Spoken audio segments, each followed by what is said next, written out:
didn't survive. Many of them did not. And so, and what's that got to do with Same thing in Gaza, sisters up, the same thing in Gaza. So many people did not survive. They died because of starvation. And I hope that they have a comeback story as well. I really do. I truly do. And they're dying every day. But then you have this idiot, Zach, my friend, right? I don't even want to attack his personal life. I mean, what I know about him, but if I have, I can say a lot of shit about it and it'll piss him off. But I don't want to go down that path. But then, you see starving children and it's a fact. It's not just for me, it's the US Aid Company and all of these organizations that came out and said there's a fucking famine at like level 5 or level 4. I just want to say, sister, first and foremost, I apologize for crashing up. You didn't deserve that. I be overanalyzing shit. And once again, whenever it comes to these, well, for this case, because I hate even using the word Jewish, for the Jewish people, so it's, oh my God, how could you, unbelievable, shocking, and then, but people can get away with the craziest statements to Palestine. It's like, why? Because you can't see it, because you're not directly, actively trying to look for these atrocities or what. But a lot of people just have a blind eye to current, present day, and me talking about almost 100 years ago is out of pocket. It's kind of crazy to me, but whatever. Well, my biggest thing is I don't understand why more places are not helping.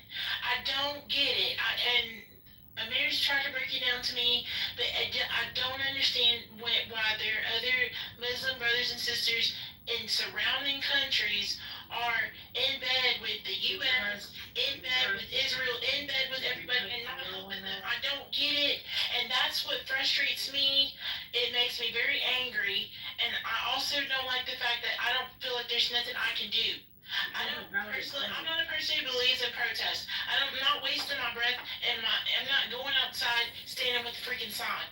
I want to get those people out of that situation. What can I do? What can I realistically do to get those people, even one person, out of that situation? And I've asked people on this app, and they've told me there's no way for them to get out, that it's impossible for them to leave. So with that being said, what do I do? First of all, Arab countries and Muslim countries in general, you don't want to be complicit in the genocide of Palestinians. Well, they are being complicit, and they're going to have to take account. They're going to have to take account for turning a blind eye at what's happening to their fellow Muslims. They're going to have to turn, but the world is watching. And I'm not talking about the people, I'm talking about the government. Okay, even the government knows if the Palestinians go into Egypt, Israel's going to Gaza, and then Egypt is going to be next. They don't want to be complicit at the conflict. I believe it's a good thing. It's the duty of Western countries, especially America, to stop it. They can literally end it right now. It's everyone's duty. It is everyone's duty. They can end it. They could end it next hour, but they don't want to because we all. Why are you putting everything on the United States? I agree. The United States has not been helping, but it's everyone's duty. Our tax money pays for it. Our tax money is paying for the genocide and occupation, by the way. That's the truth. People don't like it, but it's the fact. So America is the one that's supposed to be ending this, by the way, not Egypt or Jordan, because these countries, they know if they allow Palestinians in, their countries are going to be at risk, and the Palestinians will also be at risk. Who cares? There's lives at risk. Who cares? So you're not willing to risk your life and your safety and your comfortability for someone else. That's all it comes down to. They don't want to sacrifice. So they're just going to let them die. You're going to sit and let someone die rather than take the risk and save their life. Why should they leave Gaza? Now we're saying why should they leave? Because you said they are starving and they're being genocided. I believe that it's better to retain their life. That is what's most important, is their life at this point. You're doing this thing where you blame everyone else but the Zionists that are actually killing them. And you're trying to bring what is sister saying? Sister, what is it you're saying? You say that the people in Gaza the people from Gaza. Wait, my friend, I was just asking something. Be quiet, please, mute. So I'm asking sister, are you saying that while the people in Gaza leave Gaza now because they're being genocidated? I'm saying first thing. Wait, just yes or no, yes or no question. You're thinking that because they're being genocided, they should leave, yes or no? Is that your argument? I've been told they can't leave. Yes or no?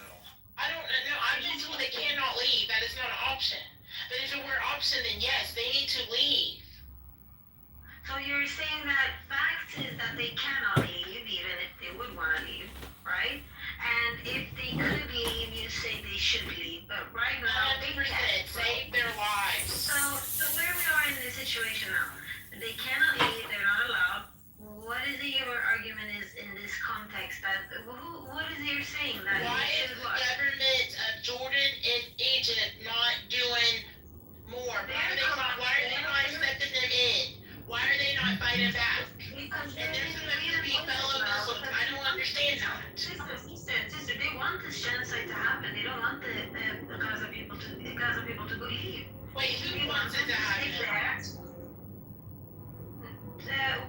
What we're seeing right now is that basically the Israeli government is in co-op with Egypt and Jordan, right? So they are in agreement to make it so expensive and basically making it impossible for people to leave through money. And on the other side, they're not being able to go from that place as we can see. So reality, circumstantial evidence is telling us that they are being genocided with a purpose of being genocided. Do you understand now? Like, do you understand the difference? Why? I get all that, but why are these other countries not helping? Why We're is not Jordan helping right now. denying them entry? Why is Egypt denying them entry? Sister, we know why. No, I don't know why. I don't know. That's what I'm asking. I don't know why. I don't know. Hang on, sister, I gave you the answer. You're asking the same question. Yeah, you told me the other day. I said they're Muslim majority countries. They're not Muslim Let us countries. know what you said the other day. One second. Ocean, please, one second. So they're Muslim majority countries. The leaders are the puppet of who? America and Israel. I explained it to you in detail. You're doing the same thing on purpose. I know you want to troll, but sister, if I tell you one thing, I like you to concede to the point. Moving forward, don't bring up the same fucking point. Right? I told you this. I'm just saying that makes me I told angry. you this. I understand. It makes everybody angry, but the issue here is if I tell you something once or twice, that's it. You go with it because you know America. It's in bed. They planted a whole bunch of puppets in GCC countries. GCC means Gulf, countries, right? The leaders are in bed with America, and they cannot attack Israel without facing the consequences for America. America gives protection to Israel. That's why Egypt on silent mode as well. Egypt would not touch Israel because the backing is by America, and everybody's scared of America. That's the problem we have, and it's with the enemy within. Where we live, I live in America, you live in America, Zero is from America, Dave's from America, a lot of us are from America, right? And we, the biggest enemy is enemy within. Our enemy is the fucking government of America. That's actually, we have domestic policies, right? We vouch for the rights, the human lives, and a whole bunch of shit. But when it comes down to the foreign people in foreign nations, they get treated like shit. No human rights of any kind. Just kill, genocide them, genocide the shit out of them, oppress them, suppress them, occupy them, and do a whole bunch of shit like we did in Iraq, like we did in Afghanistan. Not to mention in Afghanistan, we killed over 200,000 people, and we detained a whole bunch of sisters into the detention camp, right? And these soldiers, they raped the sisters. That's why America parted ways with ICC, International Criminal Court, and ICJ, because they did not want on a world stage for their soldiers to get prosecuted. And if you ask the people from Afghan, one of my moderators, she's from Afghanistan. Her name is Sahia, right? When she comes in, you can ask her, would you want those people to be brought to justice at the international court or inside America? She would tell you at the International Criminal Court. Because America is already biased, just like a fucking Israeli court is biased. And these people that have committed war crimes in Gaza, if you ask people in Palestine, they would want International Criminal Court or inside Gaza for these fuckers to be prosecuted. That literally fucking molest them, kill them, rape them, and snipe them.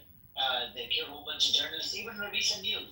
If you check the chat, They recently killed a whole bunch of fucking, do you know, it's forget the Al Jazeera journalists. They just sniped and killed and bombed hospital twice. It's like what John said, it's a double target on the same hospital. And you know, these journalists were from Reuters and whatnot. They're mainstream journalists, not even freaking, Al Jazeera anymore. And Trump came out. Trump is pissed off. Trump said, "I'm sad. I didn't know about this." So because Trump is not the enemy that people try to make him out to be. He's not. He's not the person that people want him to be. And I'm gonna be honest with you, like I feel like people need to stop putting this jacket on him and stuff like that because honestly, he might be one of our only hopes. Like to get the conversation going and stuff because he's trying to get out of that relationship with Sister, what are you saying? he's trying to get out of bed with Israel. He's been trying. Sister, Yeah, but it's getting deeper and deeper because of all the information they have against him. Is he on Epstein files? Let's go one step ahead. Is he on Epstein files? Sister, tell us. Maybe because he was friends with him. I don't know. I don't think, but Trump's not a pedophile. Wait.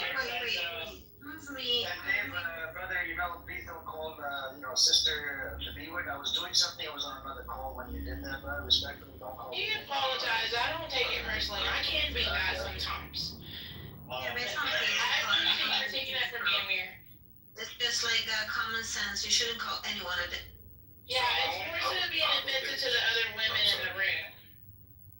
If I can break down another But I can element deal of this, with it. sister. If I can break down another element real quick, the thing why these countries are more in bed with Israel is because they actually hate the Iranian axis more than they hate Israel. So you look at Saudi, for example. They don't care how many people have to die in Gaza for them to eventually cut out a deal so that the people within Palestine open diplomatic relations with, the GCC countries. Because eventually, they want to build a port in Gaza and then they can make money off of it. Their main goal is to separate them from being aligned with the Iranian axis, which is the axis that is supporting them with weapons and militarily and morally, actually. And then part two of that is if you want to look at my PTR, tell me who those people are and might answer a couple more questions for you. Also, you're not taking into account that Sisi would do the very same exact thing to his people if he had to. You're not looking at that. I mean, it's not that they are worried about, Sisi's not worried about Iran. They're both in BRICS. They're both BRICS members, But Sisi knows that if he had to do the same exact thing to his people, he would. He would slaughter millions if he had to stay in power. And so would MBS in Saudi Arabia. If he had to slaughter millions of his own people to stay in power, he'd do this very same exact thing. Evil is evil. Birds of a feather flock together. I'm looking at your PCR, Josh. It said Saudi, somebody from Saudi. That's Mohammed bin Salman and Jeffrey Epstein. I mean, this is the thing. There's a lot of people that have pictures with Epstein because he moved in billionaire circles. That doesn't mean because they have a picture with him that they were involved in that. Wait. Let me just say something. If it looks like a duck, acts like a duck, then it's a duck. He had literally said if his daughter wasn't his daughter, he will fuck her. Okay? I knew Miss New York. I worked with Miss New York, and she said that he would go through where the women were changing and just bust in. Okay? This man is a pedophile. He is a pedophile. He's president of the United States. He doesn't care about the United States. He's here to make money. That's it.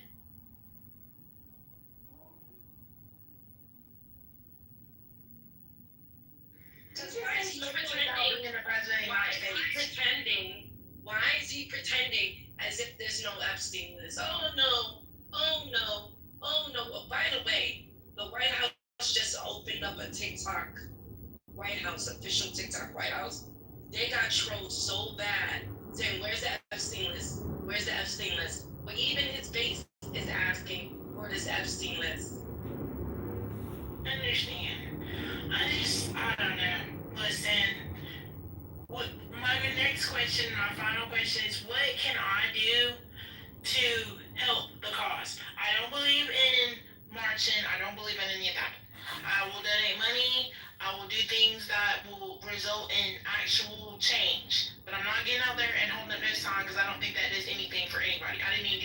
Floyd. So my question is, what can I as an individual do to help, if anything, to help the people of Palestine? It worked in Australia. I mean, those people That's protested when they crossed that bridge. When they crossed that bridge, They did a lot. That was in the 19. I've got a question actually, just building on. They give to you fucking Zionists right now. What? You don't want to hear? Let me speak one of them. We need the opposite side. Yeah, I mean, if you don't want to hear me, just go ahead. Please hang on. No. Hang on. We need to hear the other side as well. Go on. I have a question actually. My, sister is asking, what can she do to help the people of Palestine? She doesn't want to go out and protest, but she wants to maybe donate money or something. So my question is, do you think that if she were to lobby or advocate or encourage her friends to advocate against Israel, like if Israel had less power, or if Israel in line with the United States, or if we stop sending money to Israel, basically something that would make Israel less powerful.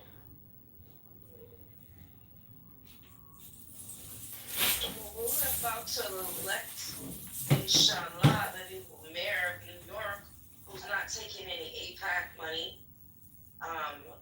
So we need to start electing politicians that are not taking any type of APAC money or any kind of Israel. So would you?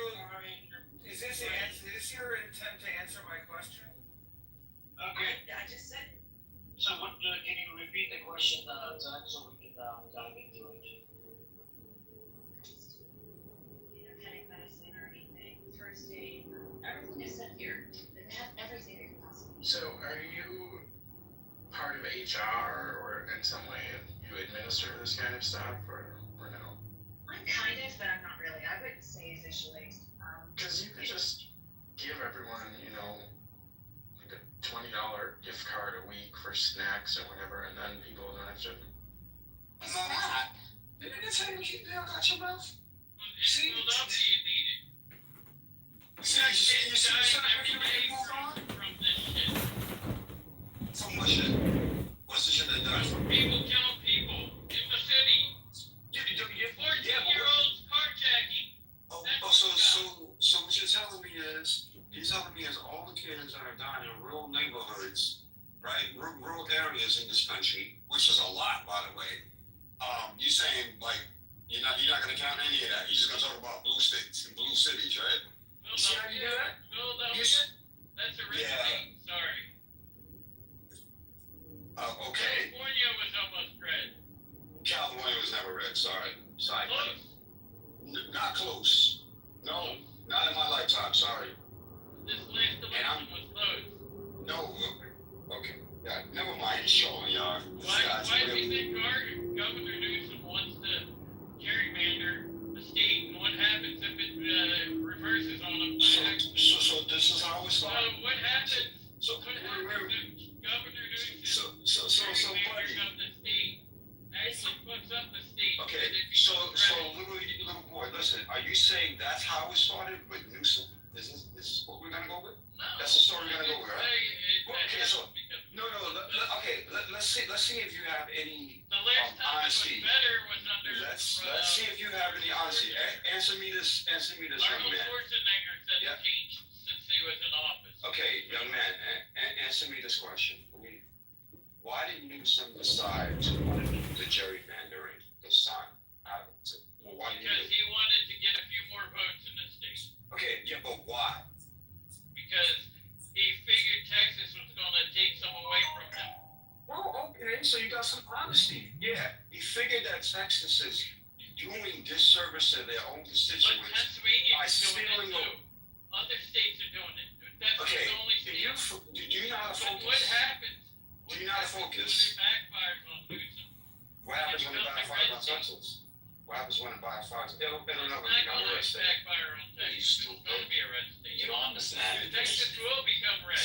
Hey, school C Because is they'll only limit it on congressional district. They didn't even reach out the state districts, only the congressional districts. So Yeah, he how doesn't- is he he gonna doesn't do understand. this? He doesn't understand this. Make that make I sense. do. Pennsylvania's even gerrymandering.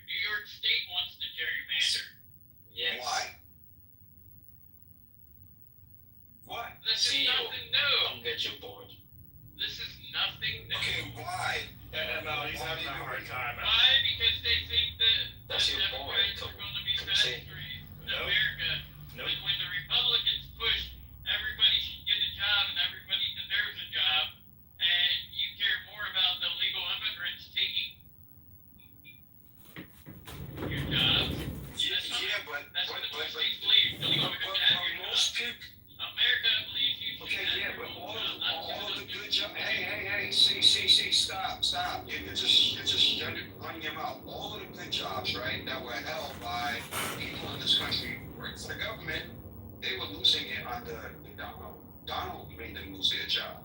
He fired them. Right. So what are you talking about? You're talking about people who have been detained, kicked out of the country, people who've been detained, kicked out of the country who were doing a particular job. Meanwhile, the really good high paying jobs that Donald got rid of. What are you talking about? He didn't get rid of, He did get rid of them. Sheo, can you bring up the number? Can you bring up the number of individuals who lost their job under the Donald? For a truck driver, you're doing all of this? You guys are a bunch of idiots. I do feel like I'm an idiot. Let me stop that. You very educated motherfucker pushing a 40,000-pound rig, and you basically had the education of a fourth grader. Shut up. Give him at least ninth grade. You got Yes. point, I agree with you on some of your ideas. Right, so now one of my biggest ideas is for you to shut the fuck up, you stupid ass motherfucker. That wasn't the idea I agreed real with quick. you. Can somebody else jump in? What was your idea? What was your idea? Your idea. Who would like to jump in? Doing the t-shirts. Alright. Doing the t-shirts. Yeah, I'm trying to hear Okay. this guy's Alright. whiny ass voice. See, so now look at that. No, and let me just say, the only reason why I wanted to jump in because I obviously. Let me finish. Honestly, I don't really know where you guys stand on that point of the position. I'm assuming that it's but what I would say, as a DC resident, And my I think that's a big topic now. Don't you? But since Let him get his point out. I want to hear it. yeah, but so this is actually coming from the Hill, which is generally pretty nonpartisan, but definitely probably a little bit more left-leaning. But since Trump's executive order, and this was published about 48 minutes ago, I think it was, that there have been 0 homicides in DC since August 13th. And DC typically, on average, has about 4 to 5 homicides per week. So I don't know. Maybe we saved per week? lives. They have 3 per week, just something like that. And then also, I have a question for you. So, like, the data. So, that's so triggered, but you got. I have a question. I just want to ask an honest question. I just want to ask an honest question. So, with the stats you just read about like crime being down and stuff, why all of a sudden is there a need to arm the National Guard if the current approach of them being unarmed has led to these results? What is the point of arming them now? They already had their arms. That's the thing. In DC, I'm asking, they're arming the DC National Guard. They weren't armed before. We're arming them now in DC. Why? Why do they need to be armed if it's working already? They did not. What do you mean? On Saturday, I can give you the article if you want. On Saturday, Hegseth said that National Guard is now, all of them are going to be armed. They were previously unarmed in DC. Not all of them. Some. Why would you ask a truck driver for any information on this? I mean, outside of like the National Guard being armed, could you maybe just answer my question? Because I literally have not spoken much, but I mean, like, whether or not, the National Guard is armed or unarmed, I didn't know that piece, but I mean, like, can we just sort of ignore the fact that there have been no murders in DC? Several, it's wonderful. Hey, Hood, it's wonderful. It's wonderful that the last 10 days, crime is down. That's wonderful. Now, I would say that there haven't been any carjackings. This is having an impact on the business community in DC as well. That is true. That is a good point. And so, nothing is happening. People feel like they're under a military occupation walking down the streets with their papers because this is the move. So I think, yeah. I don't feel like that as a black DC Yeah, I'm resident. sure, if you want to take that as a win, if you want to take that as a win, Why can't I like that's wonderful for you. But this is not America. This is not America anymore. For you to feel, just to feel, because we talk a lot about feelings. It doesn't have to actually be the fact, but for you to feel safe. It's ridiculous. It's an enormous sacrifice for your feelings. Why would you have to walk down the street and told in DC with you if you're black with your baby? People do it every day. Cole. Ain't nobody. Why would you have to walk down the street if you're black? The only people that are scared of DC is you. I'm not. Period. Why would you have to worry if you're black when you gotta have paper? Okay, let's have Hood and Quinn go back and forth. Cool, if you could just like hold out for a moment. So Hood, Quinn brought up the point about the economic consequences in terms of the small businesses being impacted. Do you have any thoughts? Who cares? They're making money, the small businesses. What is it, like phase 2 or phase? What is it, like changing your color Hold line? on, just take a breath to work. You add in purple and pink. Take a 3-minute timeout, alright? Just take I a would 3-minute never timeout. really do that, Mark. You for 3 minutes, thanks. I think to get like the real authentic pink, you would have to lift it. I definitely, sort of the streets aren't as busy. I think that it is having an impact. And that's a good thing, yeah. Yeah, that's a wonderful. God, the impulse control in this room is. Yeah, that's a good thing. That's a good. Yeah. Let Hood just speak, not interrupted. Yeah, so as a 25-year Black American DC resident and homeowner, I think it is having an impact, to the local businesses. But at the same time, I think that there's probably going to be an opportunity for like tourism to return, especially if they feel safer in coming to DC. Yeah. And according to the numbers, listen, I'm just reporting the numbers that DC is safer. So I think that while this may be a short-term dip, with tourism, I think that it will rebound and maybe rebound bigger and better. That's my thoughts on it. Real buyers are out there buying stuff. Okay. We're buying stuff. Okay, all right, so Cool, you got 2 minutes left. Cool, you got 2 minutes left on your mute. Who are you talking to? I'm sorry. so here's what I'm gonna say real quick. Yeah, they're So all like. I don't know how we got to these stats so fast. That's number one. Number two, this concept about DC like not being safe in the first place that was kind of laughable. I know lots of other DC residents, and they've never felt this way. And I've seen the stats before. This whole National Guard thing, and it was already low. So this is kind of weird. I don't know why this was ever a talking point, and why do we even need to argue this? It's just wrong. Like, it's all fucking fake information. So you're saying that let's just say we can just say this. They could probably fudge numbers like robberies and burglaries. Forget fudging. I don't think that you can really fudge murder results. If somebody shit.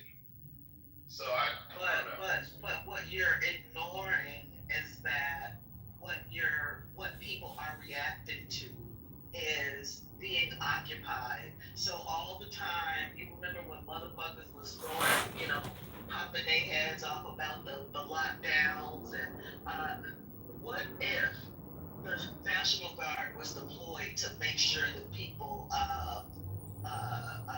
complied with the lockdowns?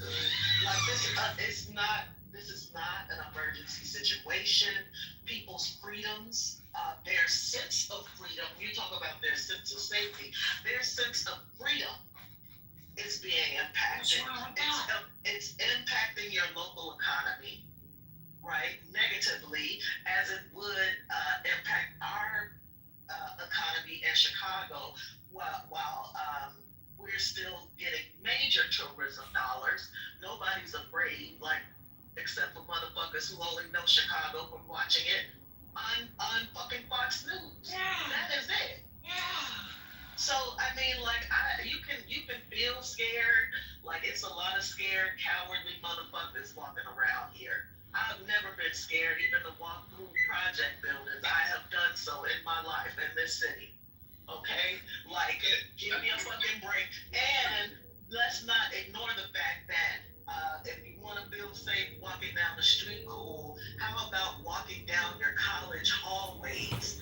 How about walking through your churches and your synagogues, or a fucking Target? Right? I would love for our kids to feel safe and not have to get bulletproof backpacks and have live shooter drills. But as a nation, we've said that is okay, and we're here for it. Yeah. So let's be here for it. I mean, so I think we do have to be careful here in terms of like sanitizing DC too much. Like, it did make really good progress in 2024, but it's still ranked 4th per capita for murders and 7th for violence crime overall in the U.S. So there's a lot of room for improvement. We can make all the comments we make, but without sanitizing DC, it's getting to be a bit much. Excuse me, sir. But if we're gonna look at the data, I know you heard me talking, sir. If we look at the data and we look at an average from 2022 to 2024, we definitely see the uptick of the improvement.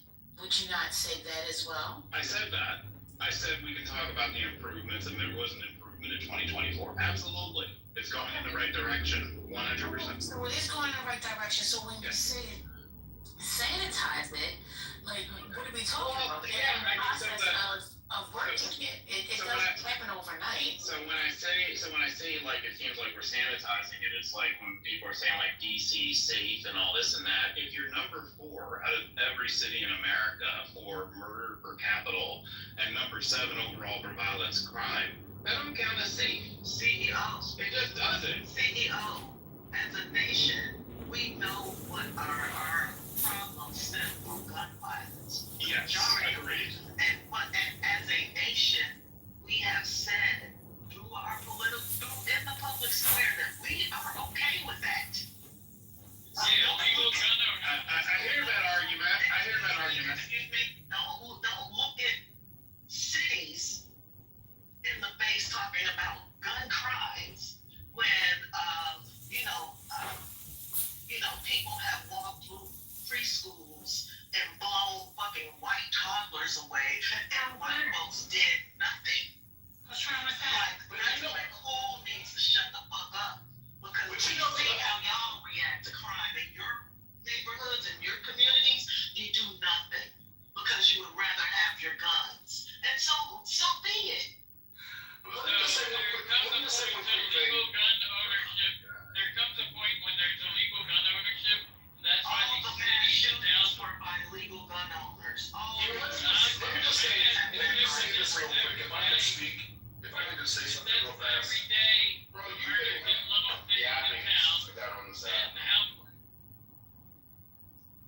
let me just say one quick thing. As a 25-year God, I'm calling the police because you keep DC talking. resident, I'm gonna say this. I haven't spoken much, but I would say that Operator, since I purchased my property 25 I don't care. You said that before. Every speech is moderators, if you guys like check your people. Every speech you make is my house 25 years. So yeah, everything else. Let him get his point out. Jesus Christ. When's it gonna be my turn? You'll be next. You're right after. Oh, I go after truck drivers. How do I would follow say a after her. truck driver? You're after her. Oh, he's a clown. How do I follow a clown? Right, go ahead, Hood. Hurry up, you little bitch. This is weird. But anyway, what I would say is that sort of the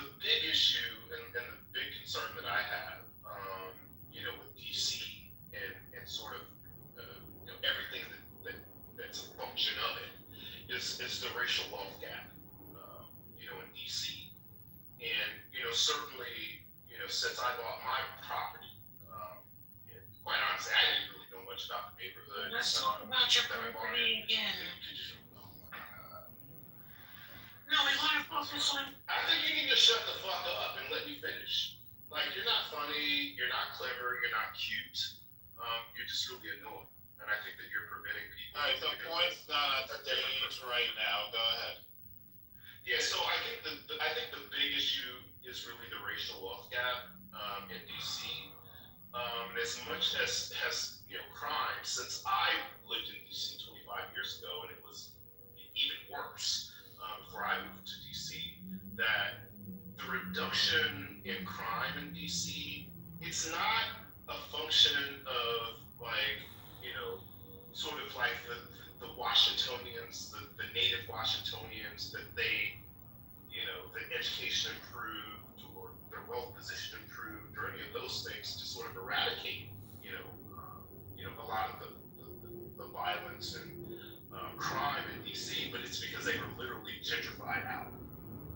And I come from a pretty neutral political position because I personally think that the white liberal establishment is as evil, if not more so evil, than the white conservative establishment.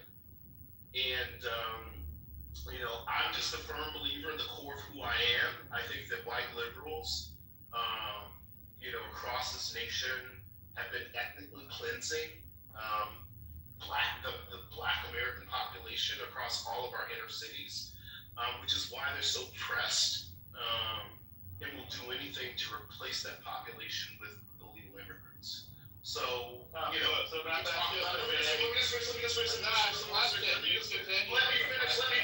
me finish, I'll land.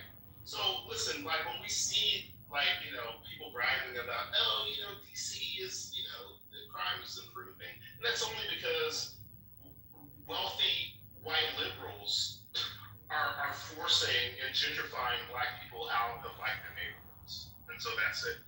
So when you said white liberals are ethnically genociding black people, that's a really big allegation. So can you give your evidence of? Yeah, I think that when you look at our voting patterns, it's black Americans, we're overwhelmingly, support the Democratic Party, which is sort of the engine under it are, white liberal and white liberal ideologies and oligarchs. And I think that we've put them in control of our politics. And I just fundamentally, this is just me, I fundamentally, like Malcolm X said, really the only difference between a white liberal and a white conservative is that they both want power. But what the white liberals done is that they've been very effective in posing as the black American's friend and benefactor. But sort of the core of who both white liberals and white conservatives are is that they're both anchored, in my opinion, at ensuring that white people control the wealth in this country and that white people control the politics. I think that everything else is sort of red herring issues. But even when you look at, say, for example, the Democrats and their political chance of addressing wealth inequality through reparations legislation. We saw that Gavin Newsom, after the 2-year reparations task force, AB 3121, they came out with 2 bills, out of that to advance reparations in California, which basically were derailed by the California Black Caucus and Gavin Newsom himself. And then even when we look at Westmore in Maryland, he had an opportunity to create a reparations task force. Oh, stop. Similar to California. So white liberals, I think. Listen. I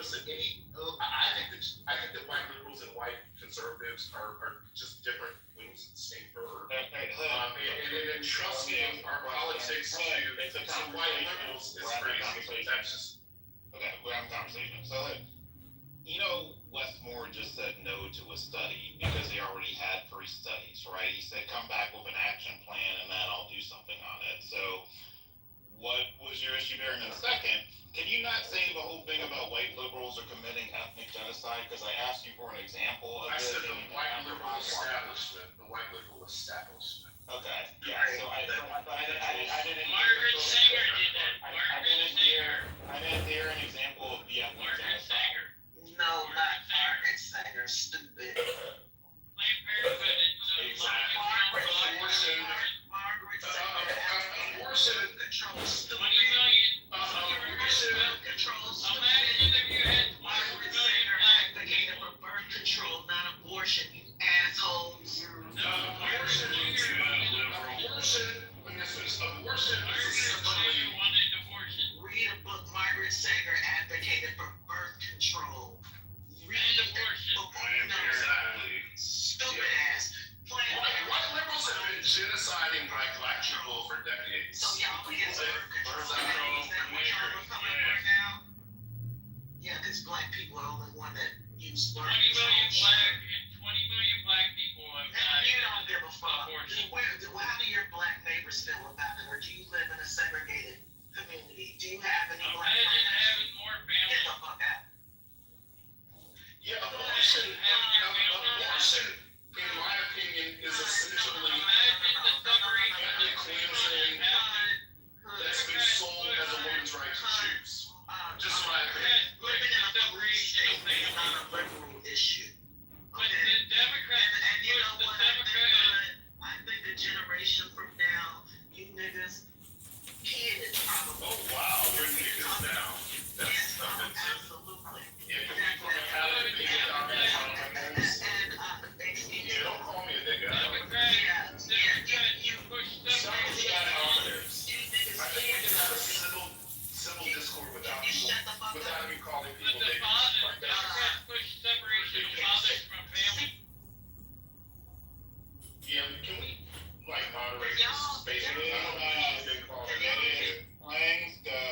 I'm sorry, I say your name right. How do I say your name? I'm sorry. How do I say your name? Family. King. King. Okay, I'm sorry. Yeah. Yeah, you have the A generation from now, a generation of now are gonna be talking about the when all of You keep saying y'all, when all of y'all root for the fucking military, the police. I'm doing that. Y'all talking over each other. Can you stop, please? Nobody's Okay. talking. No, you were, ma'am. I wouldn't have did that. Nobody. Yeah, I was talking. Nobody was talking over me. Okay, so I'm crazy now. I'm a crazy nigga. Go ahead. Thank you. So yeah, remember how we wanted to talk about the crime bill, but we didn't want to talk about all the black people that was behind the scenes rooting for the shit. Now y'all are the ones rooting for the shit. A police state. Y'all are gonna be satisfied till stop and frisk is back. But a generation from now, y'all will be blaming it on the Democrats. And we see you, and we're going to put that in the record. 1984 was the Democrats. 1994 was the Democrats. Bill, Joe That Biden. was not my point. My point is that there was a whole cadre of Negroes, like Hood, behind the scenes advocating for that, for them to do that. Black people supported the crime bill in '94. People like him, because they didn't quote unquote feel safe, regardless to what the statistics may have shown or whatever. Wait, no, there are also. Would you let other people talk? Can other people talk? Thanks. There are also ministers and business people and a lot of people in the community that supported the crime bill, though, Queen. I mean, we gotta be real with it. That's my And point. not just what you consider just the niggas. That's- It was a lot. I My that's mother's my pastor point. supported it, John L. Branham, and he had one of the biggest churches. I think it was on Main and I don't know, over there in that area. So he supported it because every day they would come in for, well, when they go to worship, there was a lot of shit going on. So I'm not, Absolutely. No, you see what I'm saying? I'm not trying to push against you. I'm just adding. No, I'm saying All right, love you. that is my point, Lisa. That's my point. Okay, I got you, sis. Yeah, but and you understand that all a generation later, where were those people speaking up and explaining why they did that? And during election times, when we had an opportunity to vote for the status quo versus a fascist, where were they reminding people that no, we asked for that? We wanted that. Yes, we were down with the stop and frisk. We were down with the mass incarceration. So, because basically, you're right. So, No business found. real quick, I just want to tell Lisa. So, interesting enough to your point, 58% of African Americans supported the crime bill compared to 49% of white people. So, black community supported it more. And this is nothing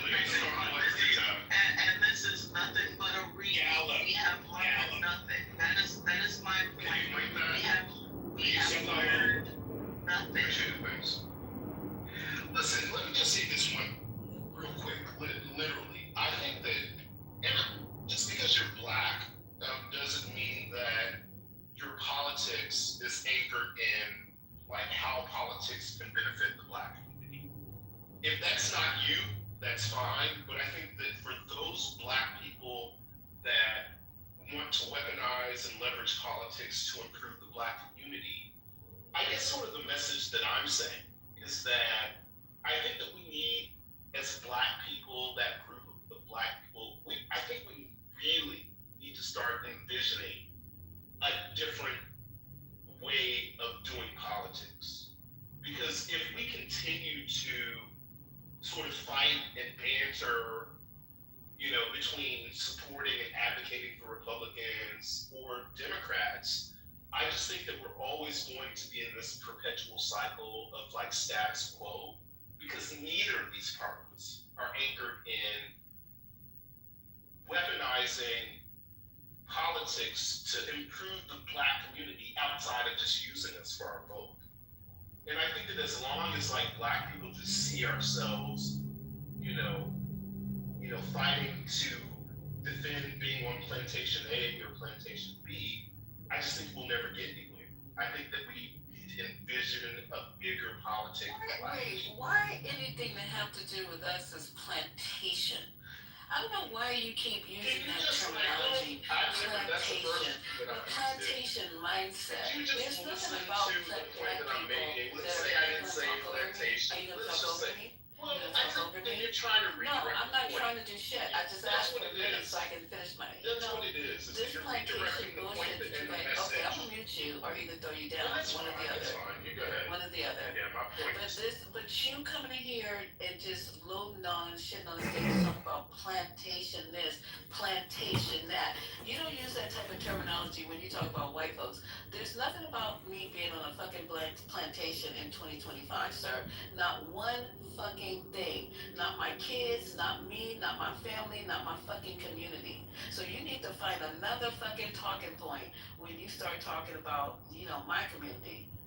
Seriously, I'm getting sick and tired of that. And these white folks come and take this shit that you're saying and they take it and they spread it out. Just like we had this motherfucker in here the other day who said that you niggas, and I'm gonna say you niggas, because he called me a nigga for straight out the bat. And I said, how do you find you have the authority to call me out of my name? He goes, because you guys use it as a term of endearment. So I'm calling you a nigga. And this is the shit that you guys started. So don't come in here and start talking about a motherfucking plantation. And then all the people sitting in the audience who don't look like me, who don't give a fuck about me, who don't give a fuck about my community, all of a sudden they hollering, they're echoing your fucking talking points. That's all I gotta say. Thank you. Cause you don't recognize that you're being, like, our community is being used as a pawn right now in this situation. Our community is being used as a pawn by both parties. I'm talking about right now. I'm talking about right now. I'm talking about child pedophiles. Our history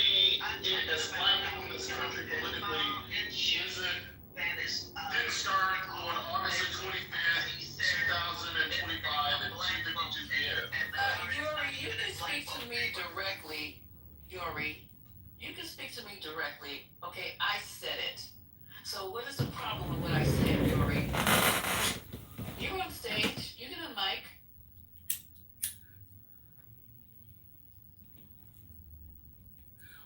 Okay, so what? Okay, are you on mic, Yuri? Go ahead. I'm not trying to attack you, sis. I'm just asking for clarification. Promise, it's no attack. You went back and had something to say about what I said. So I can't hear her. Can anyone else?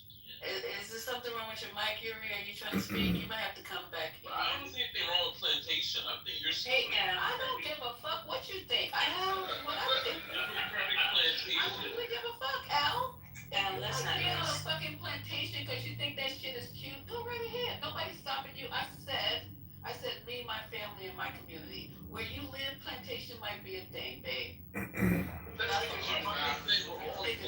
You black people are fucking confused. It's not even all America. Like, you don't know where the I fuck I'm from. know you're an immigrant. I'm Like, not you a fucking don't immigrant. have relatives that live My on people's plantations, blood is so in you're this not soil in a as position opposed to you. to speak with, to Blue-legged the black man. descendants You of just American from the middle of slaves where that have you don't know family where the fuck I'm that from. lived You on don't plantations. fuck me. I know You don't you're kick my Heather. heels. You're You don't an know where the immigrant. fuck I'm You're an from. You're immigrant. just talking And out so your ass as you're an usual. immigrant. You're an immigrant, Lisa. You're an You're immigrant. an You're an immigrant. what they call those people? Audience observers. How about that?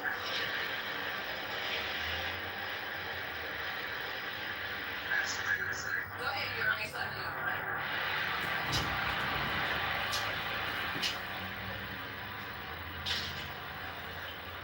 It's kind of interesting that just being It's not allowed. being used as an insult now. Look, Al. Let me just make something perfectly clear right now. I don't tell you how to feel. I don't tell you what to say. I don't tell you how to take care of your family. I don't tell you shit. I said to me. So don't get on here telling me how to feel about somebody saying that I'm on a fucking plantation. The nerve of you. Who the fuck are you? Are you the black king now? That we gotta, whatever you say, we have to take it and we have to eat it? Who the fuck are you, No, Al? I'm not saying that. I'm saying that you're offended to this reference of slavery, but I'm not offended by slavery. And I'm not offended. If you're an immigrant, that's probably why you're upset. I'm not a fucking immigrant. Would you like me to call you out your name in a minute? My people's blood is in this soil. I am not a fucking immigrant. And what difference does it make if I the fuck was? I am not an immigrant. Did I ever tell you that?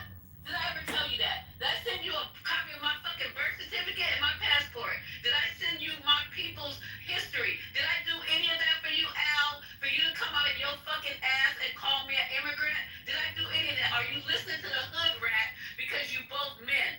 And you go suck his dick. I'm telling you, I am not a fucking immigrant. So you were 0.5% of the slavery? I bet 50%. She's anal. What's going on here? I'm trying to fucking make you understand with these motherfucking kunets.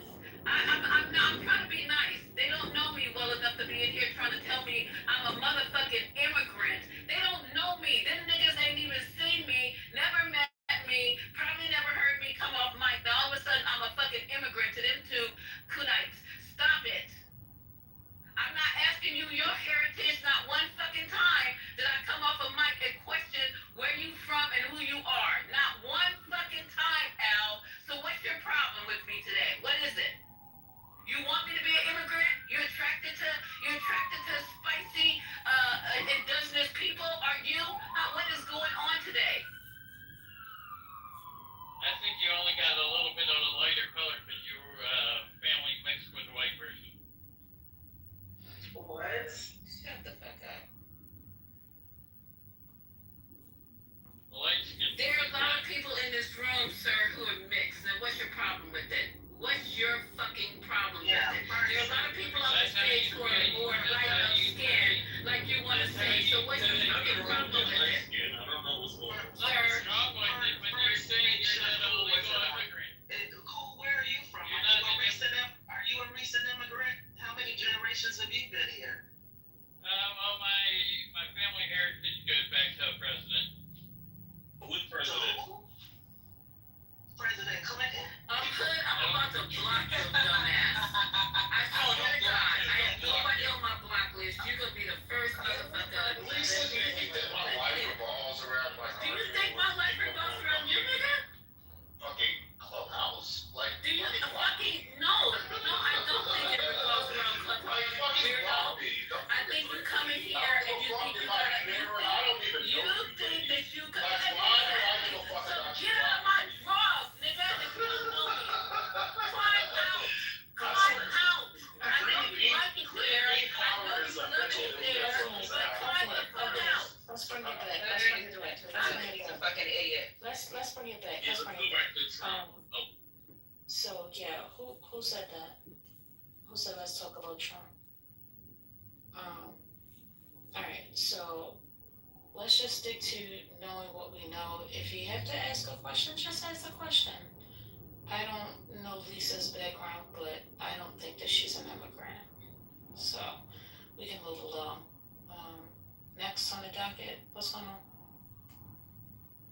Nothing? Y'all done? Can I just say really quickly, Be nice, Al. Be nice, Al. I was thinking also about the whole plantation thing because I think it's a sore spot for a lot of people. Keep the peace. Keep the I'm peace. trying to keep the peace. I'm saying for me personally, like when people mention, getting off the Democratic plantation. Is that your wife in your PTR? Al. You know it is. So you better not say another fucking thing to me. Cause I will roast and toast and chop and dice your motherfucking ass right now. I'ma let you know that. May I ask right? a question? It just shows you haven't matured and grown out of your, Shut the fuck up. So this is something that I have found myself pondering on a lot recently, in the dawn of conservatives, black men, and how they talk about the nuclear family. And for me, I always am stunned or lost on how to continue because their nuclear family always is an example of the whiteouts of their bloodline. The nuclear family, familial unit that they speak of is never a black man, a black woman, and black children. It's always Why does it matter to you? a white woman and mixed children, and they purposely seek out the whiteout of their bloodline, and that is just amazing to me because in a generation or two that Queen spoke of, their children won't even be black, phenotypically or like y'all are your own bloodline, and it's comical to me. Like y'all are you are colonizing your own bloodline. The same way you don't like crazy. I don't even know that matters. Cosplay, nigga. Oh, because you got black men up here, white Married to a white woman, go come here. And then has his fucking PTR and his stuff in French. Nigga, you got a nerve. You really got a fucking nerve here. And I'm gonna let you live right now. Cause you got a fucking nerve. But it's called the nuclear. Hold on, Pussy. Wait a second, Pussy. Pussy, stand up. So it's called the nuclear family. It doesn't matter. I don't think it matters exactly what the race of that nuclear family is. It's just being a unit. So it does when the nuclear family is brought up as a remedy to black community problems, and then black men say, "Oh, black nuclear family," but not all of a sudden that concept is lost upon you. I don't understand. Y'all let black women are nasty. but no one listens I to was it. who is black? Why is he talking to me? Y'all lay out these solutions to communal problems, and then when we go back to the table and say, "Hey, Mr. Leader of community, this resolution does not fit the community outlook." And now Black what's women the are matter? nasty to black men. But a Are black you a black man? Pussy, I don't know why Pussy. Hold on for a second. Coolsy, are you a black man?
maybe a That black has man nothing can to actually do do. with But I'm saying, but the point I made. You're there's talking a lot about of black black men, men. but I'm talking about black, because I specifically spoke about a particular type of black man. But those are the minutiae of society. Why are you even giving them credence? Procreates with white women, and they talk about the longevity in the Even that's of the a black community, minute. and it doesn't work like that.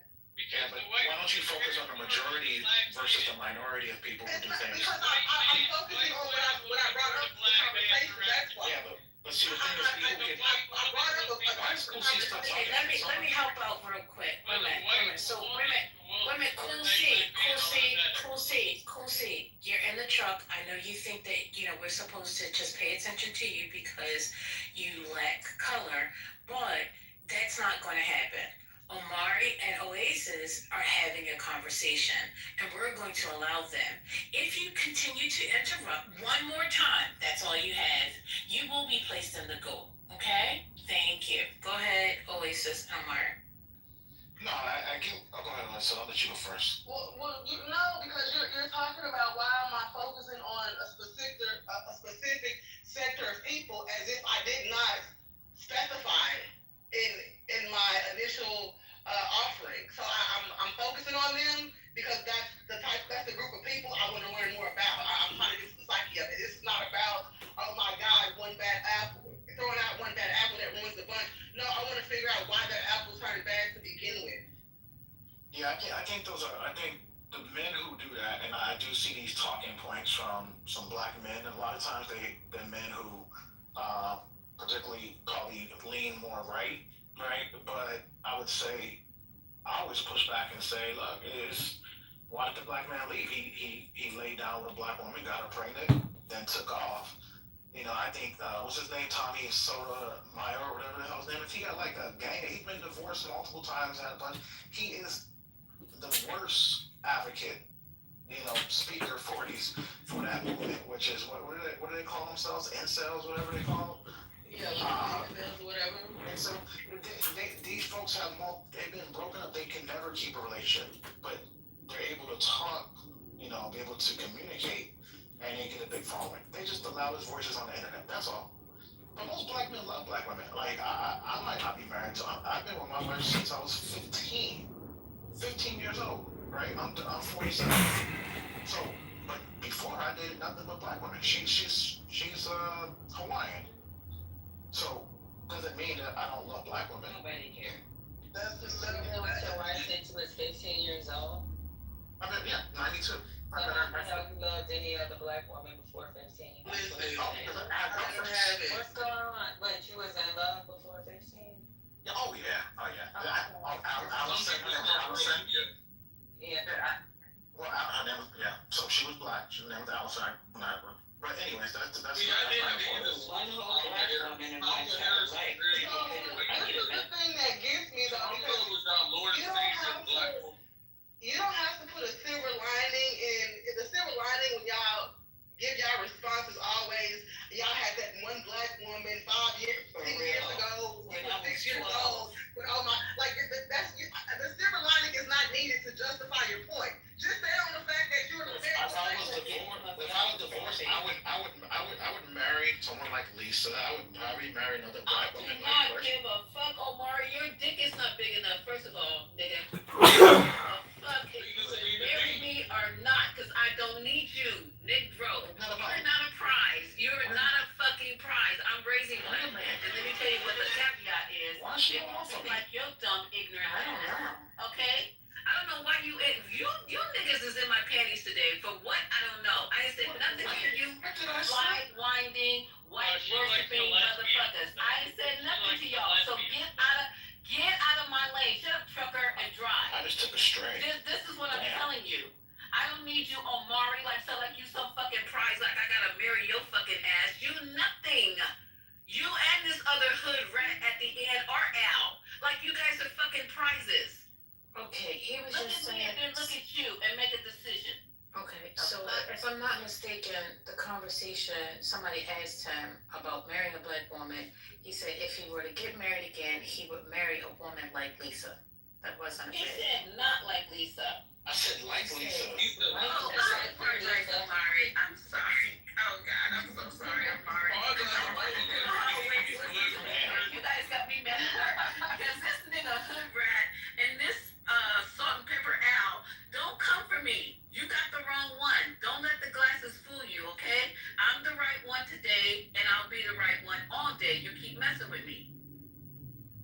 So that was good. That was good stuff. That was good stuff. Yeah, she you cooked on that one. I mean, I never claimed to be a prize, okay, but that's sorry, fine. Amari. Amari, I was just honest. You had my feelings in it because I love you and I know you're married.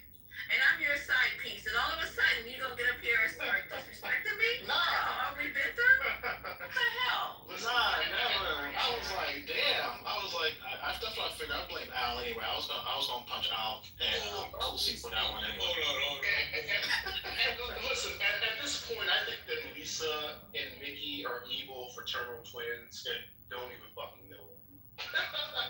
You're gonna get They're Hug wants me so bad. They're literally the same person. It's not that, well, okay, I don't have a problem with that. Me and Mickey can be the same person, but you need to stop. Stop doing what you're doing, because you're making me feel like you're an enemy of my people, and I'm not an immigrant. If I was an immigrant, I'd be proud of it. I don't have to, downplay my situation, but I'm just saying for you make it seem like you're an enemy of our people, and that's what's really, I think, got me going. So let me tell you something, Hood. I apologize for saying your mother should have swallowed your dumb ass. I apologize. I apologize for every bad thing that I said about you, okay? Can we start over, me and you? That's fine. Okay, thank you. Let's go on a date. You gotta pay though. Let's go on a date. I always pay. Ask around. I'm actually married, so. Well, I can't go out with you then. We're good. So just back to You stealing my one-liners. Wait, where's my apology?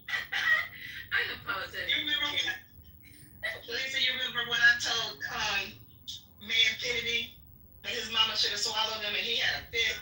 He had a conviction on his face. I thought he was gonna die right there. I wasn't trying to be as mean as I sounded. Since I'm an immigrant, I'm spicy. I'm not an aggressive, angry black woman, so I can be labeled as spicy since I'm an immigrant. But I love black men. I love you guys. Just please don't marginalize me or our community, and we'll be good. Well, can I get an apology from Oasis? Because Oasis, I don't know what her issue was. She got on stage to attack me. That's for her. That's If for we you. get my apologies, Oasis, I'll take one. Well, I was saying that. Really quick. Good. Reference me? Yes, I'm ready for my apology. What? You better off having that white woman ancestors apologize to you. You can kiss my ass. Somebody gonna tell you to give him an apology. That's weird. Y'all weird in here. Yeah, can we go to Illinois Election Commission Oh, yeah, I'm and still the here. Illinois 16 voter roll for Dover? Oh, I didn't say Al, I said L. Hi, I'm here. Hey, sweetie, I don't know if you saw my response in the chat. Being an immigrant, there's nothing insulting about being called an immigrant. But when a Black American is called an immigrant, if they're not an immigrant, it feels like an insult. Because see, I know my family's past all the way to slavery. I know where I come from. I know what my family sacrificed. And it's insulting because I was born here. My parents were born here, my grandparents were born here, and my great-great-grandparents were born here. So, and none of us asked to be here. Right. And I can't freaking leave. I wish I could. I'm not going to abandon my children, even though they're grown. I'm not going to just abandon my home and my children, but I wish I could leave because I'm scared about what's about to happen. It ain't going to happen to me. It's going to happen to Al and anybody else in here that's pretending to be white or white adjacent. I don't know. Or white adjacent. I want to hear Sanders. Can you continue? I'm listening. So no, it's not an insult, not at all, because I have friends from lots of different nationalities, immigrants, everything. I mean, I grew up with a bunch of Jewish kids. I went to synagogue. I did everything because we all went to church together. I went to the Catholic churches. I did everything because we were all together. That's how I was raised. So no, it's not an insult, but then again, it is because when you look at the way we're being. I'm sorry. I was hearing it used as an insult. I mean, I'm proud of being an immigrant, that my grandparents immigrated here and built what they did. I think for you guys, it's like a double thing. It's, they're saying. Well, what did your grandparents build? They had some Maribafos already built. So I'm saying. They didn't So build not it. only are they saying that, they're also negating what your family and your descendants did to build this country. Both are. But I was reading it and hearing it as the word immigrant seems to be flung about right now as an insult, which is first of all stupid because other than the Native Americans, we are all immigrants. No, we're not immigrants. Black Americans are not immigrants. Yeah, we're not. We did not voluntarily come here like Exactly. So so that I understand, because I'm here to understand, what you're saying that when I use the word immigrant to describe my grandparents who came over out of need from Russia and to, flee from the Holocaust, that the way that you guys use the word immigrant is different than that. No, you made a specific point to say that the only people who are not immigrants in this country are Native Americans. And our point is that the slaves that came to America, unlike your Russian ancestors who came to America voluntarily based on need, is that we were brought here, and our ancestors were brought here against their will. So we don't consider ourselves. We'll set up shop outside of I live stream. got it. That's really helpful clarity for me. Thank you. And even worse than that, right? Your ancestors came here because America was a highly developed country based on the free labor of our ancestors, right? So your ancestors fled to America because of economic opportunity based on the exploitation of Black Americans. So for you to get on this act and say, "Oh, we're immigrants," is very disrespectful. No, they actually came here because they weren't really that well liked in their own country. Well, that's their own fault. They had nowhere to go, and America actually turned host Jews away. So there's a lot of history here, but I'm just trying to understand. You can look up anti-Semitism in Europe and where it originated. Yeah, I'm not going to get into that with you. It's helpful for me to understand how you're using the word immigrant. So thank you. Here to learn. Yeah, our arrival as slaves predated the formation of this nation. So a lot of us consider ourselves native Black Americans. There's some that argue that we're actually indigenous and native to the land. I don't support that position, but I can say that we're native to the formation of America as a union. Yeah, can I just say for Sandra or anyone else who thinks that I have something coming to me because I'm part of the white community, I'm not afraid of anything. All this fear mongering about Trump, none of that affects me. I'm not impacted by that. You're part of what community? He's a part of the white community, he said. Go ahead, admit it. He said he's a white man because he put his penis in a white vagina. So he's a white man. Admit it, and they gonna whip you still. And every Sunday he gets to sit at the white table when he goes to visit his in-laws. What interracial double dollars going on here?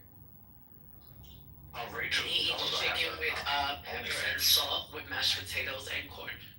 Which is what's interesting. Let me just say, That's what I said, salt and pepper only. But let me just say this: if this is in fact Al's wife or partner, a white woman, do you think that he, given his... That is his wife. We know that's his wife. It's not the first time we meet him. Yeah, but I'm just saying that given his position on empowering and advocating for Black people, that if he were ashamed of his wife, do you think that he would put his photo up? This Negro, where did he advocate for the Black family? He just said he went over to whiteness. The white didn't come over to Blackness. This is crazy as hell. Because when my mother married my dad, there was a total separation between him and his whole fucking family. Because it's not him submerging or us submerging into whiteness. It's just wild. That is the wildest thing that I've heard Black men say, I think, in the history of Black men. Oh, stop being so dramatic. That's not dramatic.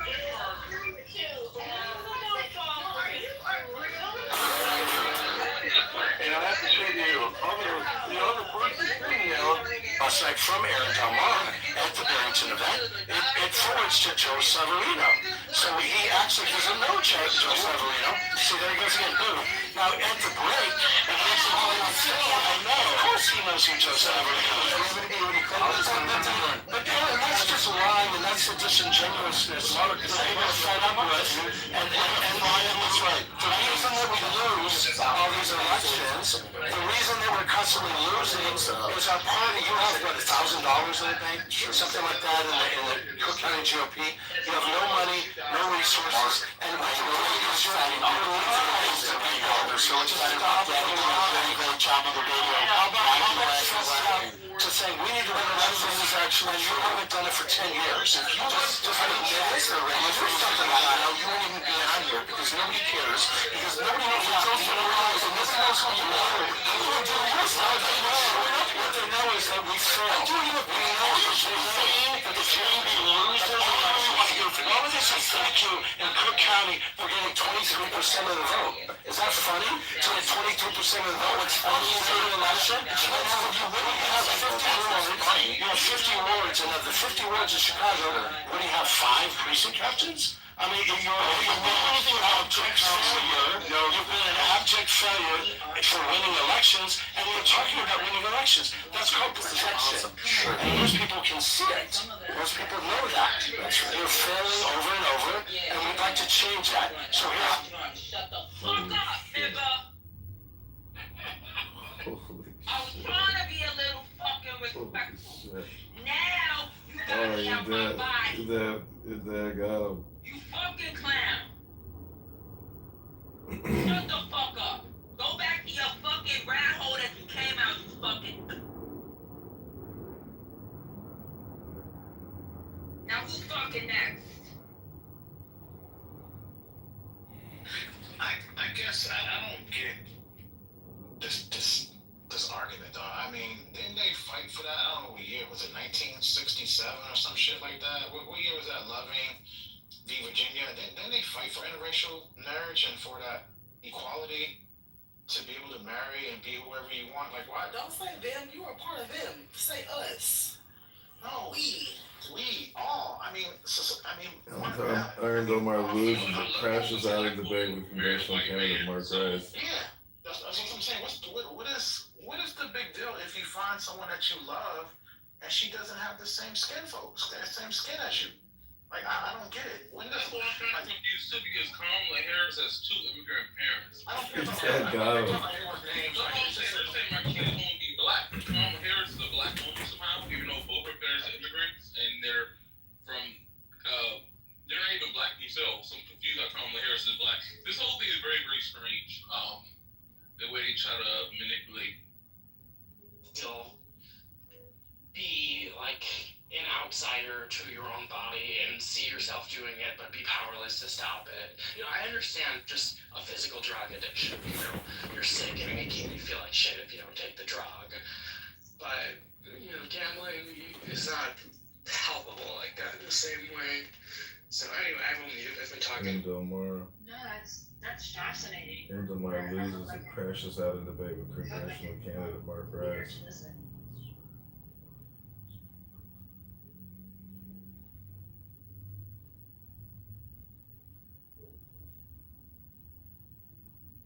And of course, you know, I think about the people who design slot machines now and are the same people who develop video games, because they are, you know, they're not mechanical reels anymore. They're just computer software.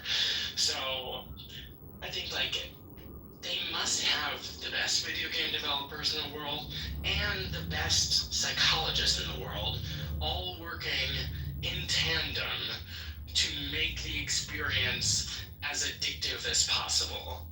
So like, I couldn't imagine being on one of those teams and knowing that your life's work goes to creating a product that is most effective at destroying people's lives in such an efficient way. Oh my gosh. Hey, good morning, Holly. Was that? Hey, guy. Are you already done with your shower? I am. Good job. Right? Wash your hair and everything? Sarah is a tiny woman. She's not a big back. Like, it doesn't need to take her that long. Like, what do you mean? I use it as therapy for myself. I'm like, I need an hour. Okay? Me too, but I do the therapy showers. This was just a get my hair washed. Yes, you know,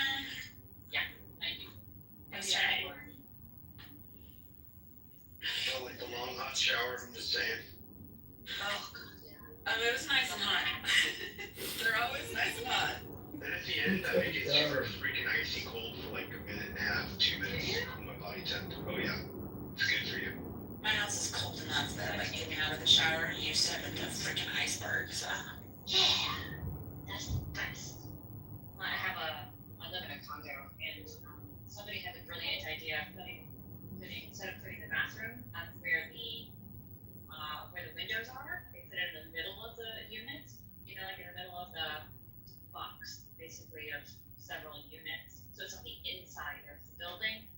And so, and what the significance of that is that in a subtropical environment, it traps in moisture unless you have, the fan can only do so much work. And you have to have a dehumidifier. I don't know how people survive without one. Because then the other brilliant thing is they also have a closet next to the bathroom. What? Let's have everything mold. Where is it? The closet? Yeah, like the geographical region. I'm sorry. In Atlanta, Georgia. Oh, is that considered tropical? It's subtropical.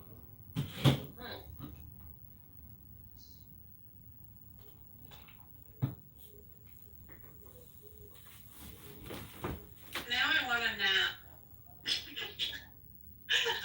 I'm gonna take a nap.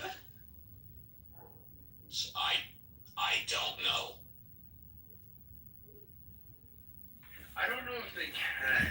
I don't know if it's constitutionally protected because we restrict the constitutional rights of many immigrants. For instance, Abby, like you're well aware, you can't be in certain types of protests as an immigrant to this, like on a college visa. You can. And that can be revoked at any point in time, given the Secretary of State. And all of this, like, all we hear is like they're being deported without due process. They're being deported, and there is due process. There's a process in place. You just don't agree with the way that due process is, and you should argue that point rather than say that there's no due process and they're legally being deported. There is no evidence of them being illegally, and I'm aware that there's Abu, whatever his name was just recently picked up today, is facing deportation again. We'll see how that goes. But I mean, I think that's a fair point. Like, if you have a lot of people that are born in the American flag, we just saw that with the No Kings, and then standing there and holding up another nation's flag, and you're an immigrant here illegally or on a visa. I don't know if I can give you a pass on that. I don't know if that should be there. You're not a full citizen here. Well, there is federal law that supports that, and that's in the White House statement, but we've talked about that federal law before that gives the discretion to the Secretary of State, and it's what and to DHS, and it's what they're using now to vet people from out of the country trying to get student visas as well as permits. They're relying on the US Code 8 to find this section. So it's a different discretion that they have. They have it falls under a different section of the law. So I think you can argue that they can. Brad, you make a great comment, and I'm just going to tell you my personal point of view, which is not a legal observation. You have somebody, let's say, coming here from Mexico, Venezuela, South America, wherever, that comes here under asylum. They come here because we protect them from whatever horrible things they would happen to them if they come back to their country. And then what do when they're in our country? They burn our flag as a total sign of disrespect, yet they want to stay here because of our protections. What do I say? I say, and this again, just a personal opinion, fuck you. If you want to come here to be protected from your own country, and then you decide to burn our flag, you know what? Go back to your country and suffer the consequences. But, again, if you're an American citizen, and I would never do it, Brad, I know you would never do it, but you are allowed constitutionally to burn the flag. But don't come here from another country and expect us to protect you and then burn the symbol of our country. Again, that's That's my emotional opinion. Pending cases that they may have. I was gonna say, Steve, you're making an emotional argument against the American laws and principles and saying, because I feel that you should do X, Y, and Z because you want to be here, you have no right to protest and tell us that while you want to be here. Which is exactly why I started off by saying that. So to be a citizen from like the UK, you have to the monarchy and all that shit. And so if you have well, let's put it this way. The point that Brad made earlier on about our own government demonizing the flag is what has made the people stand up because they believe in the flag. We don't need permission. PJ, if you were to move to America and become a citizen, you have to verbally denounce the Queen. You have to verbally denounce the whole monarchy system of Great Britain in order to get your citizenship. So if you have to do that, of course, if you're a foreigner here, you shouldn't be burning the flag. Now, I think it's illegal for foreigners to do that shit, but not American citizens. Just served. Well, I think we would want to. It would have to be really bad. I understand the whole wonderful idea of America. I mean, if anything, the one country I would go to on this planet would be the US. I can't think that maybe there's some of the Scandinavian countries, but if I was to do what you described and denounce my sovereignty, and I'm ex-military as well, I've sworn the oath of allegiance more than once. It would. I think my inclination would be to stay and fight them. That would be my inclination. And even in the face of civil war, which a professor at the Imperial War College has been talking about a lot recently, I think we've all been on the brink of civil war, and I think we should all stay at home, and we should band together geopolitically in the same moral values and processes to keep generations safe in the future. But we need to stay at home, or we need to protect our flag symbolically, if nothing else. What's interesting? If we were to have a civil war here, it's like for internal beefs. Your civil war over there is about external beefs. Like, you have an invasion of Islam and things that are coming into your country from the outside. Where our internal beef is internal. Like, we just have, our civil war is about different ideologies and what should run the country. Yeah, we're not going to have a civil war here. That's not going to happen. And for anybody that thinks it will, just tell me where the line of demarcation is. Tell me where the civil war is actually going to happen. I don't think it's going to be a civil war, Steve, but I do think at some point the economic squeeze is going to come to a point where Americans are going to revolt.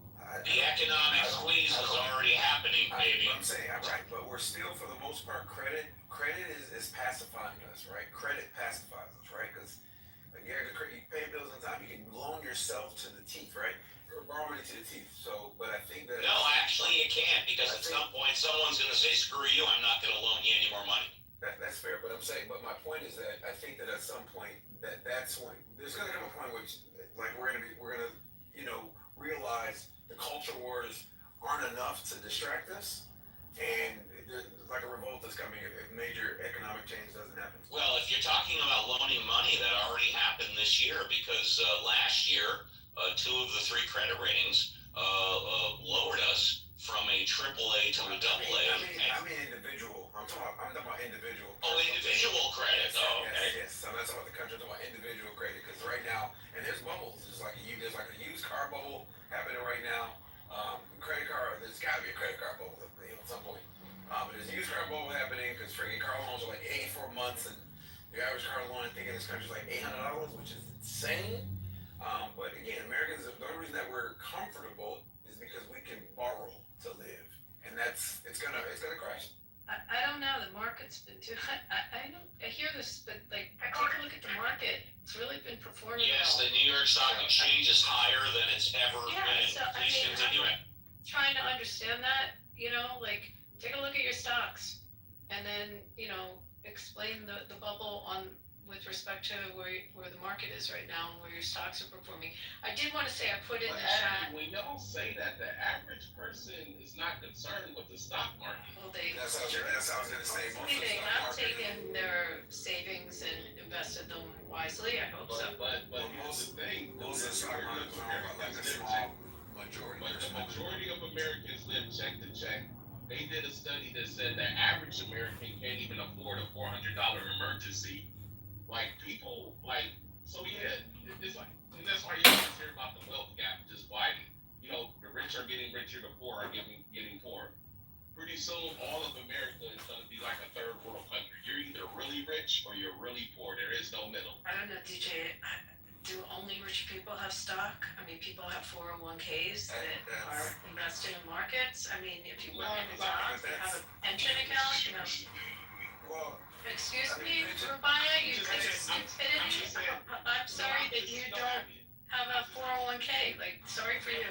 But wait a sec. Can I just go back to the other point for 1 sec? Because this dude, I put it in the chat. When I said U.S. Code 8 and the authority for the Secretary of State and DHS with respect to the topic and their ability to make that determination to remove someone or revoke a visa or not permit a visa based on their either social media or a decision that would be harmful to the country.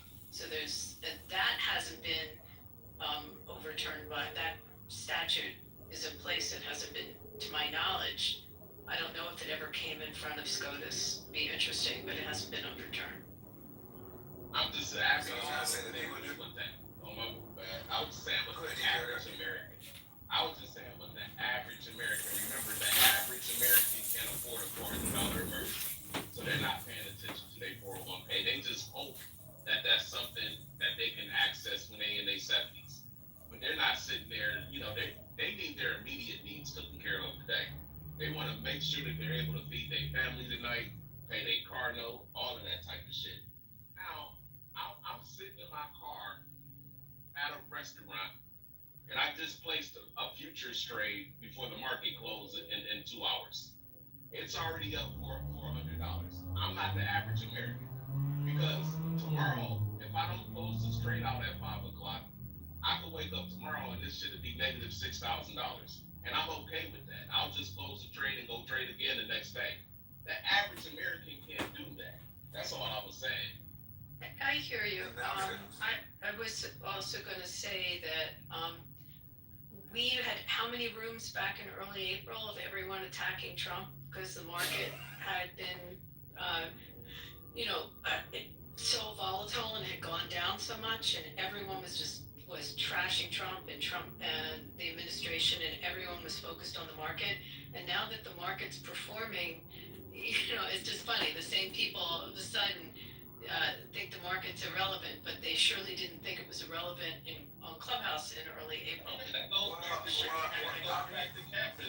say this real quick. So the market criticism of Trump were legit because he was doing stupid things that affect the market, like immediately, right? So those criticisms were legit, right? But the separate argument about most people caring about the market should not be the number one indicator of the economy, because even when thousands of jobs are lost, the market still manages to creep back up, right? That's just because rich people aren't going to let their money squander. Ultimately, they're going to pass policies so that they can be beneficial. But to his point, regular folks are using their 401ks as rainy day funds. That's not talked about. Like they don't have any savings. When times get rough, they dip into that. So when it comes time to retire, and we know this to be a fact, that those 401ks, even without that rainy day fund, support themselves in retirement. You got out or finished? No, I'll finish. I'd like to get back in again if I can. Go ahead, Captain. Okay. I was trying to make the point about constitutionality. Go back to, and the way we determine whether whether something is constitutional or not, and I'm not gonna try to make a big speech on this kind of thing. But when you go back to Galileo, and he came up with a new idea that the earth rotated around the sun rather than the sun rotating around the earth. And nobody could defeat his argument based on the science. But the church immediately declared him a heretic because the Bible said. In other words, they relied on the Bible, not specific scientific argument against Galileo. When people do things that we don't like politically today, there is an immediate attempt to say that's unconstitutional, rather than getting into the specifics of what that person is trying to do. And if you can claim something is unconstitutional and you don't get kickback, I mean, if it's unconstitutional, then clearly you've won the argument. But if it's not, and we have a process to determine whether things are unconstitutional or not. I mean, I could make the point that for 100 years or so, separate but equal in the United States public education system, racial separate but equal was constitutional because it was a law passed by Congress, and there had been no ruling against that law by the Supreme Court. Now, you don't like the law, but at the time it was not unconstitutional. And so let's be careful when we claim people are doing things that are unconstitutional or vice versa, because there is a detailed, infuriatingly slow process to determine the constitutionality or not. Now, if you don't like what Trump has done in his executive order, fine, argue the details of it, but don't just say he's an idiot, it's unconstitutional, therefore I win the argument. That was the point that I was trying to make. And I believe, I had one other point I was trying to make too, but I'm so old I forget those things, so I'll stay on the stage and see if I can remember it. But if we can sort of figure out a way to calm down the rhetoric, calm down let's get into the details of a specific thing and not take this broad brush, Trump's an idiot, it's unconstitutional, I'm right, you're wrong, let's impeach his ass and get somebody else in place. That just creates more chaos. It doesn't solve any problems at all. Thank you. And I agree with you, man. I'm proud to be an American, or at least I know I'm free. And I won't forget that man who died and gave that right to me. Like, that was Jesus. You're sounding like Bro from back in the old clubhouse days. Remember that guy, Bro? I think he was Kenyan. He used to say some little goofy shit, like wrap yourself in the American flag like he's a super patriot. I am. I voted for Trump, man. Trump stands for patriotism. He's the best. Oh, that's what, thank you.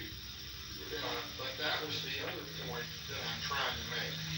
What is Trump really trying to do at a fundamental level with his putting the police in D.C., his recent executive order, and underlying a lot of his ranting and raving? Trump is trying to reinstill respect for some fundamental values in the country, like respect for law and order, respect for, and he's going about it in his typical ham-handed way, and I don't agree with the way that he's going about doing it.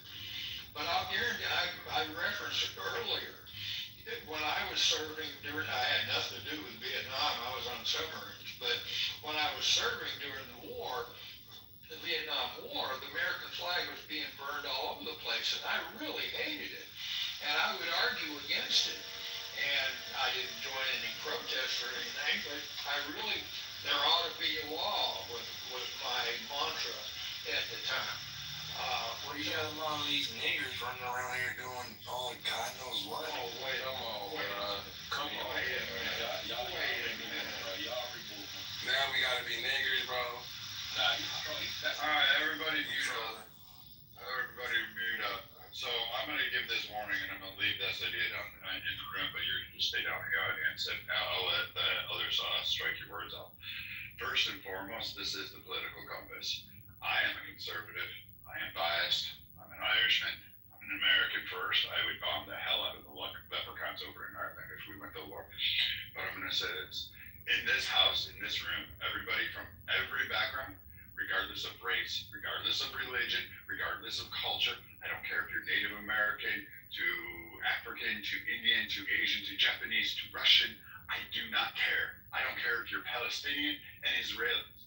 You can take all of that external stuff and you can throw that bullshit out somewhere else. There's 6,412 rooms on Clubhouse and about 1 million of them on Twitter and every other freaking platform that exists out there that'll pander to your target bedsheet wanting asses that have that whole like tiki torch race war shit any day of the week. I promise you, they all exist out there. But here, we're going to talk about things that are going on, the kitchen table issues. We're going to talk about it. We're going to respect other people's opinion, even if they are on the other side of the aisle, whether they're liberal or completely batshit crazy. I have tolerated some pretty extreme opinions in this room, and I don't mean today. I have met in my course of running this and creating this space. So I can tell you, I've heard some fantastical opinions, and I have tolerated all of them. We're going to listen to Captain Ensign. We're going to allow other people to come up on stage, even if they're on the left side of the aisle, the right side of the aisle. If you're a Christian nationalist, as long as you don't take me off of that whole push, we'll allow you to have your opinion. Your opinions are not safe for critique. Your opinions are not safe for challenges. However, you will be respectful to each other, at least on my stages and in this house. Because when it comes down to it, this 6'2" Irishman can get really pissed off at times. And I have no problem unleashing. But I would like to have a civil discourse today. I mean, you can go to healthy debates. JB's got one of those trash rooms going. You've got a couple other ones that are going in the hallway that I can see right now. Go enjoy them. Here, I want to have a really nice conversation today.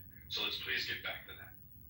So Brad, I will respect everything you said except for one group, and that's Bears fans, because bump them. They can all burn in sports hell. Oh, and one more thing. One more thing. What the hell or whatever, I'm removing you from my room because I wanted you to have to endure that. And so now I'm going to remove you. And for anybody else, don't come up on my stage. For the N-word. I don't give a damn. I really don't care what race you are. I could care less. I don't fucking care. I don't know how many times I have to say this. Race has no construct in my room. It doesn't exist in my world. I have daughters that are multiracial. I was married to a multiracial woman. I don't care what race it is. And again, the same thing. Don't come up here with anti-Semitism. Don't come up here with anti-Catholicism and anti-Muslim. I'm not about that today. I'm not about that most of the times. So again, we can create rooms elsewhere, but here, that's not the place. But go ahead, Abby. I'm sorry.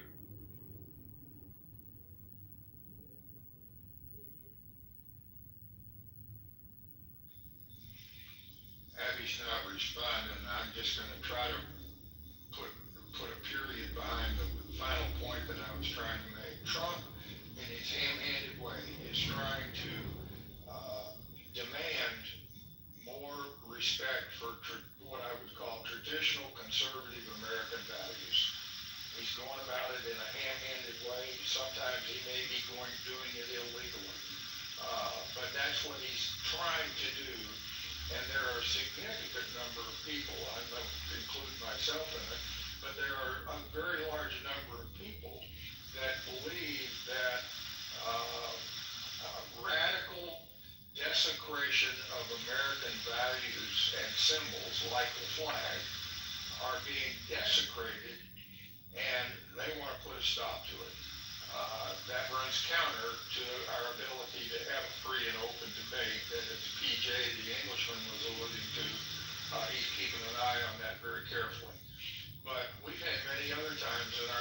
history where we've had the same kind of chaos and rancorous debate, and we have survived it. But Trump is trying to put his thumb on the scales to, through the force of law, disallow any desecration of fundamental American symbols and values. I think he's doing it in a ham-handed, wrong way and sometimes illegal way, but there are a lot of people that support what he's trying to do, and we can argue whether that's good or bad, and I will leave it at that. Yeah, you're right. There are a lot of people that support what Trump is trying to do.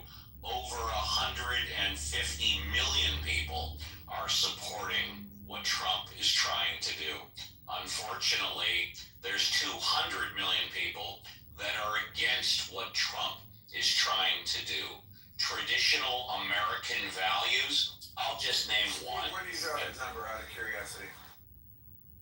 I draw that number that there are 350 million people that are in America that are American citizens, and close to half want what Trump does, and there are close to half that what Trump doesn't want. That's where I draw that number. But anyways, yeah, my pleasure. But I'm going to go to one American value, one traditional American value, marriage. We'll talk about marriage. I mean, a lot of people would consider the nuclear family. Marriage is a traditional American value. You know how long it's been since the divorce rate was under 80%? You can argue 50%, but it's really 80%. It's been over 40 or 50 years. Do you realize? Like 7. Well, that's 40 years, yeah. Do you realize that 80% of all marriages end in divorce under 25 years? Do you realize that all marriages where people get married at 25 years or under, 80% end in divorce? There's your one biggest, I think, traditional family value, marriage. And we've got an 80% divorce rate. Can't legislate that. Can't executive order that. Trump can't do anything about that. So like clockwork, right? Guess what's the trending topic on X right now? How Kamala Harris was right. We owe her an apology. Trump is a fascist dictator. He's stripping away constitutional right. He's ushering in the police state. And all the people who voted Trump owes the country an apology. Yeah, well, the only problem with X, and I'm sure what you're saying, sir, is true, but the problem with what's on X is that we are not a fascist state.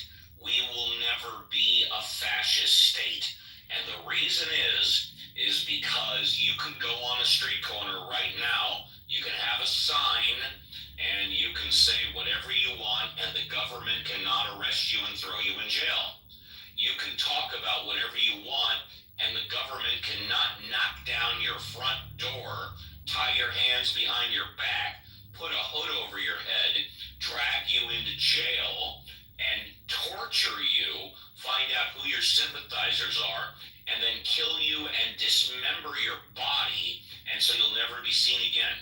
That's what a fascist state is. We will never, ever be. And look at all that. Never say never. But I agree that we're away from never say never. Often have some of the pink ticket liberals come into your room like Tara. Like they hold it. Hey, easy there, DJ. Easy, And I like Tara, but I find it strange that she's in a conservative room right now because she just hopes we're in here finally bashing Trump. That's her hopes and wishes right now. We all know. Really, isn't that fascinating that you're speaking for me? I'm driving and I thought this looked interesting, but thank you so much for characterizing why I came in. You're welcome to join us anytime, Tira. Thank you. Well, I like you, Tara. I think you're one of the reasonable leftists on it. Can I just say one thing about the executive order about the flag burning? Nothing in that order, very little in that order is new. Basically, it is still illegal. It is still legal to burn a flag. It is currently illegal to burn a flag if you do it to foment an imminent threat or, disorderly conduct of some kind, right? That's all he basically said in most of it. The difference is twofold. A, he suggested that he wants to raise the issue again with the Supreme Court. B, he's using it as a way to get rid of visa holders. If they do things like that. So those are the differences. Everything else he said, if you read the order, is basically just the law and the Constitution as it currently is interpreted. So I'm not, I think Trump does a lot of these things. Oh, we're going to do all this stuff. But at the end of the day, this one, if you read it, he's basically saying, we will do our best to, but most of it is, pursuant to the Constitution. Right? So far, the Supreme Court in Texas v. Johnson held that flag burning is legal. It's expression, right? You can't just stop it. However, he might be able to bring it to this court, which is a different court, and we'll see what they say. I don't think they're going to change that one, to be honest. But if you burn a flag and you try and hit someone over the head with it, or you destroy a street corner, you can be arrested now. Well, you don't need to burn a flag to hit someone over the head with it. You can do it without burning it, right? Well, correct. But all I'm saying is that if you read the order, and I did read the order, basically what it's saying is, he makes a whole big deal of it, but it's saying that if you're doing it in the commission of another crime, in effect, right, we're going to punish you. But you could always still do that right now. Well, I didn't read the order, but, if I want to go ahead and roll up a joint and smoke some marijuana, and then I want to grab someone's hand and burn them with third-degree burns, I guess that's illegal also, even though marijuana is legal in California. Yes, that's correct. Thank you very much. Look, when it comes to the American flag and, whether or not it's free speech or not, I've always found it quite curious. Me, on a personal level, just me personally, I do not like the notion of being able to burn the American flag. I think that should not be held up as an aspect of free speech. And in my opinion, the reason for that is that it incites a certain type of ideology. And again, most countries do not allow this, and they understand, and there's a reason why they don't allow this. Okay, and it does cause resentment of said country. And again, I'm all for free speech. Just on this particular issue, it does rub me the wrong way as an American when it comes to the aspect of setting the American flag on fire.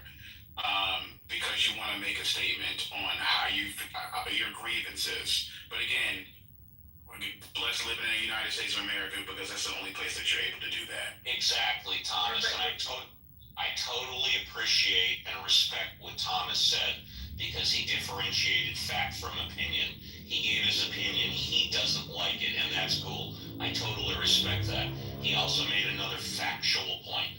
Most countries don't allow this, and that's because there's no other country that has the First Amendment like the United States. I'm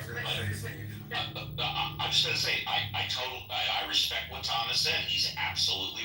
But that was what I was saying earlier, that the quotes from SCOTUS, both in the majority, in the dissenting opinions and the majority opinions, and then quotes later when interviewed, were how repulsive, not repulsive, I don't want to use that word, how distasteful it was for them to have to rule this way, but they ruled this way to stay compliant with what they felt was in line with the Constitution. But again, it's completely split. You had someone like Scalia voting, in the ruling to allow it when he is a conservative justice. I mean, you just look at the breakdown of how they ruled in those two cases. And Tara, I agree with you. He specifically says the burning when applicable with content neutral laws, and he combines it with those acts of vandalism and harassment, what we're seeing on the campuses and at these protests, that are the combined criminal or civil penalties that would be content neutral with respect to having the flag burned at the same time. So I don't disagree with you, but if you look, as I said before, in the rest of that statement from the White House, he again recites US Code 8, which is dealing with those trying to come into the country or those in the country on as visitors on permits or attempting to get visas, and the discretion that DHS and the State Department have with respect to if those are acts of flag burning, they can use that discretion. So I think he defines the two. He also talks about how the Supreme Court never said that flag burning fits in the category that's not protected speech where it would have cause imminent harm, which are those cases where you are fighting words or things that you don't have First Amendment protection. He specifically says that in his statement. So he's restating the law as what you pointed out, but he's also making it very clear that there is a law in place where they have discretion if someone is burning it and they are attempting to visit the country. Yes, well, I said that. I said the new area is basically in terms of visa, people who are in the country who are not citizens. That's not new law, Kira. That's, I mean, No. yes, good. That's The a new little area. law. No. You don't have to do that. In other words, he's choosing to say, we will now say if anybody is caught doing these acts, we will take away their visas, throw them out, do things like that, right? That he is basically emphasizing that. He didn't have to do that. There's no obligation for the government to get rid of a visa if someone burns an American flag, correct? Well, there's not, but that's a discretion, and if you look at, Discretionary. yeah, totally, and you look at that law that Rubio was relying on when they pulled that guy out of New York and put him in Louisiana, it was specifically their ability, the Secretary of State, and I believe the words were reasonable, it's reasonable decision or reasonable, it was not a high standard that the Secretary of State has to have. I have to find the exact two words. I know reasonable was one of. I think. She in the Matrix? She's in the Matrix. I don't think, listen, if you're an immigrant. Right. Tara, you were in the Matrix. You were in the Matrix. Could you repeat your statement before Thomas goes full? I think I'm still in it. Am I still in it? No, you're fine. Oh, okay. Well, I think that was Khalil, right? That's the kid, the guy, right? The green card holder you're talking about. But the court did not actually agree with Rubio on that, if I remember the case correctly.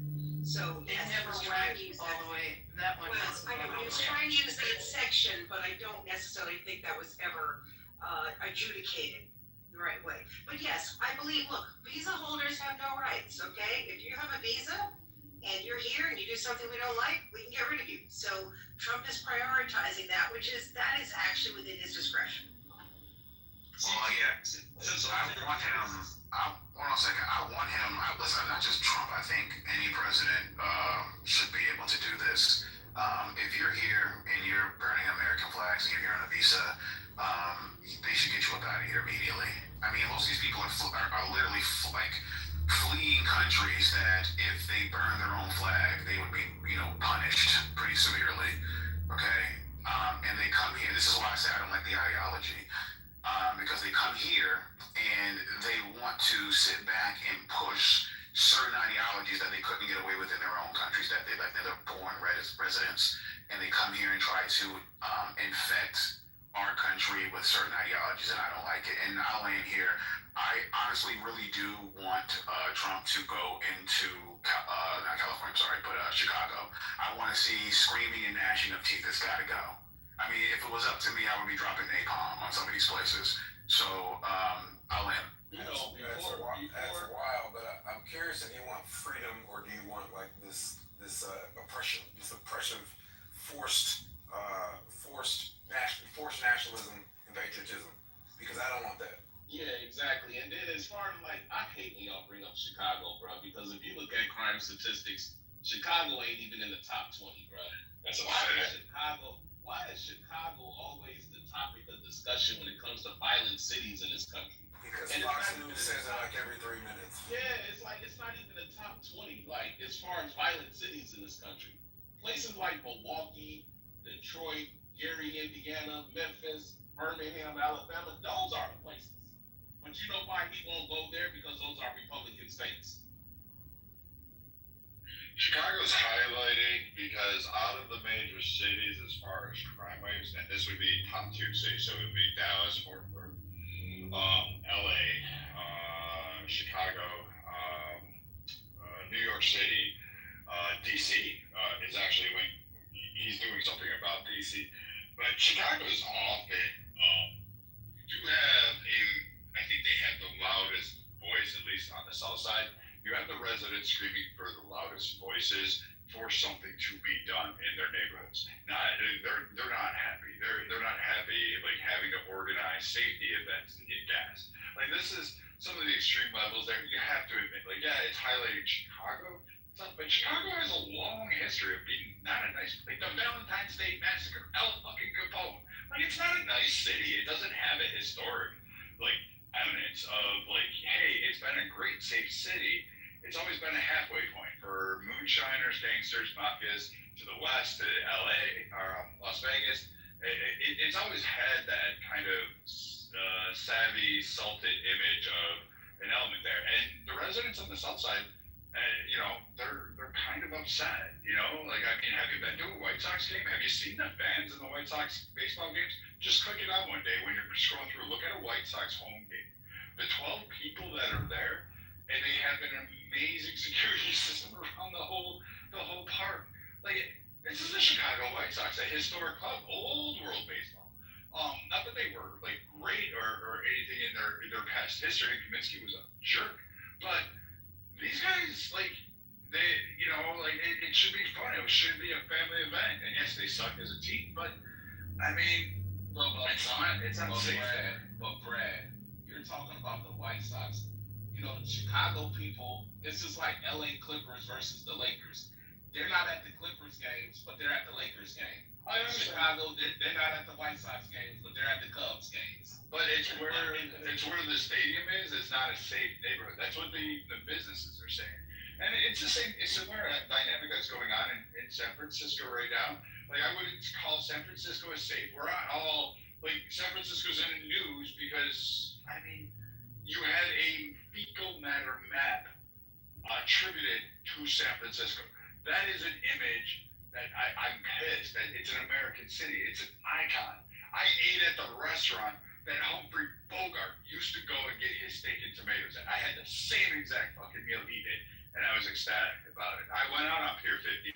I took the tour of Alcatraz. By the way, that place is creepy. It's one of the creepiest places I've ever been to. But I did all that, and I can tell you it's beautiful. San Francisco architecturally is beautiful. It's stunning. But you know what, Brad? I wouldn't live there. And here's the thing. Here's the reality. I think at the end of the day, crime is an industry, bro. Trump is about to really fuck up a lot of people money, bro. Like as he should. Crime is a industry in a lot of these major cities, bro. Without crime, the probation officers don't get paid, the lawyers don't get paid. You would need less judges, less police officers. Like it's all an industry, bro. And maybe it's a good thing that Trump is not a part of that industrial complex. That's not his thing. Real estate is his thing, so I can see why, he wants to clean up the cities. But to a lot of other people, that prison industrial complex, that shit is a real thing, bro. Just like how our military needs war, that prison industrial complex needs criminals. I am completely okay with that. I'm completely okay with less judges and lawyers losing money if it means that I don't gotta sit back and watch a nigga getting his brains blown out on IG Live, okay? I'm happy for that. I'm completely fine with that. And the reason I brought up Chicago, and y'all correct me if I'm wrong, because allegedly it has the highest raw numbers of murder compared to other cities. But regardless, again, it's because it's the city concentration. We see some of the most heinous shit take place, especially within our community, because I'm a part of the Black community, and it disgusts me. Whether it's even I don't care where it is, Chicago, Baltimore, St. Louis, I don't give a fuck. Okay. But when I see that type of degeneracy, when I see the crying families, when I see our elders sitting back terrified because we got motherfuckers running the street again, I want him to go in there and clean that shit up the way he's doing Washington, D.C. I don't want young niggas running around. I don't care if it's black or white, whoever. I don't give a fuck. Get it off the streets. People should not be fucking terrorized. Chicago is highlighted for reasons. It may not be the worst place in the country, but it's highlighted for reasons, and the shit needs to be fixed regardless. Okay? Then move on to wherever else you gotta fucking move on to. I don't give a fuck if it's a red or blue state. Get these motherfuckers out of here. Well, that brings me to my major topic. Go ahead. I'm sorry, Brandon. No, you can go right after me. That brings me right into the next topic I was going to change the title of the room to. Is something else occurred today, like Tara mentioned, there's a lot of, different dynamics if you read the EOs and his statements. And in cash bail. That's going to be a heated topic. You're going to hear that more and more, particularly around the midterms. And I understand people's sentiment. Like, how do I put this? It was relayed to me, and Finley maybe, when we have these political debates, even from left to right, we'll hear like, oh, we should do things like Finland. We should do things like Germany. We should do it like Mars. We have all of these different, we'll do these comparative analysis. But I've always questioned this of myself. We are the preeminent empire today. We sit atop. We are the ruling nation of the world. We are Rome. We are the Ottoman Empire. We are, I don't know, we were the Russian dynasty, the Tsars, we're England. Oh God, help me, I can't believe that just uttered out of my mouth. We were the British Empire. We are them right now. We are the controlling factor. Why should we have to say, well, we should do things more like England, we should do things more like Sweden, or more like Germany, or more like et cetera, or whoever you want to put in place? When I'm going, we're the ruling empire. Why shouldn't we expect better? Why shouldn't those nations be comparing themselves to us and saying, why can't we get this done? And I'm looking at our bail system, I'm looking at our crime waves, I'm looking at certain things that Trump has done, and I thought there was going to be a bigger push on the DC. I thought Democrats were going to go all in and go ballistic on it, but I guess maybe there was some truth to what Trump said.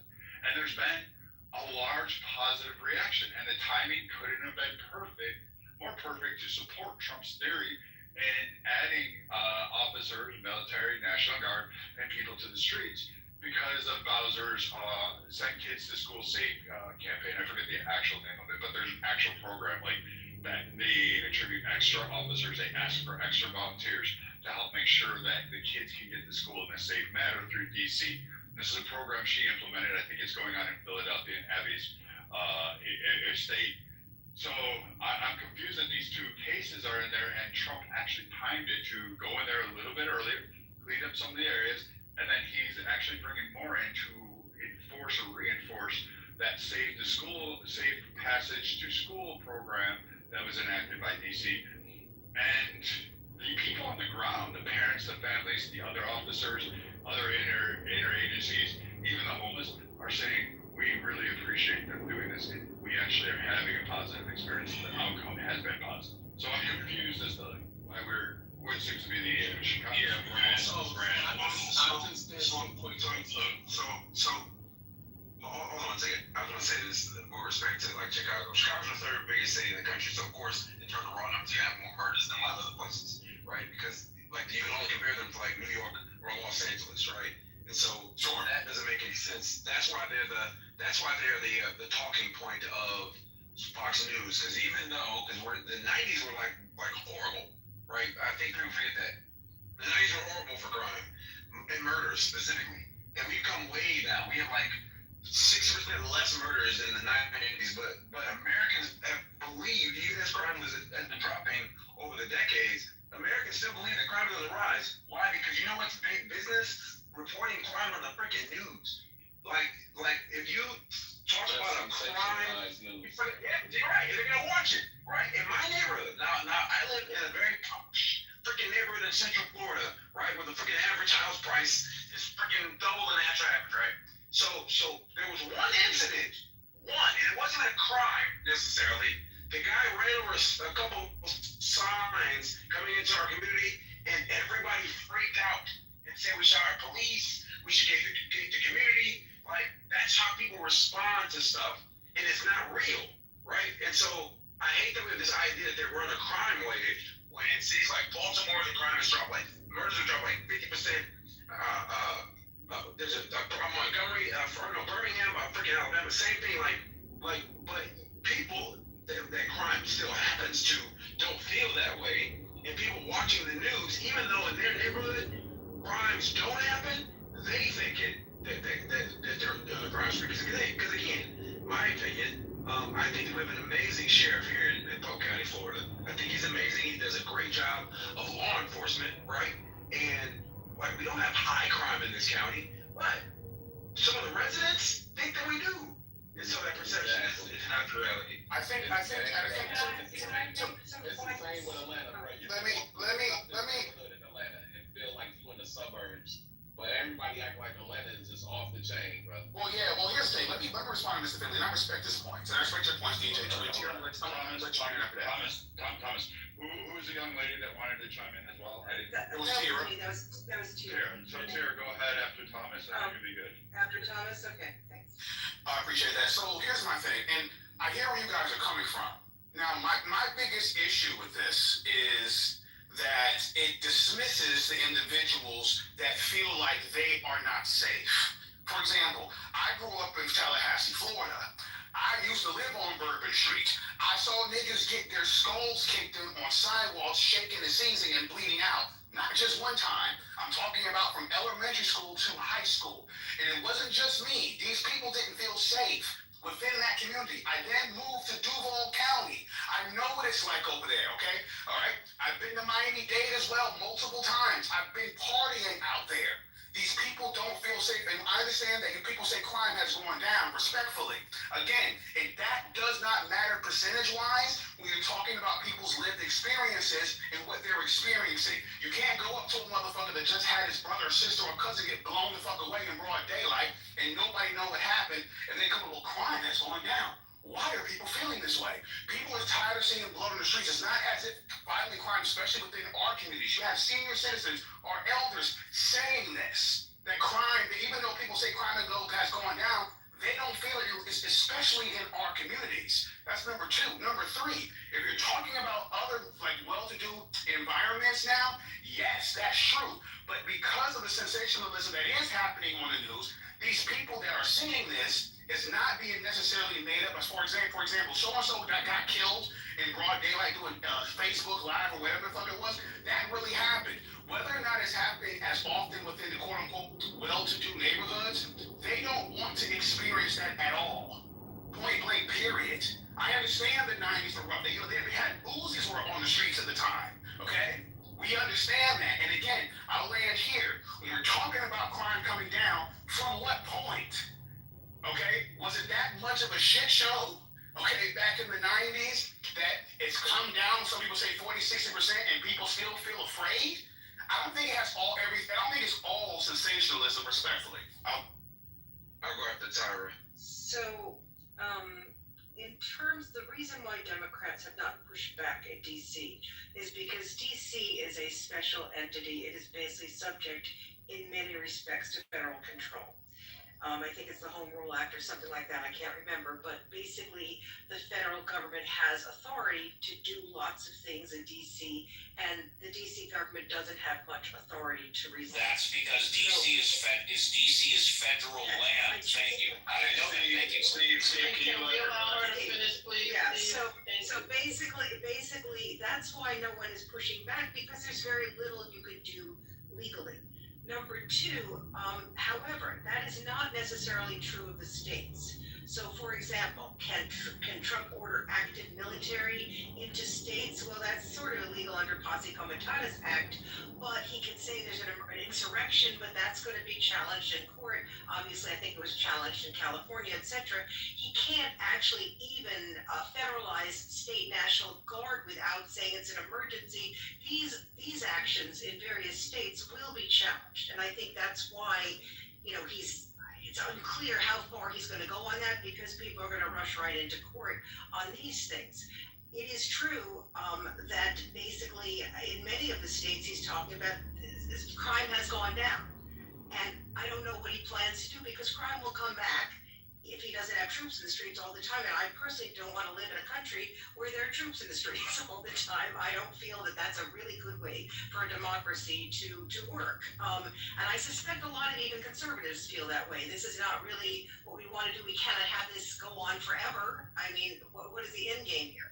In terms of cash bail, I think it was Brad, I'm not sure who said it, but in terms of cash bail, Trump has said he wants to get rid of cash bail, but most charges, most criminal charges are state charges. Trump can't tell state courts what to do or state lawmakers exactly what to do. We have the 10th Amendment. He's not even supposed to.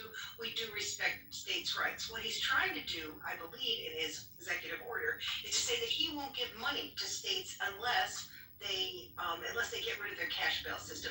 I don't think that's going to fly either. I think that's illegal, and it's once again one of these areas that Trump is just doing things, and the courts are going to eventually make these decisions. But think about it. You can't. Why is he telling a state court or a state law what to do about cash bail, which has nothing to do with the federal government? So I think that'll actually fall apart, and I don't think he'll actually be able to do these things. But that's what's going to happen with cash bail, because yes, he can do it for federal courts, but not for state courts. Thanks. Steve, hold on. Steve wants to speak. Let Steve go, Ray Abba next, and then Mr. Finley, you can go after Ray. I'll make it very quick. The difference is that Washington D.C. is federal land. As the prior speaker just said, it is not under the jurisdiction of the states or the municipalities. It's federal land. That's why it's different. All right, Ray, let's hear from you. All right, can you hear me good? Yes, we can. Okay, good. I'm just making sure. But so here's the problem. Mind you, we're supposed to be in peacetime, right? Like this country's supposed to be peacetime. Why are they sitting up here sending the National Guard troops down there when, they've been talking about this for like 20, 30 years about DC being the murder capital or whatnot, right? And not only that, they've been talking about all these particular states. Like somebody referenced Chicago, and I'm glad somebody did put out the actual statistic because Chicago gets bad rap. Not to say that there's things that don't go on as far as the crime rate, the different gangs, and different criminal organizations that are down there, no doubt about it. But my thing is why now?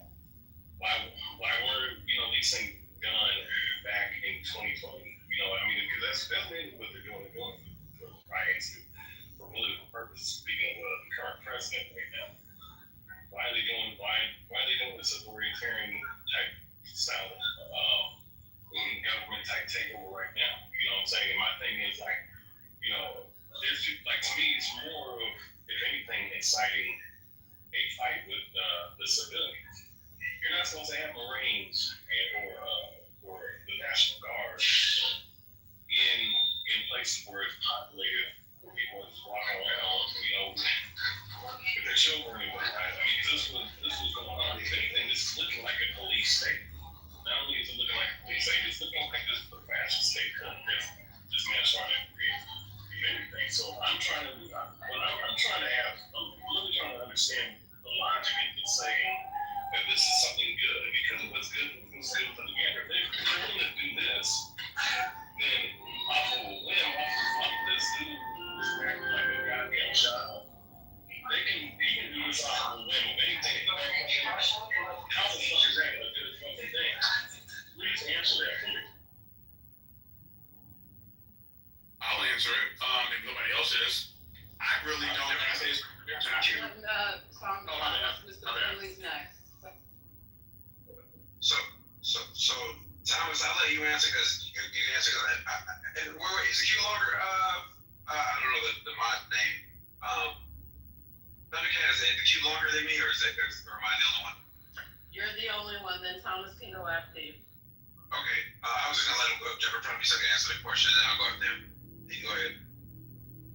All right, appreciate you, brother. I was gonna say I honestly don't care. Respectfully, I say this is my opinion.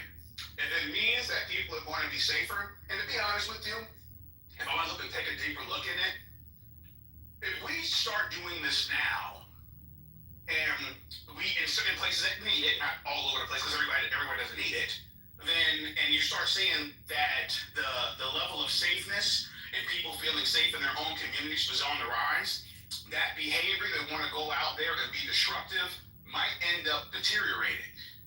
Okay, because again, that the culture has shifted.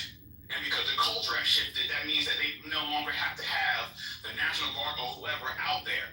I'm worried about people being safe. I don't care about how it looks, as long as that means it's going to save people's lives. That's irrelevant to me, and I'll land there. So Thomas, if we jailed speeders, right, just to throw them in jail, you think that would make the road safer? Say it again. I'm sorry. Say it again. I missed it.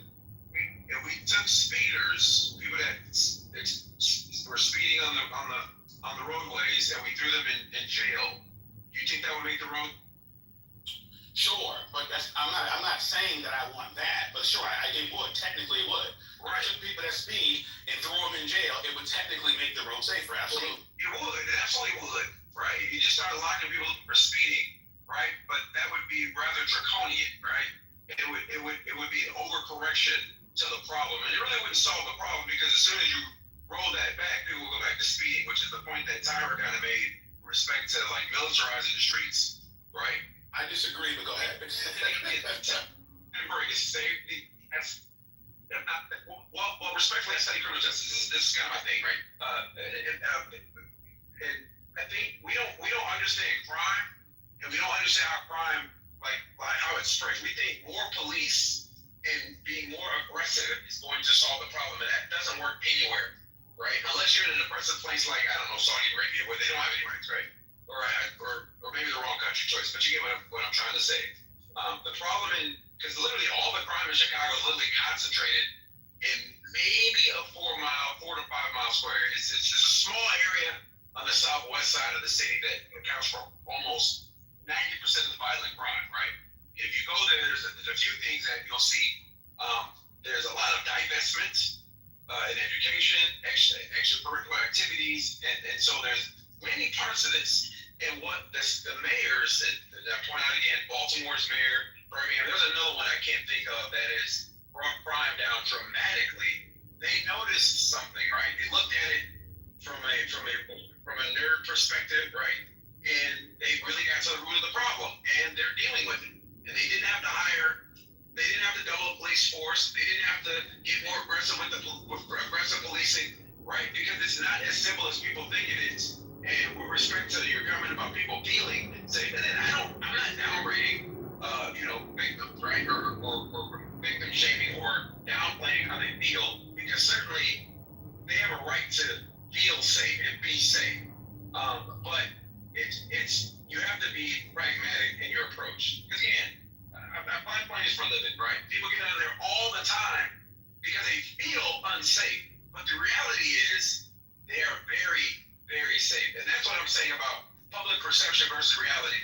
A lot of people that are dealing with crime, yes, they're dealing with it.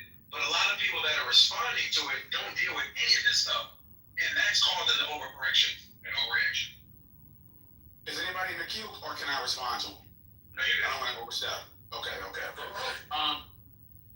Gotcha. So my thing is, and again, I hear what you're saying, and we brought up Saudi Arabia and so forth. I mean, I think Saudi Arabia could be used because they have very harsh punishments. They will cut a nigga's head off, and most niggas don't want their heads cut off.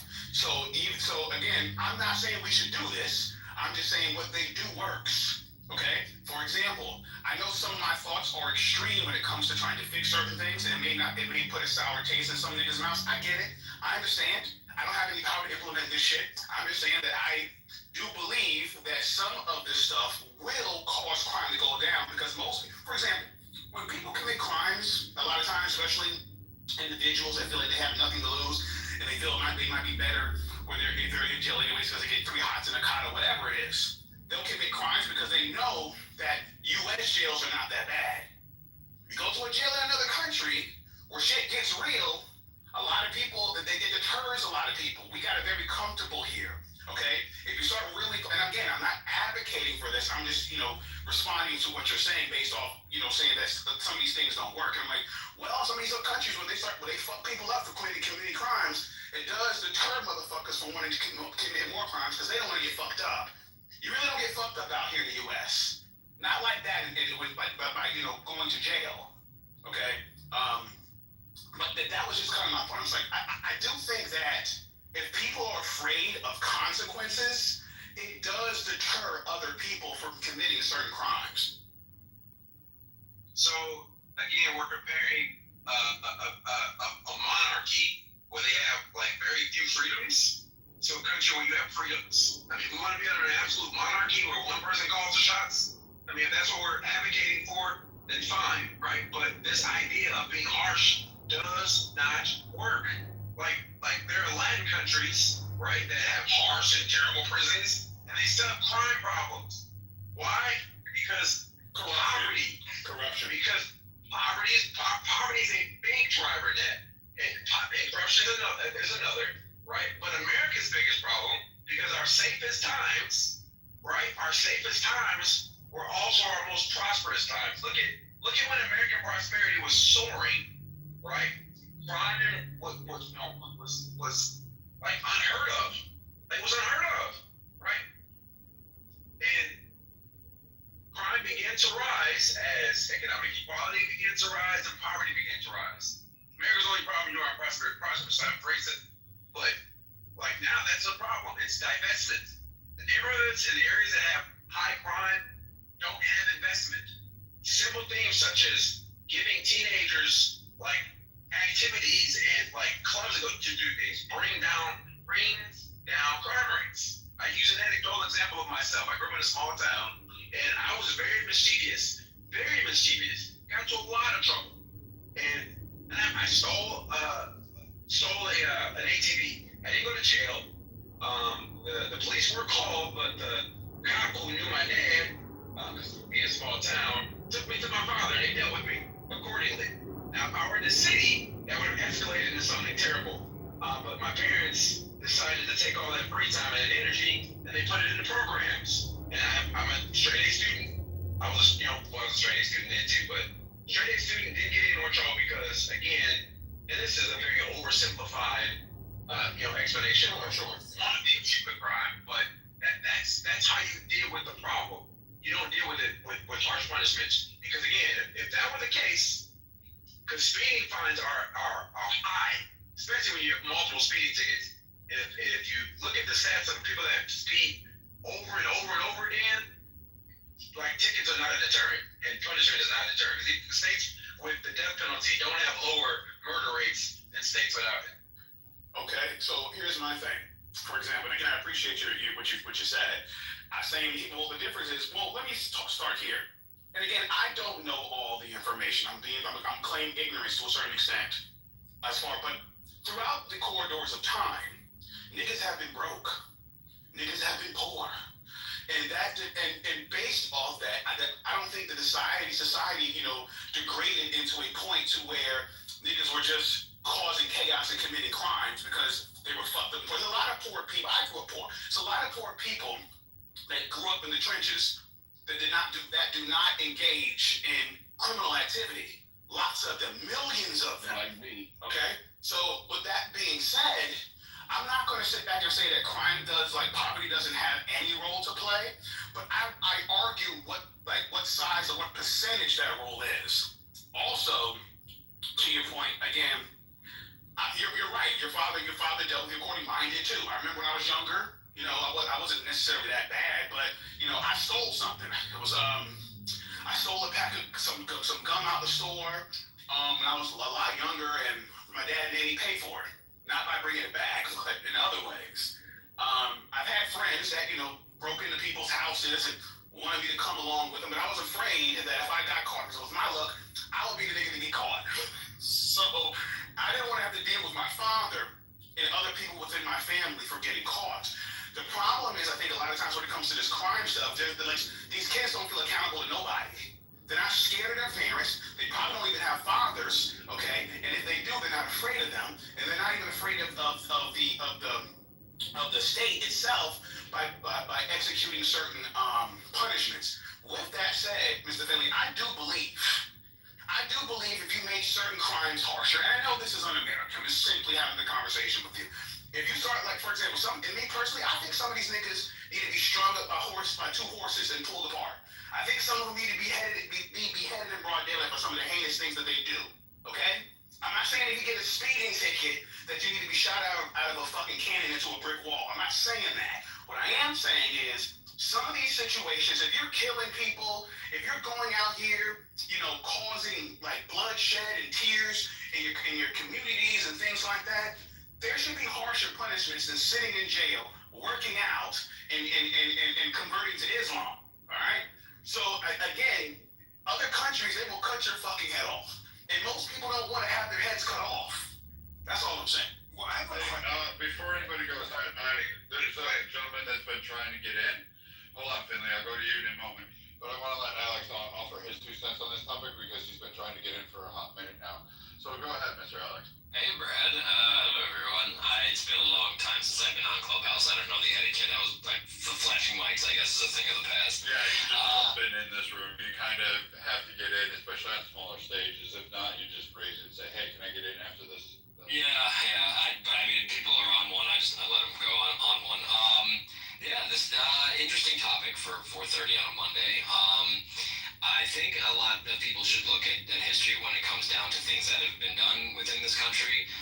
When it talks about upheaval, I guess, within society, people that have the right to protest, but protest has always brought violence from the other side when people want to speak their minds about whatever they believe in, and that's kind of happened all across the country.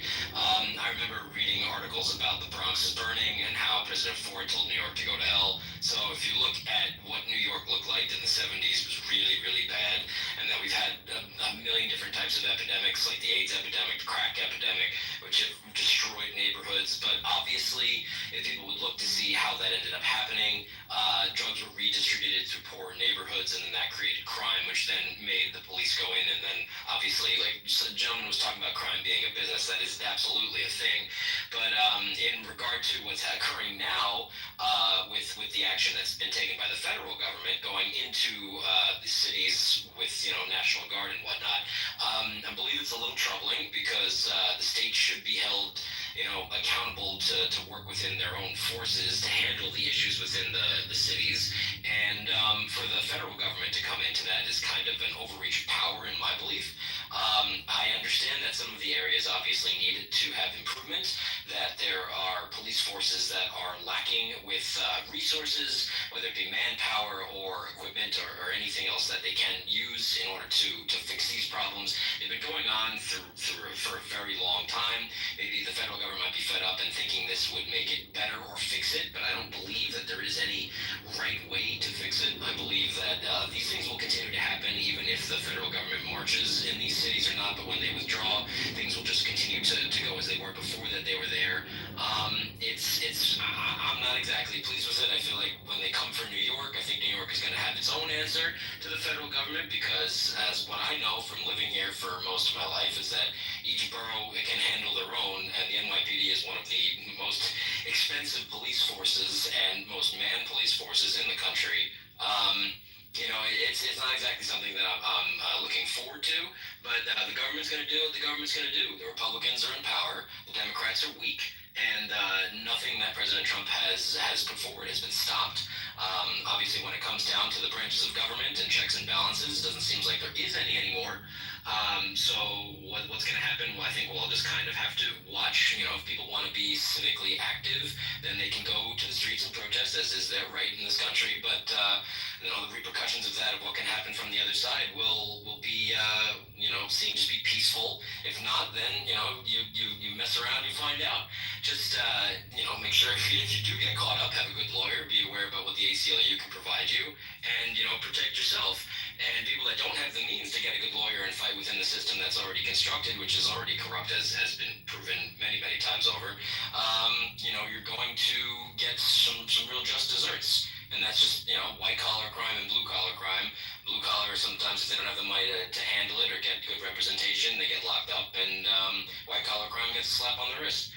And that's my 2 cents, and thanks for letting me speak. Yeah, let me just say, and that was a great commentary. I think that sort of the issue with what appears to be the militarization. And I'm a DC resident. I've lived in DC for 25 years. I'm a homeowner. I certainly have opinions about like that whole thing. But I think that even a broader conversation that I'm not hearing from either side, whether like liberals or Democrats, is really when it comes to crime and eradicating crime, with a militarized presence, either way, how you see it, is I think the thing that like we need to have a real conversation about, and I think that it's a conversation that neither side really wants to have a conversation about, is anchored in like wealth distribution, particularly when it comes to sort of the racial wealth gap in this country. I don't think that, like, quite honestly, and I'm just being real, I don't think that white liberals are more interested in tackling that issue than white conservatives. I see them as sort of,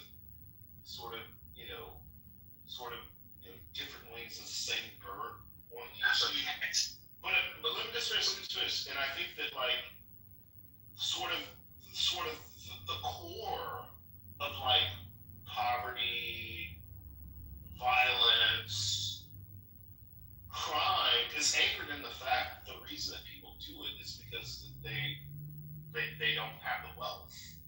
Like, I think that if we as an American society were really interested in addressing like crime in this country, then I think that we'd be really open to entertaining like wealth distribution and specifically like reparations. And that's just what it is. And I just don't think that like white liberals, white conservatives are open to entertaining that conversation, because really what we're trying to do through sort of a militarized approach to addressing crime, it's like sort of like putting a Band-Aid on a gunshot wound. And that's really what it is. And I think that like white people in this country, I think you guys really need to sort of like look at yourselves internally on whichever side that you're on. If we want to address crime, if we redistribute wealth in this country, we'll see a change when it comes to crime overnight. Like, people just don't do crime, because they just want to do crime, but it's a function of poverty. And I think that America, given its caste system, has created a caste system where ultimately, traditionally, white people are at the top of that caste system. And that caste system is anchored in wealth.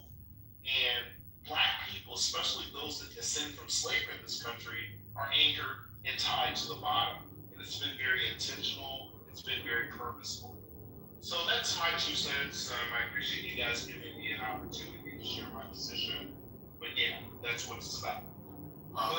And while you're giving your submission that you were correct, I would say that's a fact with respect to white liberals and white conservatives. White liberals claim that they want, like, for example, in the homelessness, when you propose to build like low income properties or homeless shelters in their neighborhoods, they're NIMBY fast as hell. Just wanted to say I agree with you 1,000%. I think I actually agree with that point as well, because a lot of white liberals, like, in order to do this, you got to take food out of your family's mouth to do that, and most white liberals aren't willing to do that. They just want a virtue signal. But to the point about reparations and everything else, I am very curious. From what I've been reading, again, it's about 17. Let's talk about the black community. 17% of the black community is considered poor, right?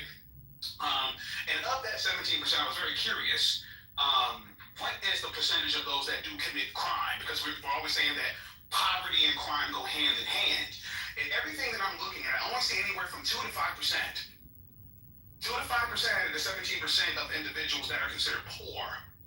So why is it that we're always harping on, well, we just got to cut niggas checks. And if we cut niggas checks, that it's going to completely stop crime. And again, the vast majority of the black community is not committing crime, and the vast majority of the black community, or the ones that are in poverty,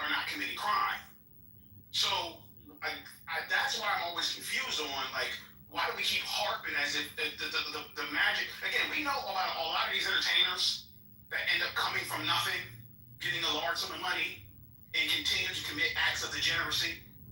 So it's not just, getting a check cut that's supposed to be the magic, wand or bullet or whatever it is that you need to kind of fix the situations. So I don't know. Maybe I missed. To be honest, I'm not even sure what the question was. To be honest, maybe it's just. No, I was asking. My question is why do we constantly equate crime with the fact that people are poor? Well, because there is a somewhat of a correlation. It's more about the income inequality per se, but I also want to point out that I don't know who made the reparations argument. Maybe Lily did. I didn't hear it. I don't know. Lily did. Okay, my fault. But I'm not making it because it's a reparations argument is a separate argument. I'm making the argument that one of the reasons that crime is persistent in these areas because it is a cycle of young people not having anything to do, right? Not. Did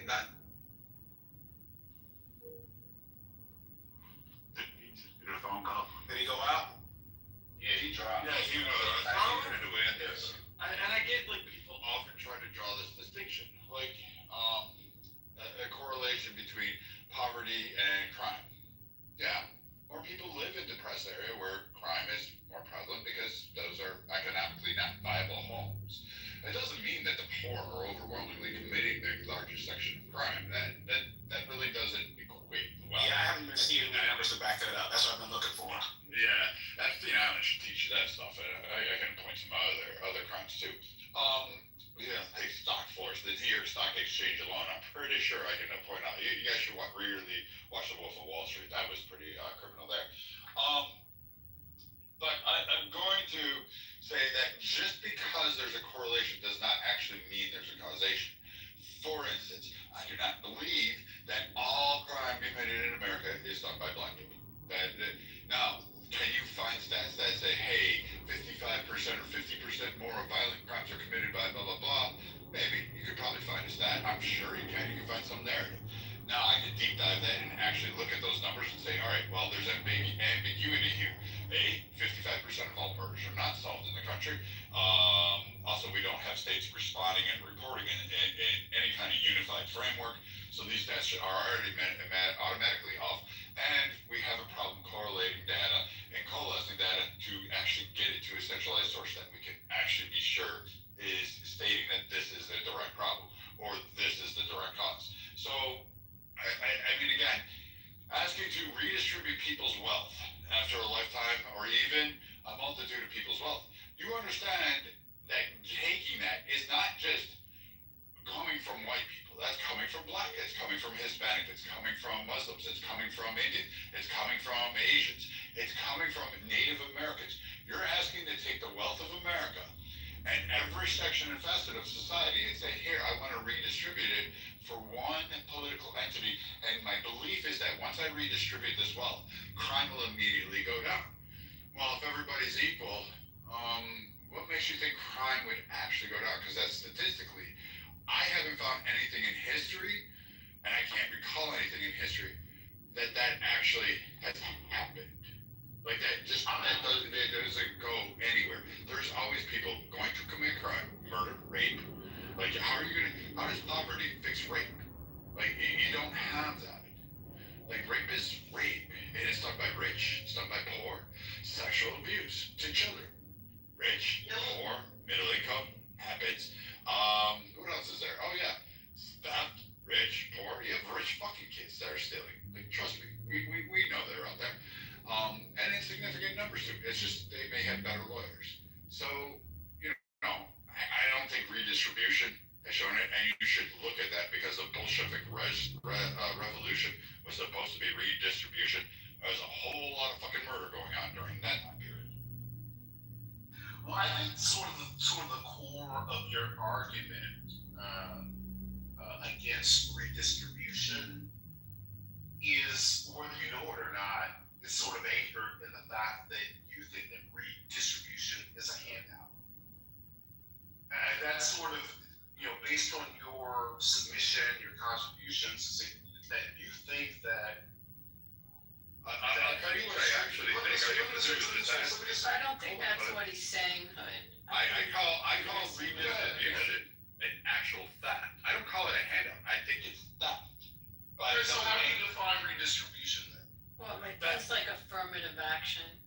I don't think you'd call that a handout, but that was to hopefully the Could you let him concept. speak, man? The concept, Honestly. Hood, Could you stop let him talking. speak? Well, Hood, I don't even know what. the concept 25 years ago when that Could you came let him speak into, for himself?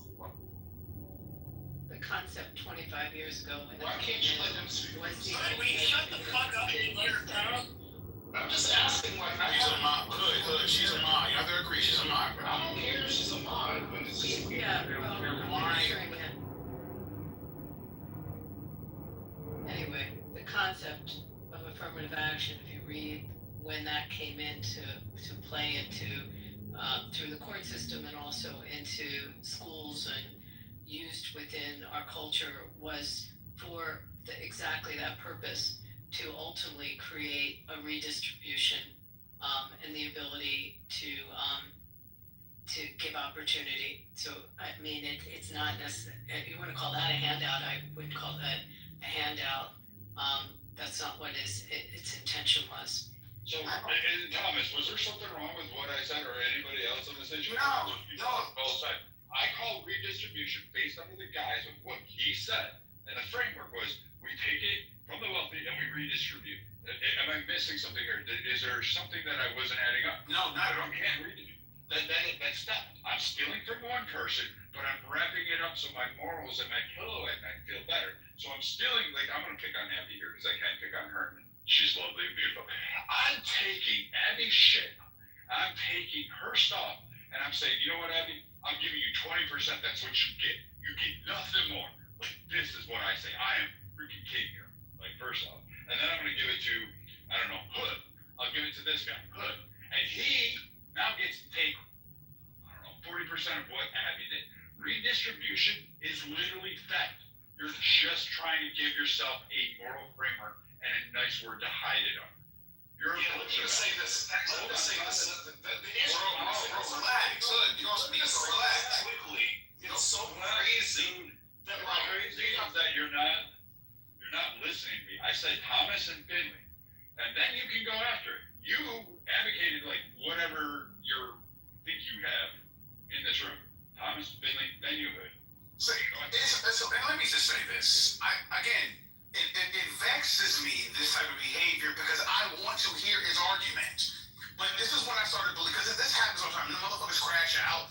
And I think the reason for this is when they realize they don't have an argument. So what they'll do is they'll try to basically redirect the argument to something that's irrelevant. Okay? He understands. Most people that come on stage understands that the mods can pretty much do whatever the fuck they want. You're not going to win the battle. You're probably going to get blown from the stage. So why engage in a back and forth like that? I want to hear your argument.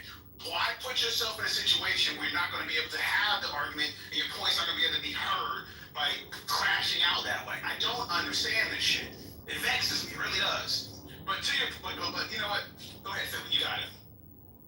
Well, I agree with the argument. I don't agree that redistribution is theft because you can just taxes, right? Like do a better tax policy than the play for play and wait for the rich policies that we currently have that have caused this income inequality over the last 40 years. It's just trash policy, and I agree that there's no causation with poverty and crime, but there's some correlations there. But it's a lot of it is again lack of investment.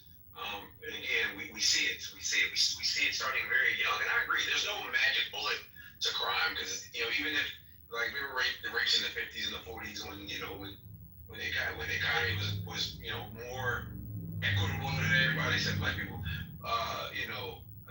But I understand that the thought that you'll never get rid of all crime, and that's not the goal. The goal is to like address some of the causes of like some of these violent crimes, and I do think that it's a lack of investment clearly in a lot of places that are crime ridden. Well, let me strike that. A lot of places that are ridden with violent crime, there is this underinvestment because white collar crime exists throughout the whole of America, and we don't spend nearly as much time trying to prosecute it publicly or legislatively like we do violent crime. And the white collar crimes, in my opinion, has many, many more victims than violent crime does. But I'm gonna leave that there. Yeah, let me just say real fast. And I'm gonna try to be as respectful, as I can. But it's really difficult when I hear people sort of argue about quote unquote reparations, quote unquote wealth distribution, because the way that you view it is completely ahistorical. Like you're completely erasing like 500-600 years of history that black slaves and sort of the sacrifices that their descendants made to create the greatest country in the world. Like you're literally erasing 300 years of fucking free labor in sort of your argument as to why you think that, like, when it comes to wealth distribution, that somehow the descendants of the people that provided 300 fucking years of free labor, the fucking slaves of this goddamn country that were the foundation of building this nation with fucking free labor, aren't entitled to anything. It's really, in my opinion, it's deeply anchored in white supremacy. It's deeply anchored in historical erasure, and it's deeply rooted in, for most of you white people, most all of you motherfuckers are fucking immigrants. Most all white people, unless you came on the goddamn Mayflower, you're immigrants, and it just really validates to me the egregiousness, the evil of white supremacy on the left and the fucking right. And I just think you guys are you're callous, evil people. And to sort of argue, and let me just finish, I'll land here. I'll land here. For you to have a position of like erasing history, that level of arrogance is completely baffling, and you really need to fucking check yourselves, because the descendants of slaves in this country are absolutely due reparations and redress, given the 300 years of free labor that we've contributed to building this nation. And I'll land there. Thank you. Okay, so it's weird. I love these. I really do. I love these reparations talks because usually they're espoused by people who can't really correlate history. You went from 500, 400 to 300 years. I believe the United States is only 250 years. Maybe you should start with fucking England, France, Spain, Portugal. Brazil, my guy. Brazil and that's some 1888. This is your fact that black people built the fucking nation. No, you did not. The primary fucking thing that you're going to categorize yourself is that you're somehow had fucking Wakanda and that the Americans came over here and fucking ripped Wakanda from you and then put you in a cotton field. That didn't fucking happen that way. Your fucking land was taken over by other black people who then deemed you or your ancestors unworthy to exist. So they either killed your asses or they said, hey, you're going to be slaves and we're going to sell you for fucking trinkets and fucking whatever the fuck it was. Shiny pieces of 8. I don't fucking know. And the white European nations didn't send an entire army to invade Africa. They tried that. They got their asses killed. They couldn't even get past certain regions because of the interior. They died from malaria, dysentery. They were eaten. The fucking terrain in Africa was horrendous for Northern Europeans. They didn't bother to approach it because they knew only water sources. And their biomes were vastly different than the biomes down there. They didn't succeed. So your historical relevance is also kind of bullshit. And if you really wanted to go for the tit for tat, I mean, you got 300 years of actual slavery where black Africans and Muslims, which, depending on the day of week, a lot of you like flip-flop and say Muslims are either black when they add to your cause, and then and they're not black men, they don't add to your cause. But those guys actually had a huge slave trade enslaving white people. You know, there's a song, I forget who did it. You know, there's a whole song about some of this stuff that goes on a little bit. You should look up some more history on this. And they had it, and white people were enslaved. So I guess, you know, white people should ask for their 300 years of pounds of flesh from all of the aspects of Africa doing this fuck shit. But anyway, when you come to America, the fact that you articulate and say, we built it. No, you didn't design cities. You didn't do central planning. Yes, you worked chorus. Yes, you worked alongside other impoverished white people, Irish Gaelic, people deemed unworthy in society, and even deemed to be classified as humans, and had to go through similar oppressions, similar restrictions, and similar rejections. You don't give accounts for the Asians. We literally had anti-Asian policies and huge Asian discriminations going on way prior to, guess what? The expansion of black people into California, because you weren't fucking there. And oh, for the record, the majority of the time that you quote this country, you act like we're getting California reparations. Mind you, that the United States wasn't even the United States it is today in 1865 when slavery ended, or one of the 5 other civil rights bills that was passed, or one of the other fucking land grants and all of this stuff. Now, there are egregious actions that the U.S. has taken place, and there have been things that I would agree with in redressing harms. But you Wakandanites that want to come up here and go reparations and we need to redistribute wealth, you are the wrong people to talk to. You're not sitting at the table. You're not invited to the table. You're not on the legislation. You're not even on the panels with that. And you're not being accepted in the room because you don't know the actual historical facts. You don't know about the trademark. You're literally so. All right, let me jump in real quick. No, you don't get to jump in my fucking room. Who the fuck are you?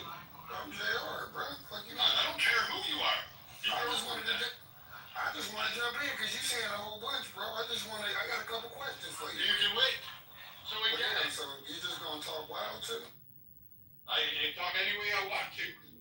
That's the whole point of this. Like, I am tired of people coming on stage saying, until reparations, we don't have a functioning government. You had a functioning government. You had all this shit prior. I'm sorry you were deemed inferior by a continent of people who didn't look like me. I'm sorry you may have some fucking ancestor that was enslaved. Your asses weren't fighting for Irish lives when Ireland was getting starved, when children were getting raped, when they were getting boot stomped, they were getting murdered, when they were made to work in fields, when they were made to fuck each other for fucking entertainment, when the fucking English lords were doing that. They've been doing that for 1,000 years. That's where my ancestors come from. The Irish are enslaved too, Brad. Yes, I know. The Mexicans too. They went through that shit too. Like, they had their own. They had a whole point. You're not bitching about Polk going in and taking Mexican territory and fucking ostracizing the Mexican native or Americans or the Indians or whatever you want to give them their label in California, Oregon, and Washington, Arizona. You don't condemn President Polk for doing that with John Kidding and all of those other fucking mutineers creating a secession and then telling the people you're now American citizens. You just have to act right. And oh, by the way, we're not helping you with anything. And Mexico cutting off their food supplies and killing them and taking their children, taking their stocks. You didn't do shit about that.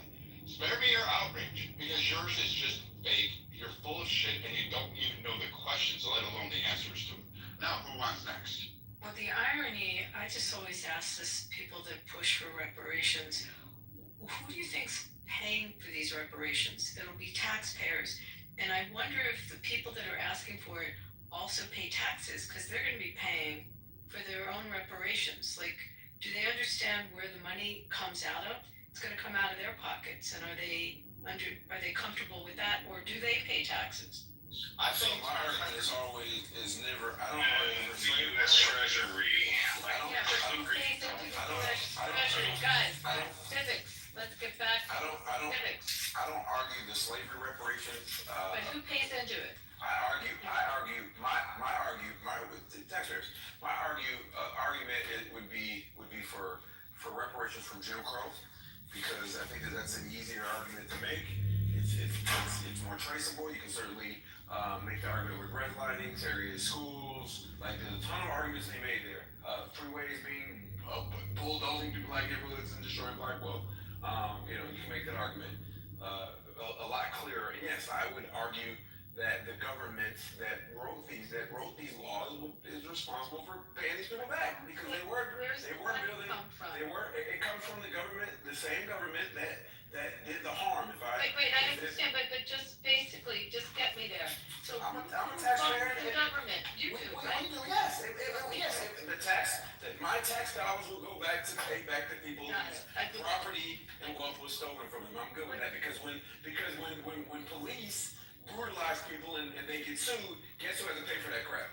I do. I gotta pay for it. Okay, so. Right? When a teacher sexually assaults a kid and gets in the school system, because the school gets sued, right? I have to pay for that. And so. But did you feel that when I was bringing up affirmative action before, did you feel that that was a form of compensation to try to create programs to, overly extend opportunity?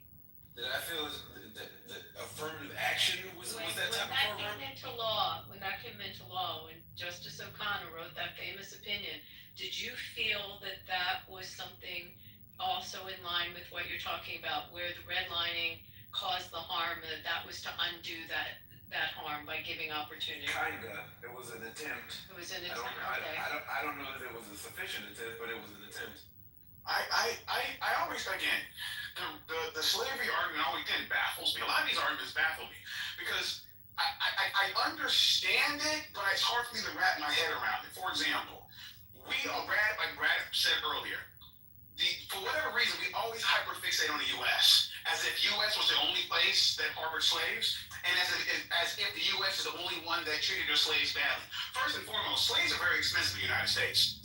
Even though we see a lot of movies of terrible things happen to slaves, in which they did, the vast majority of slaves were very expensive. You couldn't just slaughter them, okay? They were very expensive to get and to maintain. With that being said, also, some of these places had slavery for thousands of years, that helped build their civilizations for thousands of years. Do you think in 2025 or even in the 20th century, they said, you know what? For the thousands, for 1500 years that we had you motherfuckers slaving, okay, in a hot sun, here's a check for $1 million. Nobody's doing that. Nobody. So again, even if we were to even look to try to do something like that, listen, DNA tests, I think there's stuff within the DNA test that say that this is for entertainment purposes only or some shit like that. I don't know, but my point is this. How are we going to legitimize and legitimately trace back to whose parents were affected by this, to what percent, et cetera, to be able to even decide who gets what? And all that's going to do at the end of the day, and they're going to say this is racist too, if they were to cut everybody a fucking check in my community for whatever amount of money, they're just going to raise prices of shit. That's all they're going to do. They're just going to raise fucking prices of shit. And then you're going to say, well, it's racist now because the house I was looking at for buying for $700,000 is now at $1.2 million. So again, I don't understand where this goes. But let me just say, it's sort of weird. Let me just finish something. Just like your position that, sort of like tracing, like, I guess your ancestry back to slavery, like literally, like that shit was not that long ago. I'm a Gen Xer. My parents, thank God, are silent gens. They're still alive in their late 80s. My dad's grandfather, was actually born into slavery. So, like, this sort of belief that, like, our connection as the descendants of slaves was, like, thousands and centuries ago. No, we're talking literally like 3 generations back. Like we can fucking easily trace like, and my parents, as a matter of fact, are also survivors of Jim Crow. And again, that's the thing that people think that like, that when this reparations claim, it's not limited to slavery. But it brings forward all of the very targeted policies, discriminatory policies of the U.S. federal government against a specific group of people. And that's a claim. Like when we look at like the California task force in in their 2-year study, AB 3121, which was signed into law by Gavin Newsom. Camilla Moore was the chair of that commission that studied reparations over 2 years and made recommendations. Okay, what's the point? Let me just finish. First off, you don't tell me what to do. Oh my God. Brian, you're just a fucking racist, bro. Like, you just No, I just don't like it. you're just a racist. Okay. That dude sounds like okay, a like you're racist. like, hold on. I don't like this bullshit. Like, you can call me racist. I don't give a fuck. I don't fucking care. I've been on this stack 5 years. I've held rooms and clearly have held content and had discussions far deeper than you have. I've actually been in legislative circus. I've sat at the tables. I've listened to this. I've been to the meetings. I've read the books, read the pamphlets, saw the movie rights. Your fucking 12 years of slave fucking narrative and coming on stage saying what you owe, what you weren't there. You're leaving out the fact that only 3 to 5% of the population, pretty much at the start of the Civil War, had slaves. So then we're looking at an agricultural aspect. Yeah, slavery was existing on here, mostly in, guess where, farming, rich areas where they overwhelming wealth, they didn't have it. Don't come up, Ali, don't do it because I'm not in the mood. I don't like hood rats, and I don't like people who are really fucking didn't read history. And you just fucking quoted movie lines. That's fine. You literally started quoting 12 years of fucking slave and then told me let me land. Fuck you. Get out of my room. Go do your own in. That's why nobody comes to and listens to it, because your shit is stupid. You don't have any historical references. You don't talk about the patents, copyrights, art. You don't even go after the Met. The fucking Met Gala has fucking black artwork, black American artwork hanging right fucking now. There's literally a fucking exhibit on it, and guess what? 60 to 75% of that artwork that's hanging in the fucking Met, guess where it came from? Oh, yes, Jim Crow era and post-Civil War artists, and it was just taken from them. It wasn't asked, it wasn't given, it was just seized. Many times it was stolen from them, and somehow the Met got it through the black market, which a lot of fucking art actually gets up there through the black market because these people have it. And you're not fucking standing up there going, hey, we should have that artwork returned. You didn't even fucking know about it until I fucking told you.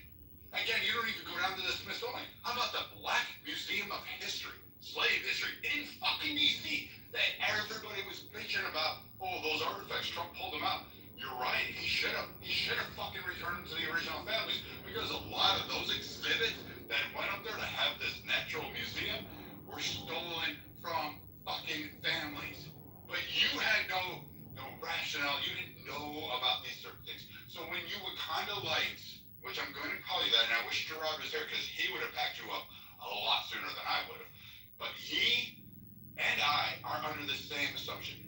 There are people who can articulate reparations, and they can articulate an argument, and I'd be willing to listen to them. But then there are those like you, who sit there and watch 12 Years a Slave come up on stages, and you fucking were like, from here to equality, you didn't even read the whole fucking book. You read the fucking Cliff Notes version, and now you want to act like you actually have some historical connection. You forgot about black slave owners, you forgot about black shippers, you forgot about black businessmen who profited off of slavery, intercontinental, you forgot literally all the Caribbean, Mexico, and fucking South America, which had overwhelmingly more than any other part. The majority of slaves from Africa went to fucking Brazil. Get your facts right. And oh, by the way, we're 250 years old, not 300. Jesus fucking Christ. It was England before that. So get your reparations from England before you come to me and ask me for a handout. And call me racist. Ali, or whoever's next, go ahead. Yeah, Brad, quickly now, actually on my VJ, am I audible? I want to make a couple of comments. Yes, I can hear you. Go ahead. Okay, two things. And the both things are almost big shade right now. No wonder why the two are tired of this discussion going on, particularly in the last decade. Number two, to the black community, there is no help on the way. No category is coming. You have to be moving the entirety of the community of black people. They have to help themselves like all other immigrants to this country. And I fully recognize the slavery and history of it. But then again, it's been almost 450 years, or 400 years. It's about time, and they can do what needs to be done for themselves. Again, I land with this. No further help is coming. The cavalry is not on the way. You've got to do it yourself. Thank you, Brad. You know what? If they really want, listen, if they really want reparations, why don't we do this? Listen, to the white compatriots on the left, respectfully, that agree with you, that believe that you should be given reparations, why don't you have them all cut checks? Okay? Have them all cut checks in California, New York, wherever. Have them cut the checks for you. Don't ask it from the people that don't agree with you, like the conservatives or anybody else, or whoever. Ask the white liberal to cut you a check. Okay?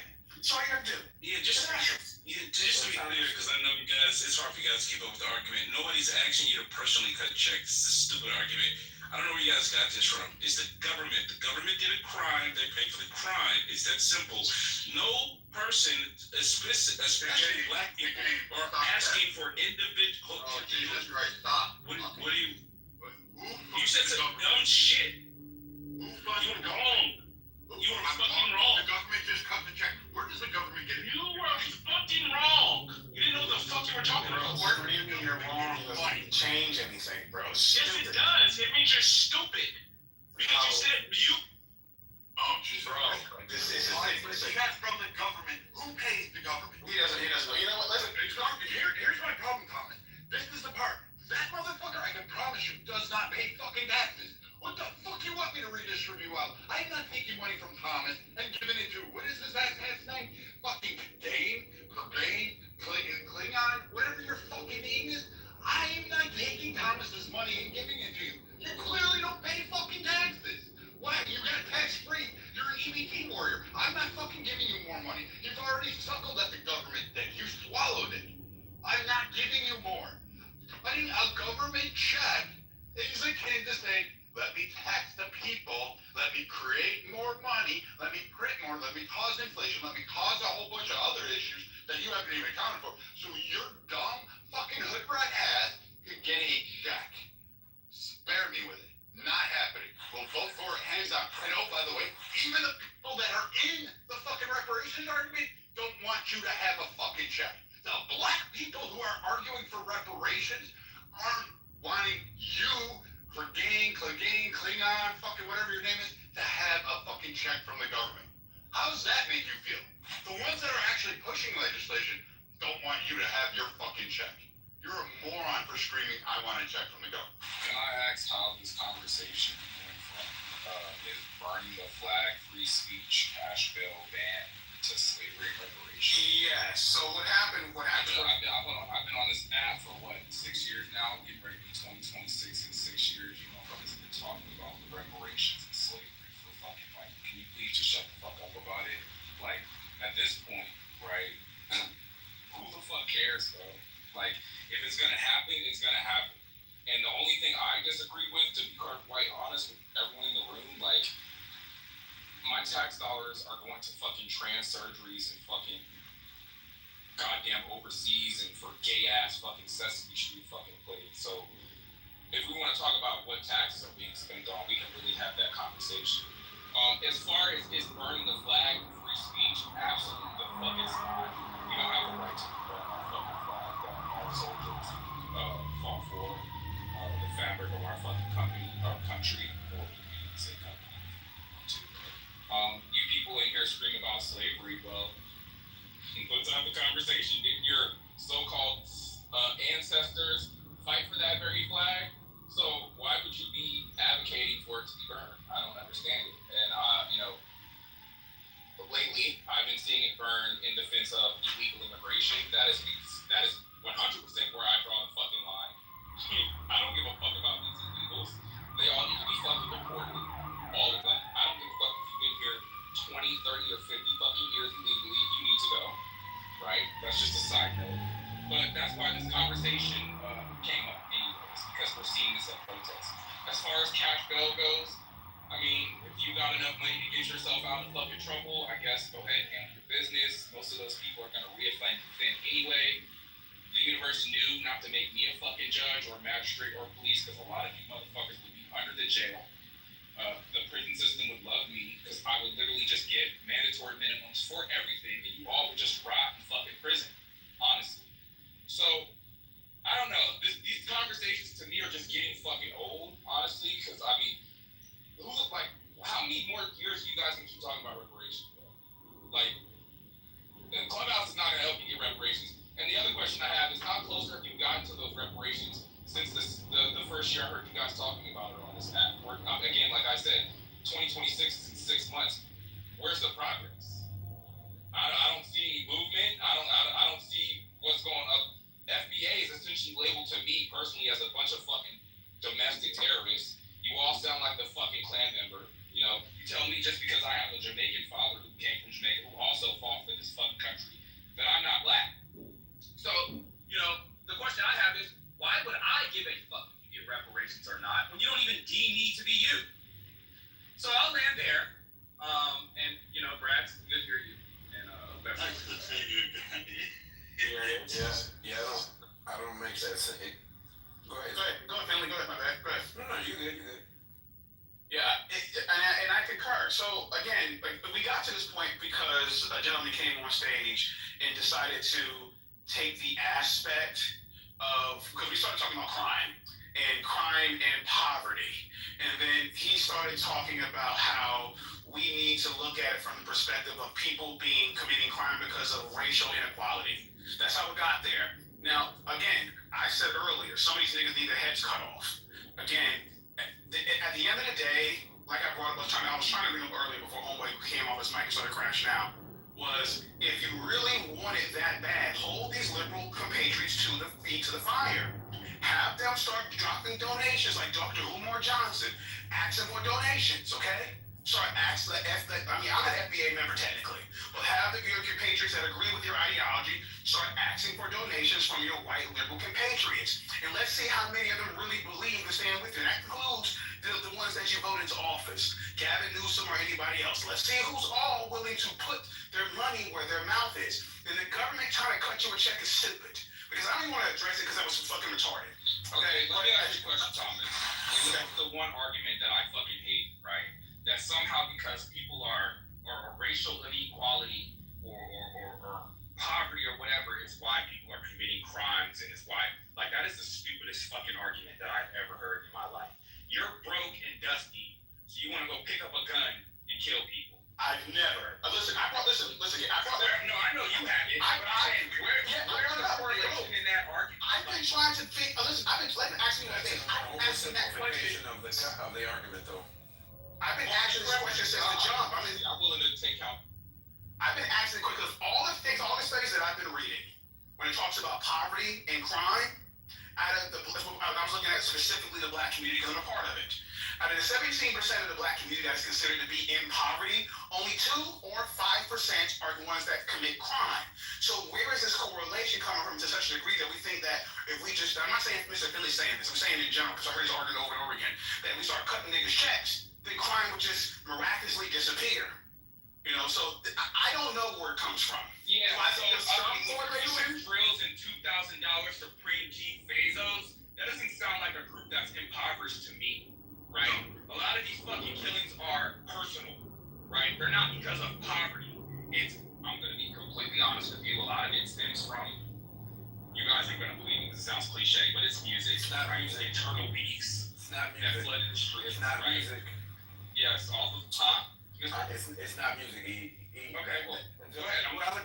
So that crime is a very complex conversation, right? But the crime that we talk about the most is violent crime, right?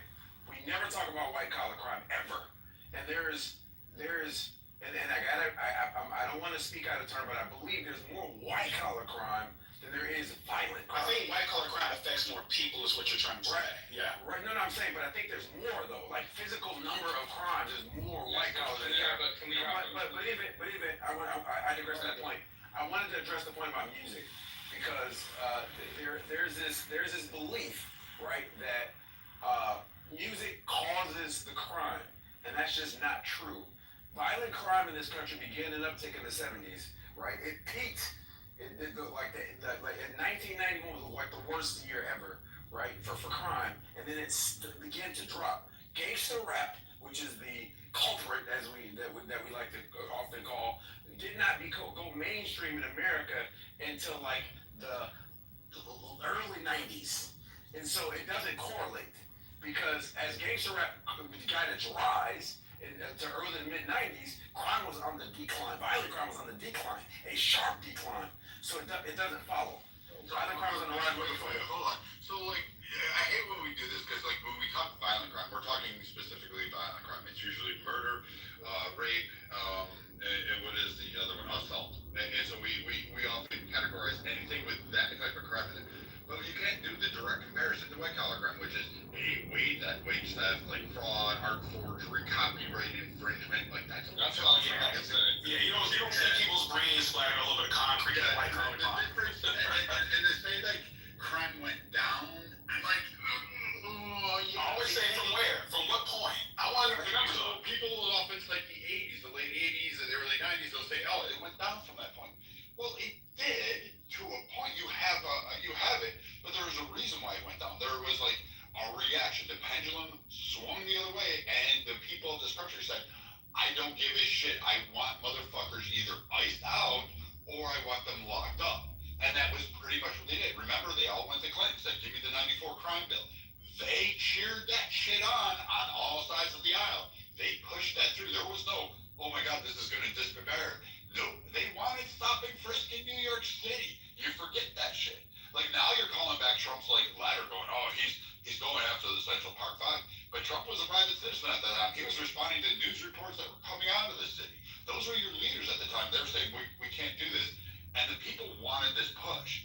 So now when you let up and now you're saying, oh, hey, we're starting to see another spike in crime, which definitely occurred 2019, 2020, 2021, 2022, 23, you're still seeing a spike. Yes, it has gone down in certain areas. And overall, I would say, yes, it's depending on how we're reporting and cataloging it, because apparently now we just fucking play with stats in the FBI and apparently the federal government. That's on both sides of Finley. But you can't slam it and say, hey, this is proof positive it's really going down, because people are seeing it increase in their neighborhoods. They're seeing the theft, the shoplifting. They're no longer just standing by and watching. They're seeing this shit go on right in front of them. And the reason they're feeling the impact is because those stores are leaving the neighborhood. So now those citizens are saying, fuck no, I feel it. My Target left. I have to now go 10 miles further just to get a loaf of fucking bread. I don't want this shit going on. Lock the motherfuckers up. And then you have people on the left screaming, well, this is unfair. This is targeting. And the people, the own constituencies are saying, I don't have a place to go.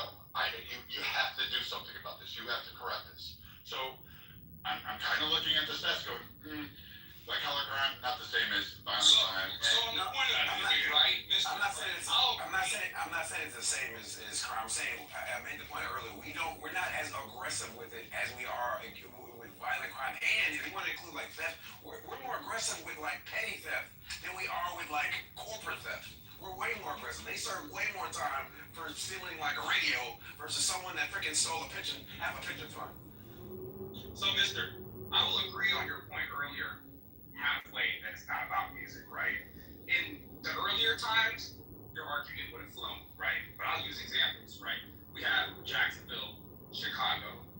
These places today where the murder rate is super high, all stem from rap music. Whether you want to believe it or not, that's like literally. That's just not true. And we have proof of this from the sheriff's department in Jacksonville.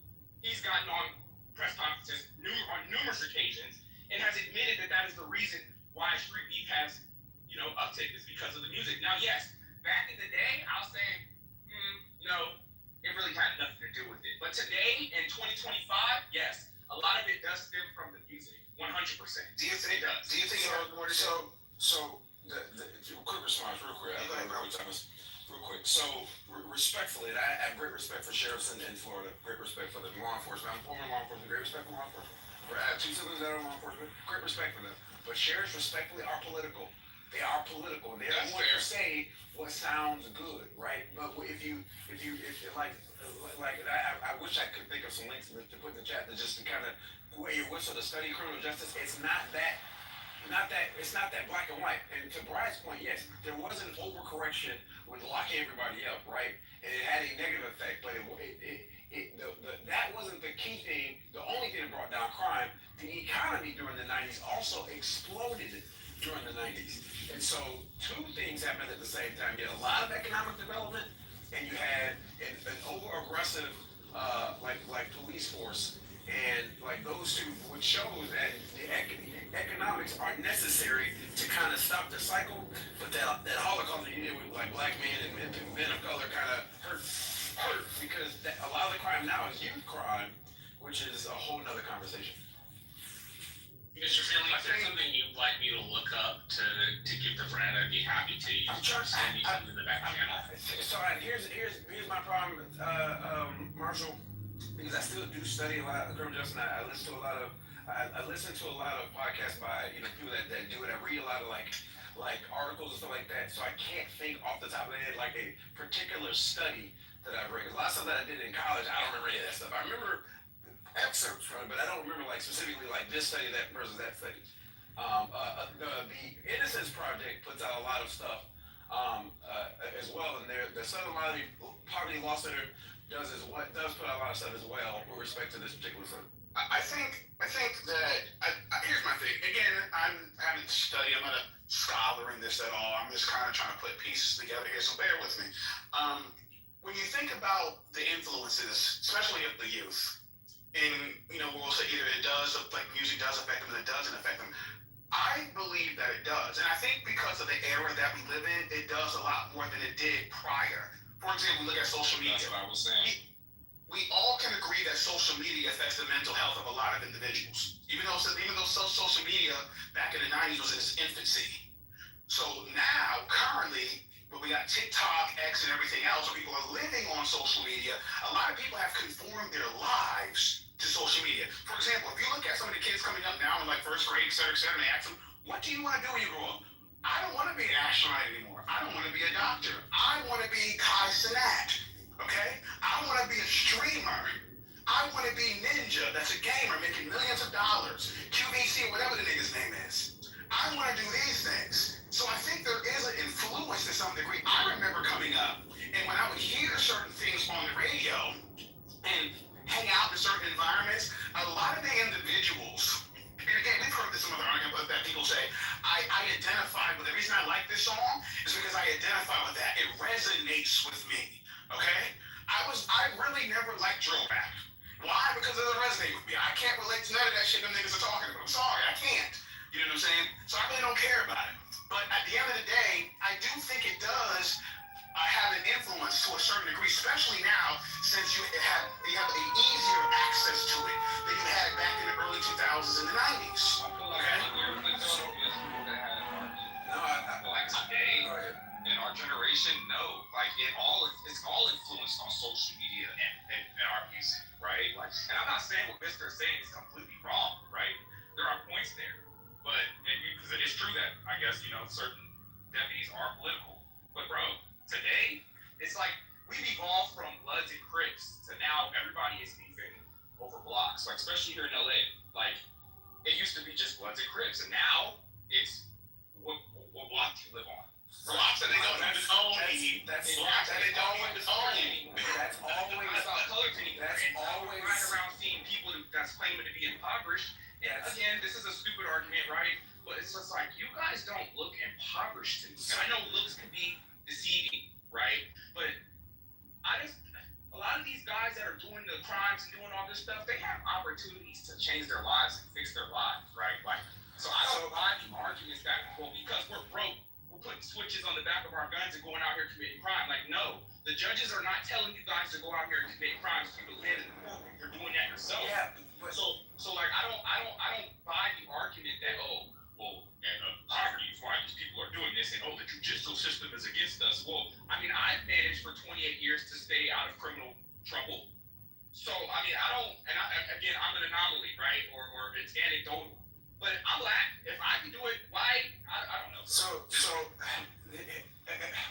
my first point, it's not the music, right? Music, people make this, people pretend as if wanting to do something outside of quote unquote mainstream is new, right? Wanting to be a gamer is new. If gamers existed in the 60s, there would have been kids that would have wanted to be gamers. If rap existed in the 60s, there would be kids who wanted to rap because people wanted to sing. My daddy, who's a freaking military guy, he wanted to sing. He wanted to be a freaking singer. You know what I'm saying? But he ended up going to the military and started a family, right? But that's y'all, I think that we simplify, over dramatize, We just put out a study the other day that wait, let me make this point. But that has always existed, especially in a capitalistic society in which you have an opportunity to make money. But here's why rap music isn't the problem. Because do you know why rappers now make tens of millions of dollars? And they're worth, like, these guys are worth insane amounts of money? because the music's really good. That too, but who buys it? And who has always bought it the most? Well, no, right there. White people? There you go.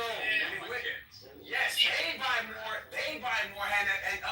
With the exception of always, I put asterisk there. I want to say when it went mainstream in the 90s, they bought more than black people did, and that's when the money started to skyrocket because they buy it. And we're not seeing the same thing in their community. So this idea that rap is this bad influence, we don't see that in their community. So, which means there is another problem. And the drill of the people is not being used to govern our nation. Then the fundamental cause for our chaos is the Constitution. We need to rip it up and write another one. Does that make sense? I don't think so at all. Of course, I'm not advocating it. I know you're not. But I think to Joseph's point about like the symbiotic relationship between the government and to some extent, like we the people have to hold ourselves accountable because we fall for these divisions. We fall for these radicalizations, and we put our people in Congress, in the government, to work for us, and we have systematically done nothing to change it. We all play into those radicalizations, and so to that point, like we should be held accountable to a certain level. Exactly. There are certain pillars of virtue that it's incumbent on every person to develop within themselves to make it so that they are less susceptible to the manipulations of the media, the manipulations of the government, the organized criminals that inject and themselves and insinuate themselves into those systems, as a way of trying to line their own pockets. There's always going to be some sort of trickster little playbook that's being, played against the people as a way of trying to make them lose sight of the fact that we have the power to move the needle, And because, like, if you think about it, like, let's say that there's a group of people that are in power, right? And they want to stay in power, right? And now imagine you're looking out at a sea of billions of other people, all of whom are a threat to that power. I feel like on a logical level, certain people who are in those positions of power would feel the need to try and, like, what's the word I'm looking for? Kind of mow the lawn a little bit every once in a while. You know what I mean? Because it's like you have all these fucking people, all of whom have, like, this infinite, or infused with, like, this infinite potential to rise up to a position of leadership and influence and power in this world. You would feel threatened by that because it's like you never know. I mean, that's why people were so afraid of things like rock and roll when it started to come into fruition and stuff like that, because it was like they were afraid of, like, where is this wave going to take us? We don't. And then even like the hippie movement and stuff like that with psychedelics and stuff, and then like punk rock and then grunge.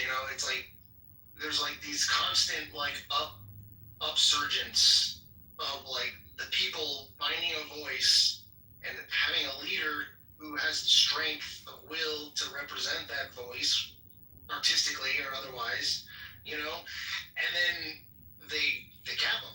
You know what I mean? Like, you see it all throughout history. Eventually that person gets capped.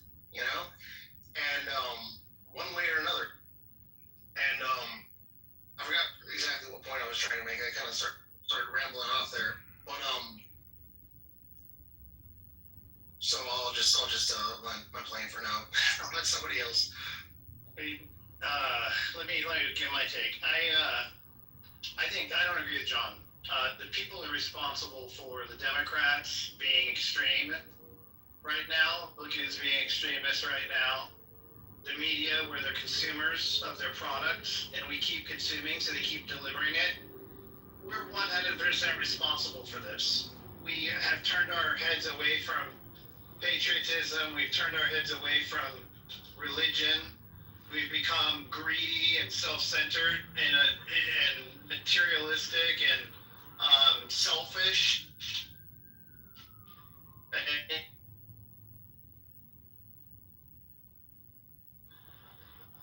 We can force a change if we wanted. We're the only ones that could choose to stop consuming the media if we weren't happy with what we were being given, but we don't.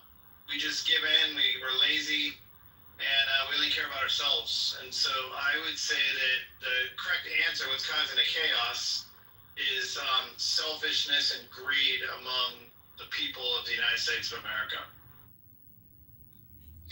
That's the same everywhere. We're all outsourcing our responsibility, and I think that's the core issue in the room, is a recognition of that. And that act alone, when we recognize that we're outsourcing that responsibility, which then puts the mirror back on us. There's a saying about that that act of defiance, I think it was a 1984 quote, somebody can probably remember it, but this is in many views, especially in the main media, this would be indeed as perhaps a dangerous conversation. I want to invite Tiger to weigh in, and if for those of you that might not know Tiger, he is sinocentric.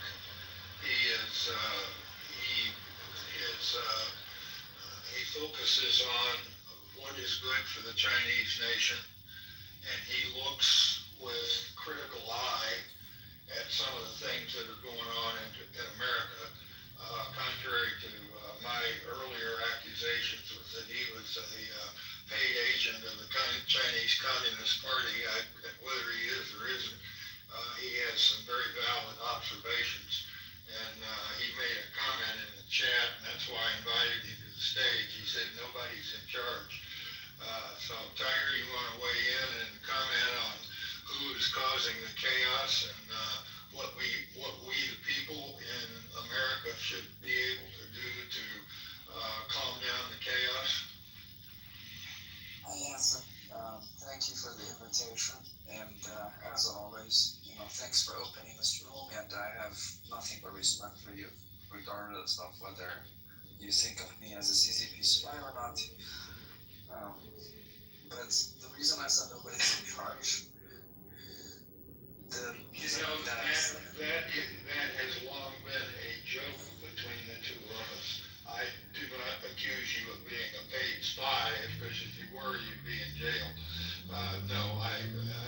That is a joke, but some people still think you are. Yeah, I don't mind that. But the thing is, the reason that I said nobody's in charge is that this is by design. And I think I was listening to another podcast by another, Chinese American person by the name of Wang Dan, I think. And he was saying the Chinese government, for example, is a Leninist party, meaning that they believe as small group of people should behave as vanguard to basically watch over the development trajectory of the country and make sure it goes into in the original context, is to go towards a dictatorship of was it proletariats or something like that? Basically the laborers, right? They need to take control of how the policies unfold inside China. And I think there is some truth to that, because when I look at the American government, it's fundamentally different. The American government is not a government of a single entity that tries to determine what is good for the American people. I don't think he has. It may have functions in a similar capacity in the past during certain stages of history, but as of today, there is no singular entity in the American government doing the planning, doing the forward policy making, and probably not even foreign policy, right?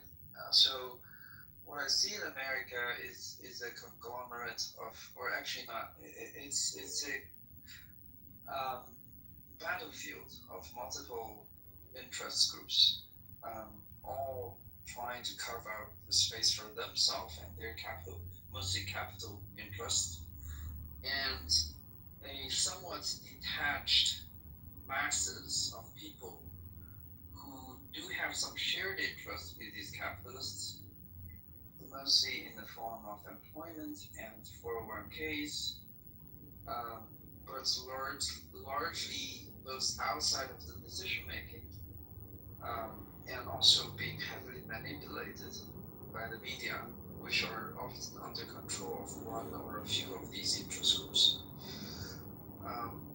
And I think that is, I describe it, and you might interpret it as a bad thing, but I think it's a neutral thing. I think it's by design that the American political philosophy is that nobody should place any trust into a singular entity that does the planning. Instead, the philosophy is to let multiple forces to compete for the narratives and the policy making, which is happening today, right? So if we could, agree with the assumption that this is by design and the chaos is part of the design, then we shouldn't probably be asking who's causing the chaos in this country, right? In the global stage, I think that's a different matter. But in this country, this chaos is what Americans prefer, as a political culture to that of, say, communist China. You would still call it communist, maybe. But in the Chinese philosophy, right, we rely on the central authority and even the competition between different levels of authority. But it was never questioned that a smaller portion of the people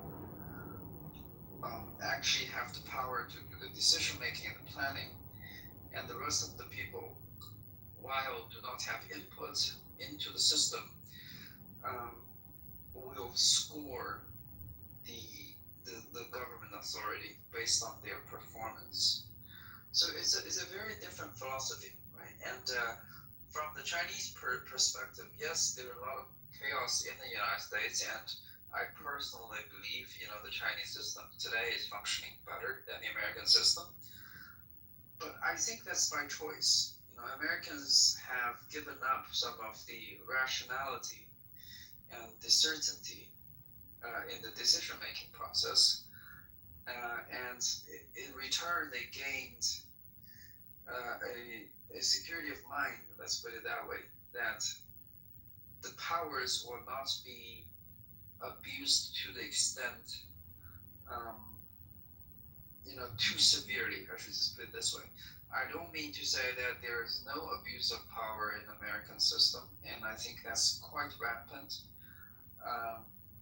And I think the system also has, despite the chaos, it also has a huge amount of stability in that, power is firmly grasped by the elites, mostly the capital interests. Even that among the capitalists, there is a degree of competition, which is, I think all that the American people could rely on to say that there is enough balance in the power that our interests are still being taken into consideration because they still want us to elect their representatives. But is that enough? I don't think that's enough for the good of the American people, and I don't think it's good enough for having a stable, rational, forward-looking American national policy. But hey, I think this very deep ingrained in American culture, and as an outsider, I don't seek to change it, and I don't think it's going to change anytime soon. And that's my observation. I hope everybody listened very carefully to that, because there is what Tiger, and I'm not trying to put words in his mouth, but Tiger showed the difference between an autocracy and vibrant capitalistic competition that is rationally controlled by laws, but nonetheless competition to see if the cream rises to the top. And no matter if you have major forces in competition with one another, who ultimately wins is ultimately who does the best for the people.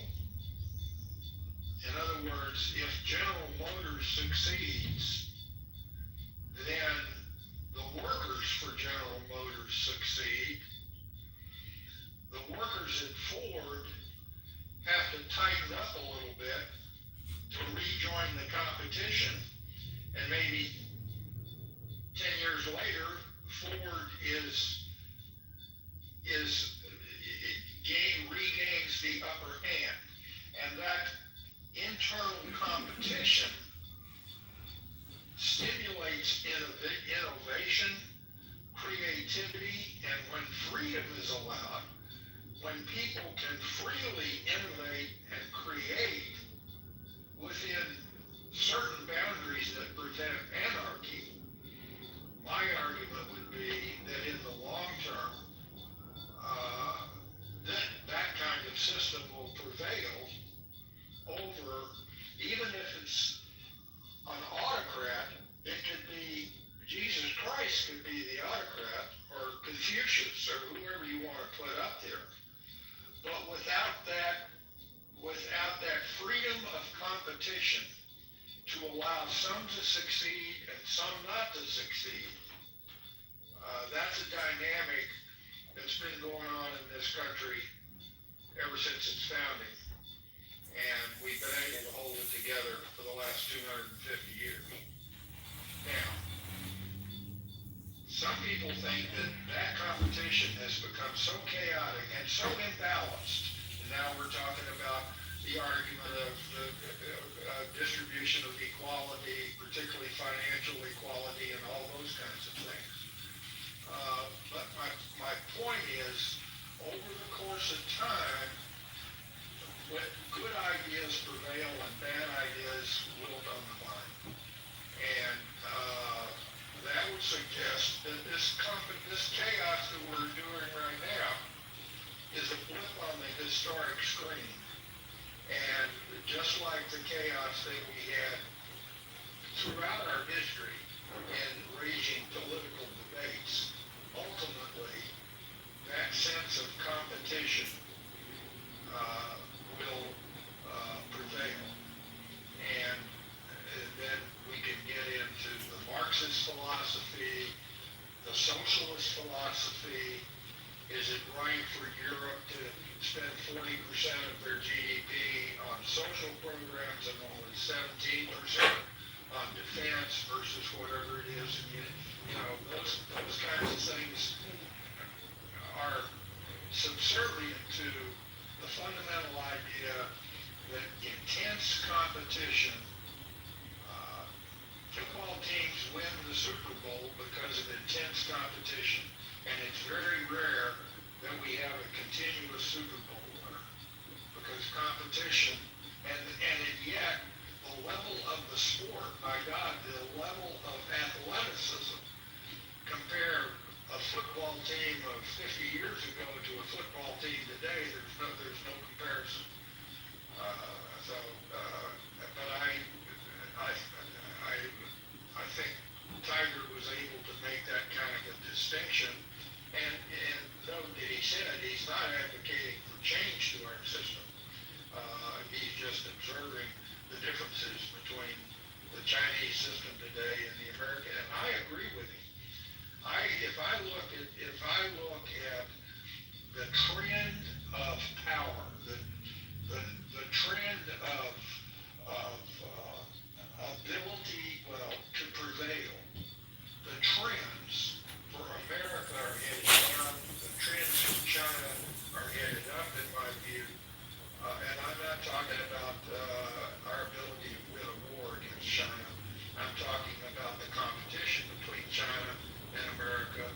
true, then we have a lot more to worry about than you're making it sound like, because the government has its thumb on all kinds of free trade in America.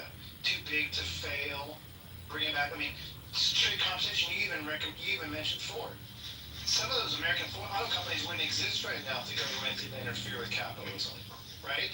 Look at how the government is allowing monopolies to dominate certain industries, and just because it benefits their 401ks, they're totally fine with that. Look at how Time Warner gobbles up all the media entities, and how AT&T gobbles up all the communications, and look at how healthcare is split between the states, where we don't have interstate competition between providers. And look at how cable providers for television are split up into neighborhoods, where you don't have competition within neighborhoods.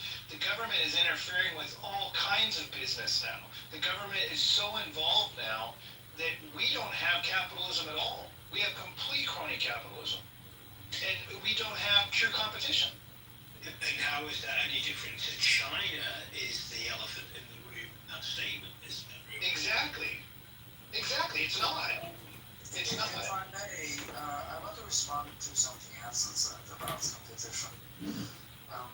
Again, this is also a difference in mentality. When Americans, they have a very liberal education, and when they think about the political system, and when they debate about the battles of isms and ideology, right, it's a very metaphysical exercise. People say that because we're freer, we allow the ingenuity of the people to function in the competitive, fair environment, that should maximize our innovation and our creativity and unleash our productivity. When the Chinese people look at this, they don't look at this way, right? They look at, we believe that the fundamental strengths of a nation comes from industrialization. We believe that your industrial capacity is what determines, how much leverage you have, globally speaking. We believe that in order for people to be prosperous, there is a responsibility of the state, and we see this in data, right? We see that if your state, your government, provisions for good amount of public goods, meaning a secure environment, a framework of law, a breakup of monopoly, which, by the way, is definitely a government intervention in the capitalist market. But we think on the data, it shows that these things are good for both the economy and the well-being of the people, right? So this is one thing that I would hope that American, political discourse will turn toward, which is to do less of the metaphysical debate, but actually try to correlate it with different hypotheses, assumptions, and measurable data. And this is something that I think China does extremely well. And it does take, a minority of people who have power. And this is where the vanguard party comes in, right? It takes that sort of oversight, that sort of rational decision making, to safeguard that you have this level of thinking in your policy making. Whereas in contrast, I think this also speaks over time, right? Because of the widespread of technology, the explosion of information, especially social media, right? And in America's case, a lackluster of more STEM-focused education. It makes American voters fall for, this is something that previous speakers touched on, right? The responsibility of the American people to take about the chaos that is in America right now. But I also think this is not only the responsibility of the people, right? It's true, like nobody's born with rational mind that knows economics, knows political science, knows, engineering. They have to learn it, which is hard to do. A public good that, you have positive externalities to provide for the society, that the state is willing to spend money so that the people being educated will lead to, a easier to govern but also prosperity kind of society, right? Whereas in America, yes, I think in theory, competition between ideas and capital interest could lead to prosperity. But what's happening today is that it does not, because I think on the broader sense, most of the public discourse in America when it comes to policymaking is no longer based on reality, is no longer based on the laws of science or the draconian laws of mathematics that tells you, how much debt you can sustain, how much investment you need, and how much you need to lower your cost to be competitive globally, right? Those topics are no longer being discussed in American political discourse. Rather, it's about whether Trump is abusing power by issuing the executive orders. Should we send, a national guards into policing the DC? These issues, while sensational and institutionally important in terms of, from the lawyer's perspective, they are kind of far away from the actual competitiveness of this nation.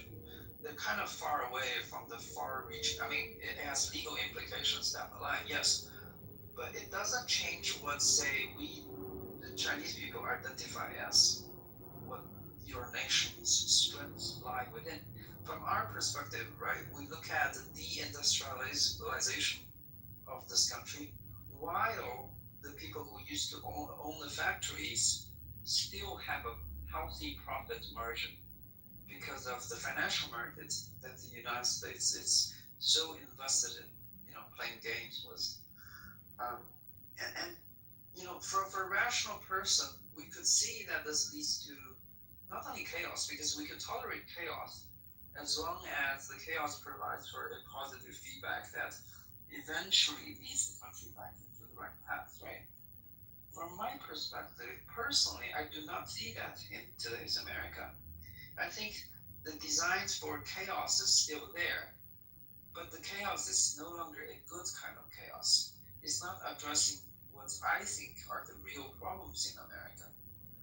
So I think this is where the assumption that the free market, both in terms of capital and in terms of ideas, is always going to lead the country or lead the society to a positive direction.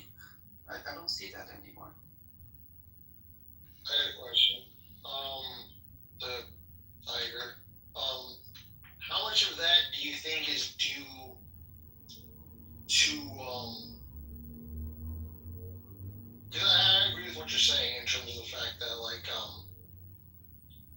the free marketplace of ideas, public discourse and stuff like that, it can be beneficial in certain ways, like socioeconomically and stuff like that, but at the same time, it's kind of like a double-edged sword in that it can simultaneously have detrimental effects because it's like, especially in the age of the internet, because it's like we're operating from this position where like every idea that exists is being tackled 24/7 from pretty much every level of analysis like imaginable, right? From like the highest order of like ivory tower academics to like the most ghetto ass fucking ignorant motherfucker you can think of, right? Like they all have a say, so there are so many different ideas being thrown into the pool from so many different points of view that it's really hard to kind of eventually what's going to happen is that it's going to create an effect of like eventually people are going to just kind of look for like an echo chamber, basically. I think that's the effect that it's going to have on how it is that these people are engaging with the internet, which is basically the main means by which people interface with the world that exists beyond their direct sphere of personal experience. I think these days most people base their ideas of the world at large on how it is that they're interfacing with the internet and the ideas that they're interfacing with on the internet on a daily basis. I think that's a safe assumption to make. But it just so happens that the way that the user interface of the internet has been developed, it makes it so that there's like almost like an inevitability that people are going to end up gravitating toward ideas that, like, what is that called? Like, when people they gravitate toward ideas that validate what they believe. I think there's a term for that. Can't think of what it is at the moment. Thank you. Cognitive bias.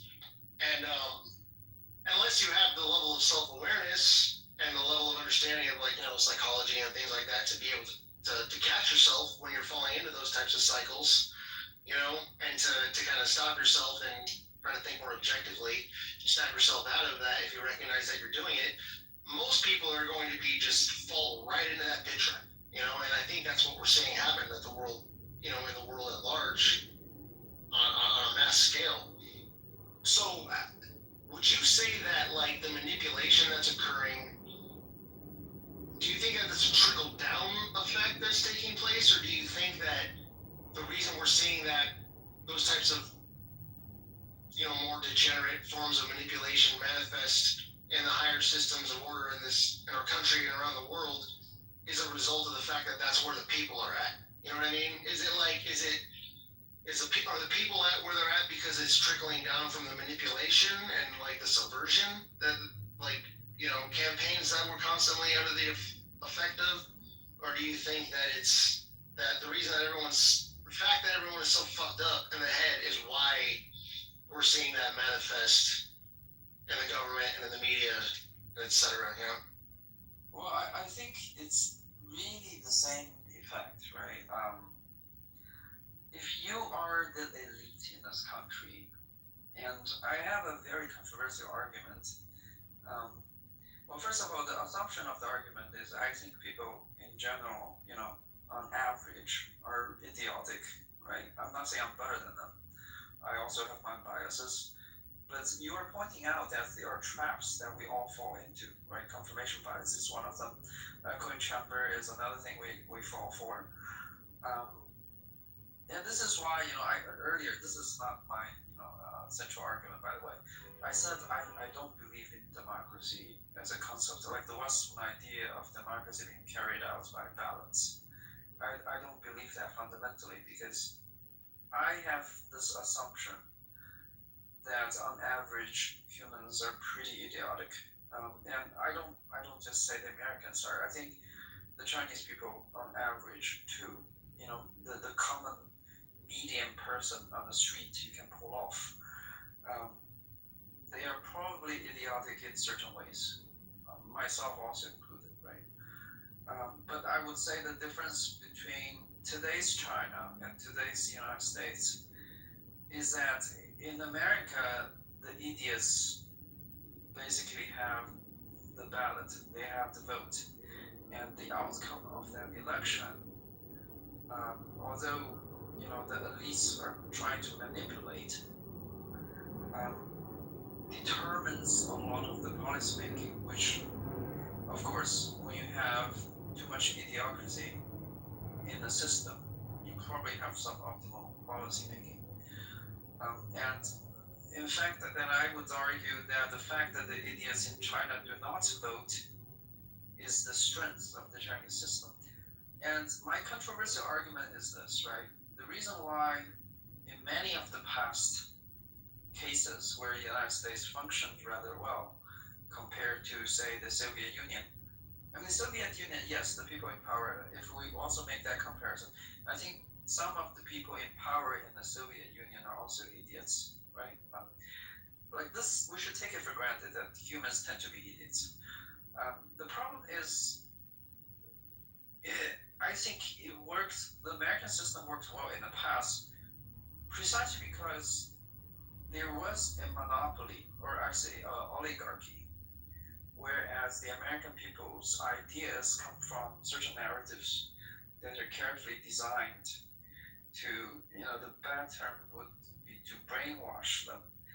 But in effect, it's actually making the country stronger because that's a way of building consensus, right? In in today's America, what we're seeing since the explosion of the internet age was actually the elites in this country are gradually losing the power to frame narratives for the American people. Compare this to, say, back when the Red Scare was happening, right? American government would just frame, certain individuals as the enemy of the state, and people believed in them and voted on the basis that we need to have a so strong government to counter the threat of communism, and communism is going to, otherwise it would come here and destroy everything that we hold dear, right? It's kind of irrational when you think about it, but it was effective in that there was a consensus building, there was a sense of direction, on the global stage vis-a-vis the Soviet Union. So it was somewhat functioning, and there was less, bickering between the Democrats and the Republicans and the different branches of the government like there are today. So as to who's ultimately responsible, I think the system just worked itself out. The reason why there was so much stupidity in the people and the political elites in this country capitalize on that stupidity is because that's the direction of the least friction, right? The system will automatically go in that direction because the elites will realize that the cost to educate American people is far higher than just throwing them some fake news and have them bicker about themselves. And we just partitioning our voters along, fissile issues to maximize our chances of re-election. And they realize the system continue to function whether you educate Americans or not, whether Americans think critically or not. It doesn't matter to the political elites. But I think it's gotten so bad to the point that many of the political elites coming out of the system, because they also have to be educated, right? They also have to rely on, think tanks and previous, knowledge accumulation. The knowledge has already been so polluted in this country that we're seeing the new generation of political leaders are becoming rather, I would say, somewhat idiotic. Like, I firmly believe there are a lot of talents in America, right? And I know from history that the rise of China owed to many American entrepreneurs, bankers, brilliant people. I know for a fact that the Communist Party, when it was growing really fast back in the end of the 90s, regularly held meetings with Western, especially enlistment institution, to try to design Chinese policy, right? I know this for a fact. And I believe the same people, based on, the podcasts and the YouTube that I view in today's America, I believe there's still rational thinkers in America who are very talented and have access to rather accurate information. But what I'm not seeing is that these people end up in position of political power, either as a career choice because it's more lucrative to go into the private business and do investments. And many of the investments involve putting American money into, emerging markets like China. They are very well off doing that. Whereas the political leaders, even the think tanks, right, the CSIS, I don't know, a lot of that are weaving a self-perpetuating net of lies that they have begun to rely upon. And the lies themselves have been accepted as, foundations of American political thoughts, especially in foreign policy, for example, in the lack of industrial policy or the attempt to do industrial policy in this country. Like, it baffles me that how come a mixture of such brilliant people, and often from all around the world, could come up with policies that are so counterproductive even to the stated goals of this country, right? It just no longer makes sense to me. Okay, thanks, Tiger. I could listen to you the rest of the evening, but I'm going to go ahead and we're going to get ready to close the room here. We had a very rational discussion.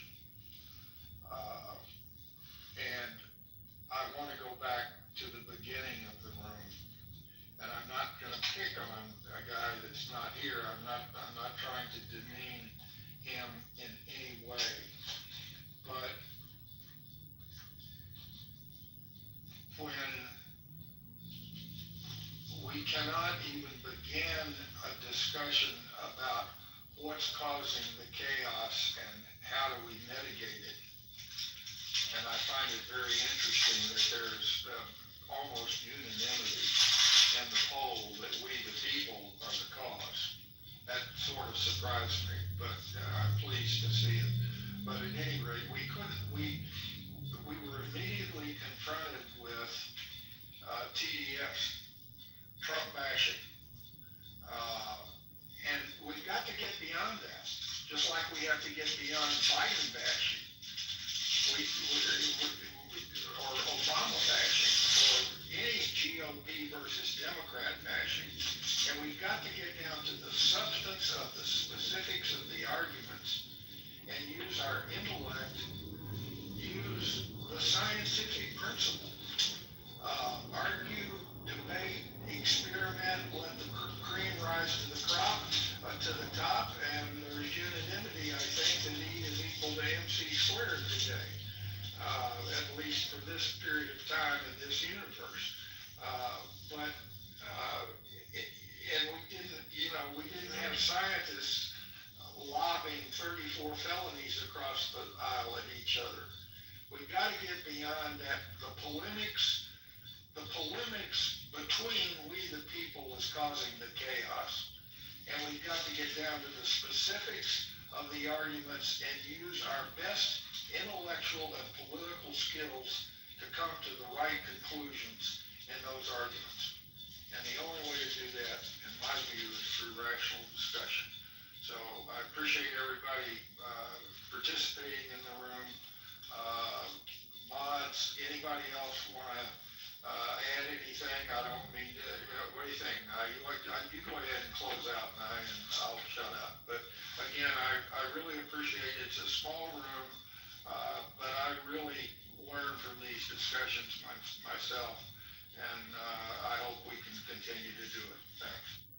I just want to quickly say, yes, this was a great room, another great discussion. Anson, thank you for hosting the space, and thank you for everybody who contributed. Serendipity, PJ, Tiger, Joseph.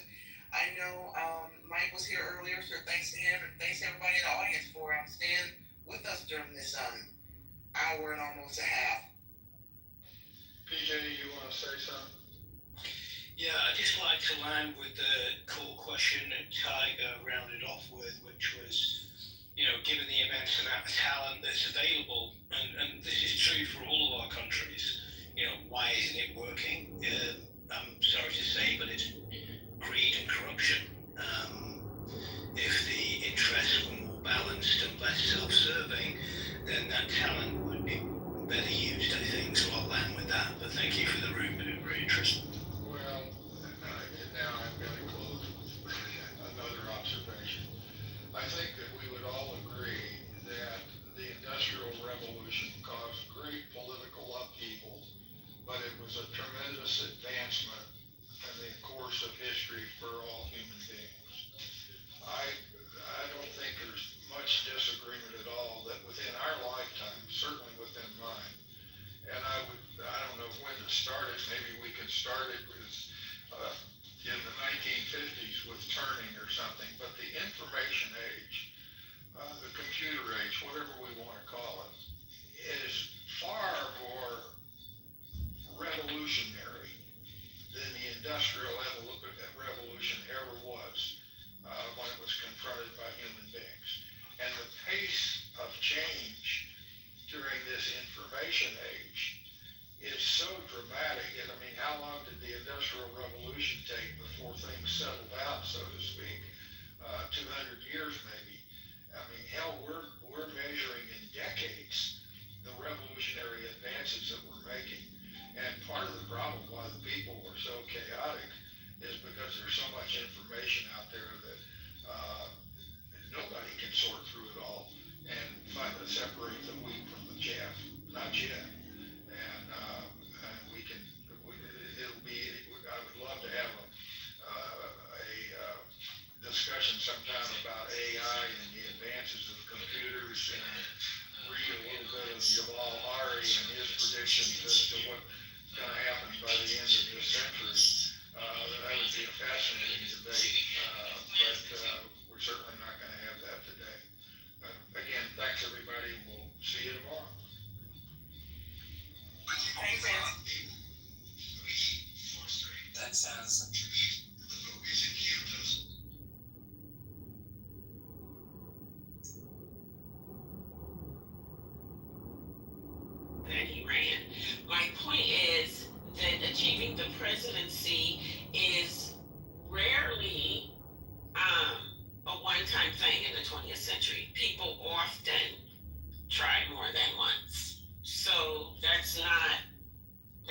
not a knock against her.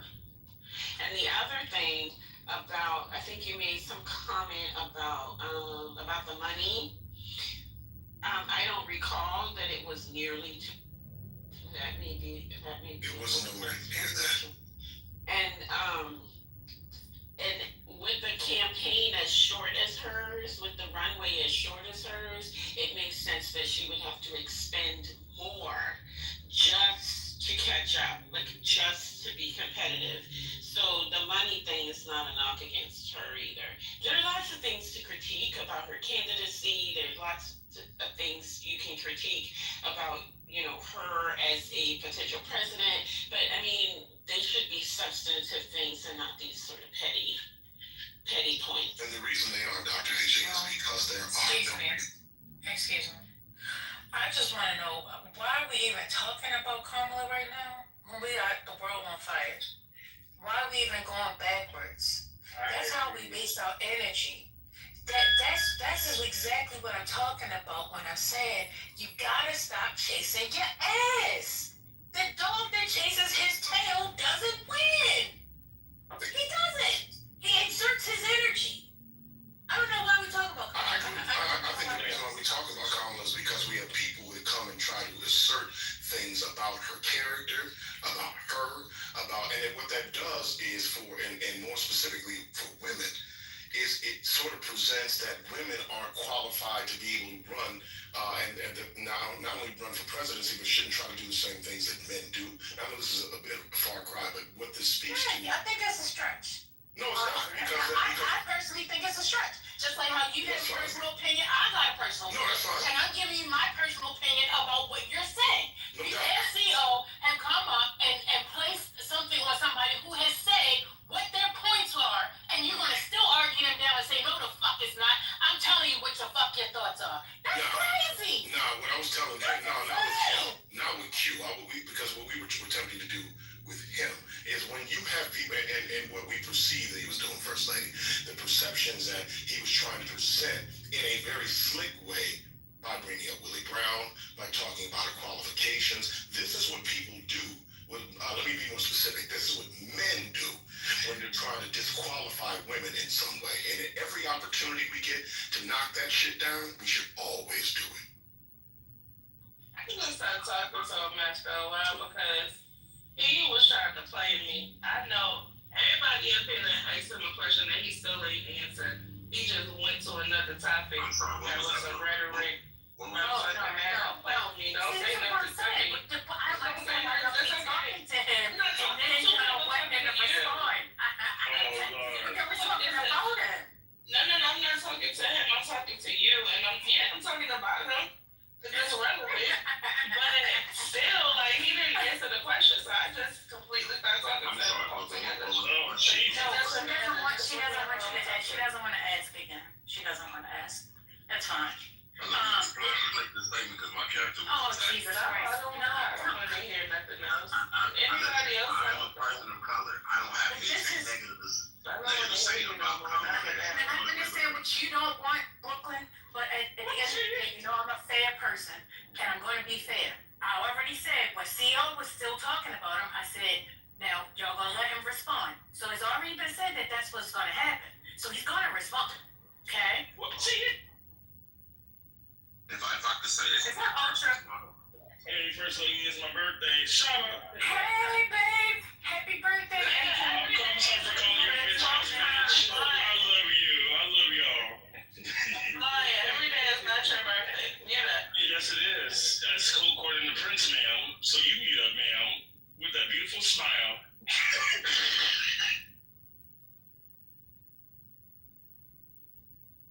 I was just gonna say this. It got kind of personal. Don't come to my productions and this and that, whatever. As I've been talking, I have not personally attacked Ms. Harris at all. I don't have anything personal against her. I disagree with her politics. But as First Lady was saying, I just presented the points of what the people had spoken. She lost the electoral college. She lost the popular vote. The people had spoken. She lost. Go ahead. Okay, so we understand that.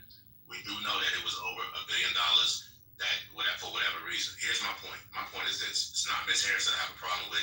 It's that the fact that the Democratic process, that they lied about who Biden really was to us, because then we could have made it adjustment. She wouldn't have been trying to have a 90-day campaign had they told us the truth. This man was incapacitated. It was axiomatic that he could not run the country. This should have been solved, before the second term ever even started, and that's where the real problem is. All right, nobody respond. No, nobody, please. Y'all really wanna respond?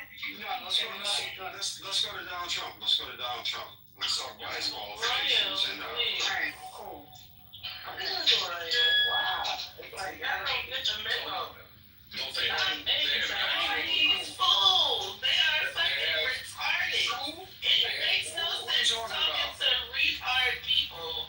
All right, what are you talking about? I'm saying you. Say something, say it. I said, let's go. You should have. I said, what are you talking about? Just catching up. I got a question. Is it true that they had actual guns on the street today, like the military people in DC? Yes. Is that true? Yes. Okay, That's what that feels I more want to important. talk about.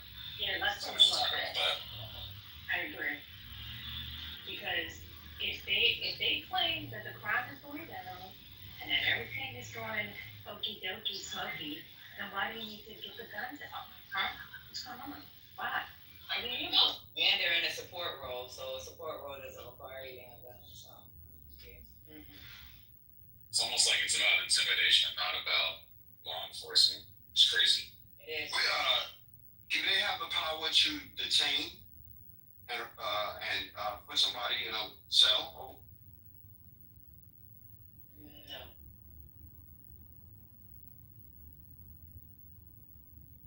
But it's largely performative. I mean, it's more than it is performative, but it's also about the greed, right? It's about a bigger, longer term project. Exactly.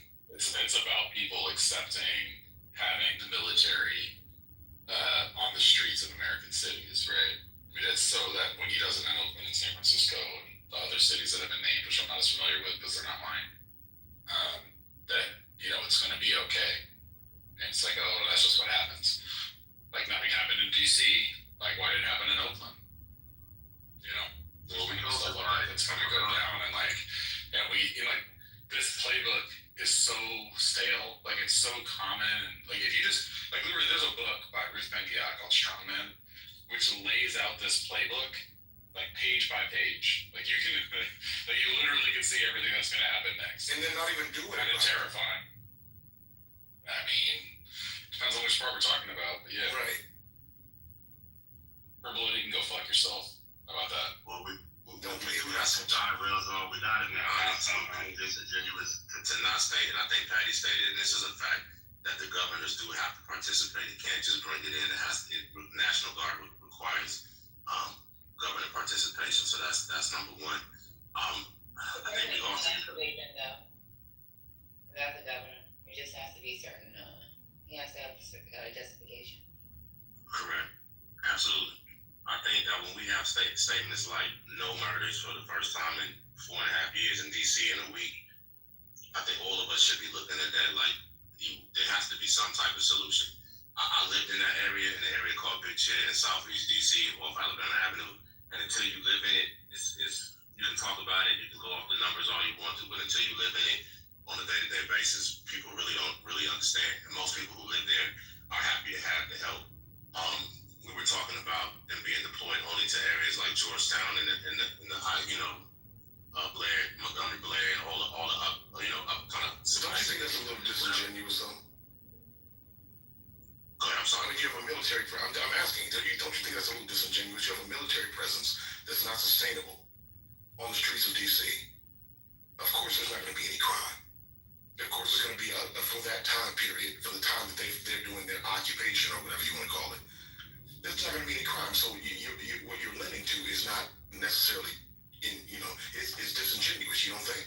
No. You think that when they leave that business won't resume as normal? Only because I'm from living in that area and I work a lot. No, that's not what I'm asking. I'm asking you specifically. Do you think that when that military occupation leaves that area in however many preset days that they can be there, do you think that business will resume as normal? So you're asking us to acknowledge the fact that there's no crime in that time period, and that should be looked at, but that's not a sustainable effort. You're not going to continue to have the military in that area for good. Let me tell you why, and being from having come from that community, what we're not factoring in is not just the military, not just Trump. People are still people, and there's plenty of pastors, there's plenty of nonprofits, whatever, that just need a canopy of cover, just a moment of respite to be able to implement some programs, policies about 90 days, right? You're not going to get 90 days, though. It's illegal. 90 days, rounding up 90 days, Jack mentioned that? That's that 90 days I'm talking about. That's what he's saying, so you're talking about 90 days, let's say you got 30 days, just looking at 30 days.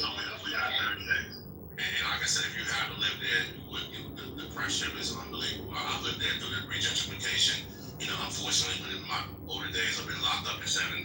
That's my community. I'm from there, right? We just needed a breath, just a moment, so we could put a plan, put a strategy together. I know guys who are boots on the ground right now who are trying to make a difference. So when this 30 days is up, the community will be different. So some of this point is just going to be wait and see, but there are people who are there on the ground who needed this cover. No, I don't understand what you mean there. The crime has been trending.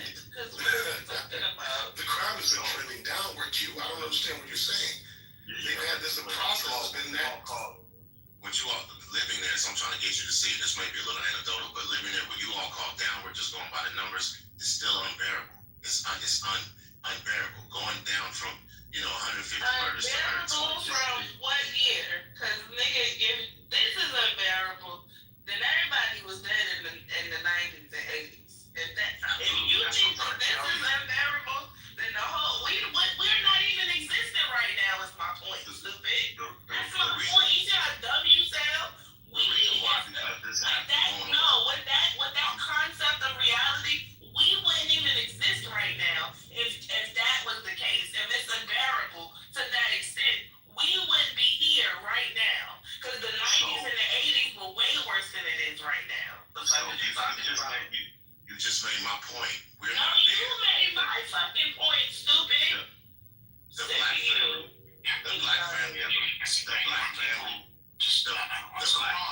black family, the black family, and black culture in Washington D.C. don't exist. We've been gentrified. We've been moved to Prince George's County. You're not from the area. I'm from the area. We don't exist. We don't have nothing left. But that doesn't have anything to do with the crime, though, brother. I mean, there may be correlation. Let's bring it back. Focus. We're talking about a solution. Wait a minute, we're talking about a 30-day solution. You're saying that the National Guard comes in, and then you're saying that it's going to start putting things into place? It gives the pastors, presenting organizational community, it gives us a chance. We didn't have a chance before. Because we have So you don't have a chance. Okay. Go ahead. Can I just say something here? Let me say this real quick, and then I'll be more than happy to say. After the destruction that happened with Rayford in the 80s and all the crack that came in, and we had a mayor that was on crack. That's how bad DC was, right? It's been bad for a long time. Go ahead. I'm not coming from. I'm just telling the facts. You're from the area. You know what happened. So anyway, it's been like this for a long time. We finally got 30 days of cover, right? Where the community leaders who want to make a change, who refuse to move, had our houses broken in, been mugged, everything else. We can get out in the community, knock on doors, put some summer programs together, and see if we can make a change. I can't guarantee it, but I know there's people on the ground who are working through this program and through this 30 days to try to make a difference in the community. That's all we do. Yeah, but let me ask. So let me say this. From everything you just said, right? You know what could have been put into place, right? Everything that you say that the pastors are doing, you're talking about social programming. That's what you're talking about. When the government, when we talk about the U.S. government, cuts things that will lead to social programming, or even social programming that was already there, and they cut that, don't you think that policing is like the wrong step? Because you're talking about after the fact situation. Mind you, if the crime is trending down, right, and then they cut social programming, wouldn't that help take the crime back up? You're trying to find this quick solution, and look at what you're saying, 30 days. Bruh, that's not it. That's not going to help the social well-being of the community. You want to help the social well-being community, you pay for it. You go deep into your wallet and talk about Congress, right? And they pay for the programming to help the situation. Policing is temporary. It always has been. And if you don't know that by now, then what have you been watching?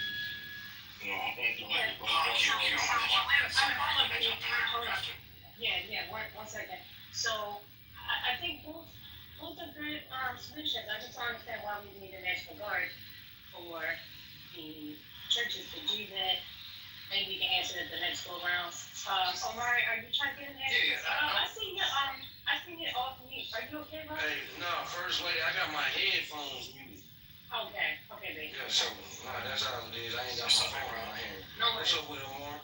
So the one thing, and again, I hear what everyone's saying, what you saying, Quinn, Brooklyn, but when people say crime is going down, that's like saying, I had a fever of 104 yesterday, today I'm 101. Yes, it's went down, but am I healthy? Am I better? No, I don't get why we're okay with 187, because they went from 274 murders in 2023 to 187.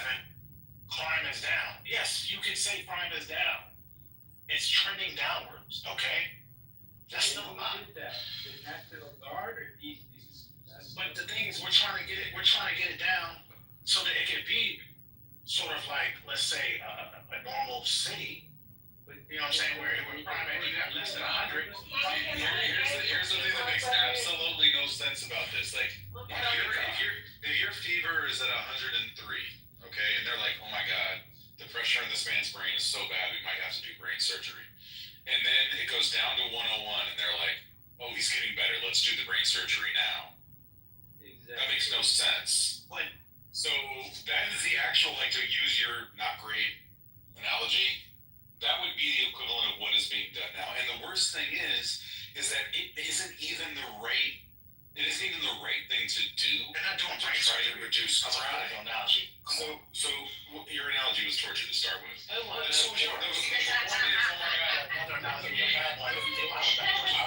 taking it down a weird path. But let's make it less bad.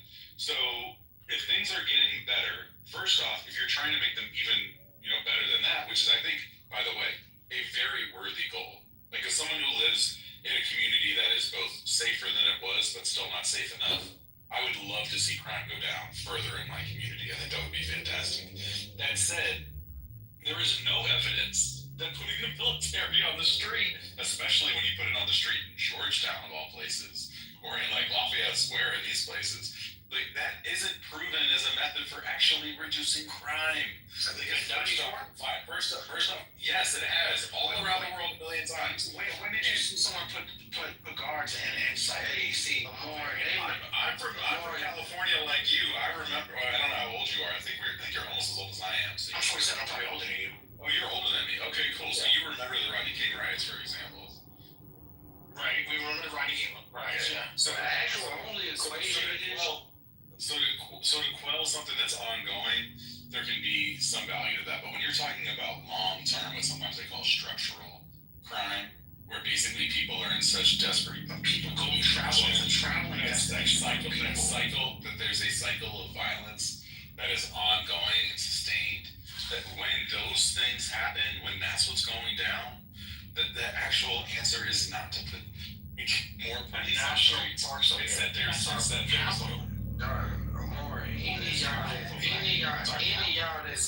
Any y'all that's from like the crack area, man, from any major city has probably experienced a low key occupation in your neighborhood. And you've seen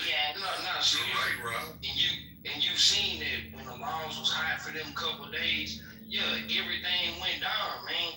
The mere presence of the police or whatever, of course, is gonna keep criminals out of that. That's not deterring crime, man. What that is doing, that's a political statement for politicians to go out and say, hey, we put a stamp on crime, and as soon as we left, the Democrats couldn't do what they supposed to do. The fucking military is not supposed to be deployed on United States citizens. What's happening in Washington, D.C., could be justified to happen in any place in America. What's wrong with that?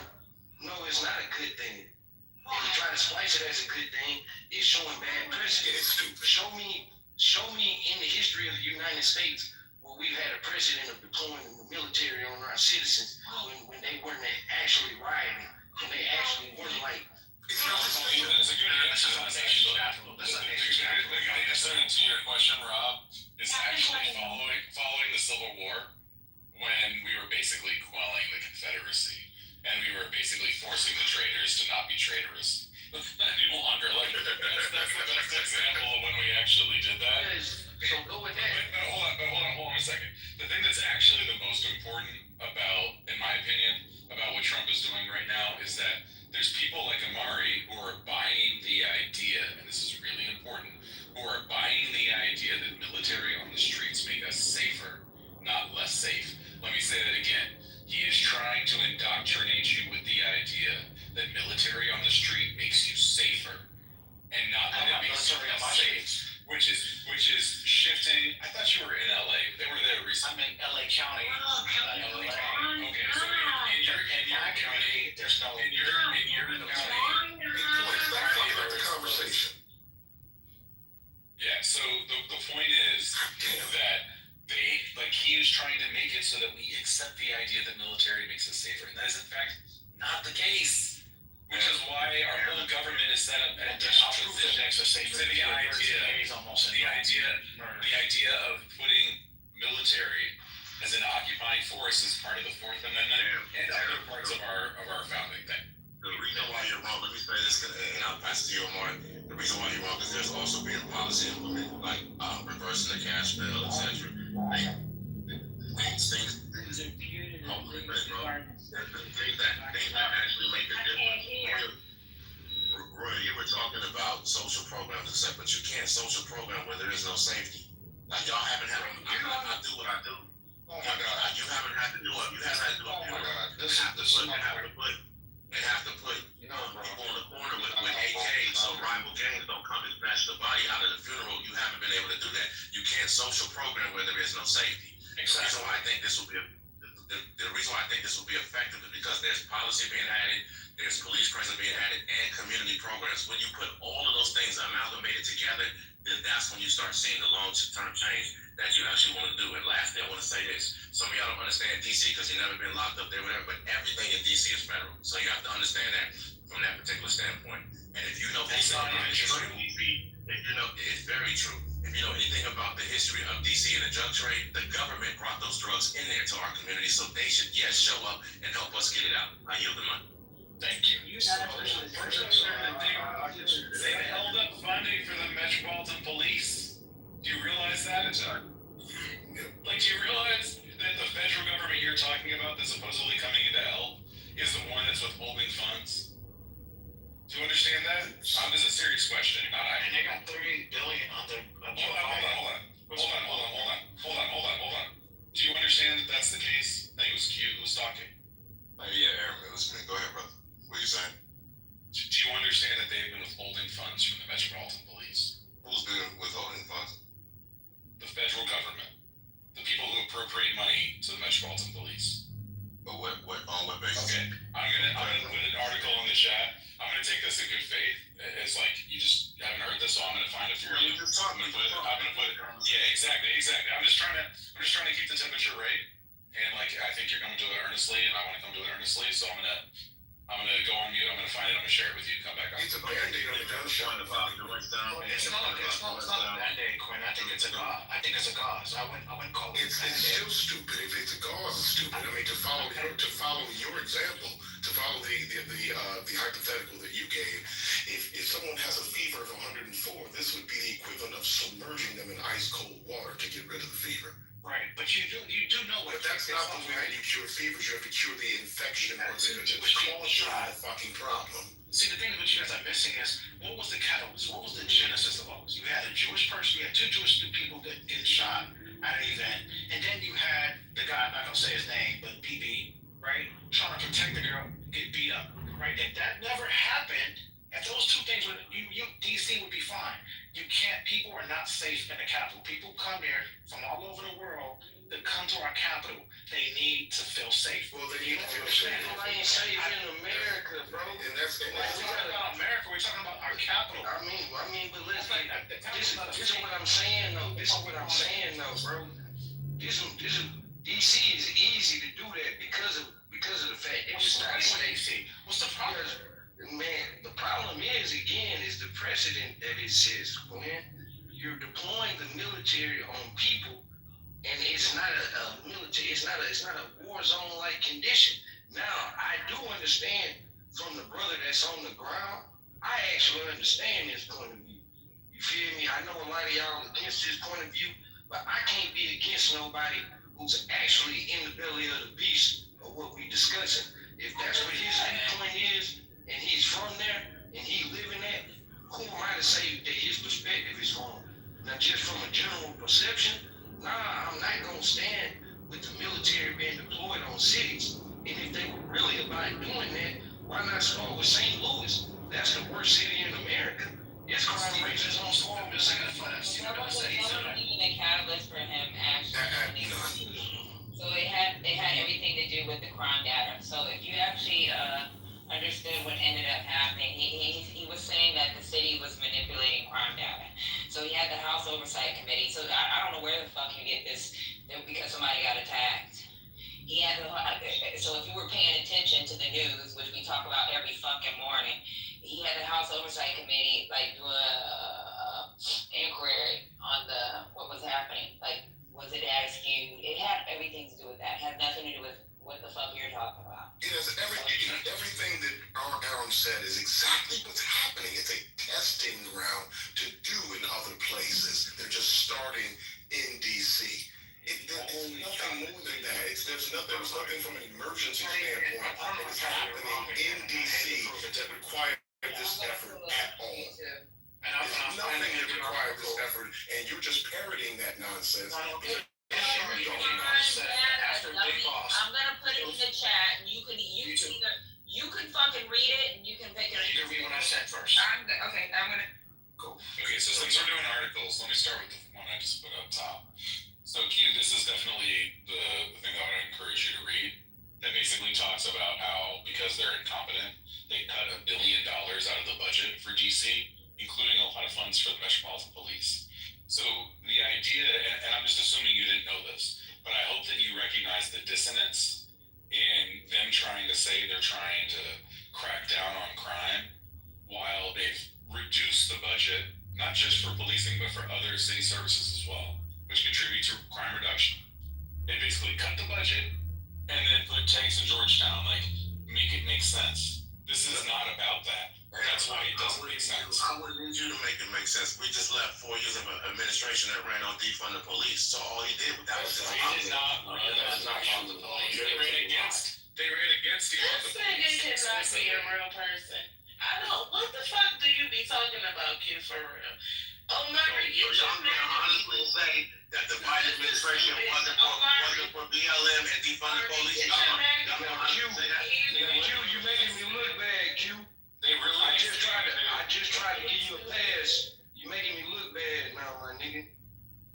You making me look bad, You my nigga. making That's not a Omari good look look. even worse because Omari shared his same sentiments. We shouldn't even be discussing. We shouldn't even be discussing. Only cares about DC because of Big Ball. Like everybody, this was the first time I've heard anyone on the far left not put the timeline and connect the dots. He didn't give a shit about DC. Who's on the far left, Mark? There's no one here on the far left. Who are you talking What about? the fuck is the far left got to do with it? Yeah, that's a very specific thing. So who are you talking about? Who here represented the far left's? And it's not. But that's what you said. I believe like you guys believe I'm MAGA. I believe you guys are far left. I don't, and that's just not a bad thing. You believe you're MAGA, you admitted it. Like you I never admitted I was MAGA. I said I try to vote for Trump. Y'all don't know the difference. That's the problem. You don't care to learn the difference. You guys just take anybody who voted for Trump as MAGA. You mean like you perceive everyone's position here to be far left? It all stemmed behind the dam, and it all stemmed behind. Yeah, I released it for you because Amari, because this is like Kids really with talking points, man. I'm so fucking sick of him. First time. The reality is this, we know this, and The third time that means you're out, right? So that means drop your ass pretty good. What does that mean? I'm sorry, Patty. I know we're just having debate, but Yeah. no, I don't mean anything. Right, the timeline. Like, come on, guys. You're smarter than this, right? Like, pay attention to what's going on in the world. Maybe do that. And I told you this, I told Q this earlier, so I'm gonna tell you the same. Do a fucking Google search first before you open your phone. I stand by. He did not care about. I stand by. Well, that's what they use as the justification. It's not safe. The crime data was false. They used that, but That was used. You cannot just activate a National Guard at the president's discretion without. Well, you can in DC. You got it. But he activated it for a reason. He activated him after the Doge employee, because that's what people was on. What's his name, Ari? I don't know his real name. I just know him as Big Balls. Yeah. I hate to say it. Let's just consider how seriously we should take this, but okay. Right. He got beat up so bad. It's not so individual.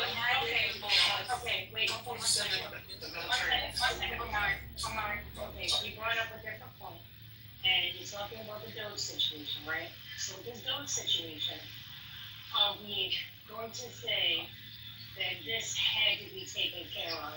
Are we not going to talk about how he enticed the situation, how he was the one who said something to them, like how he agitated the situation?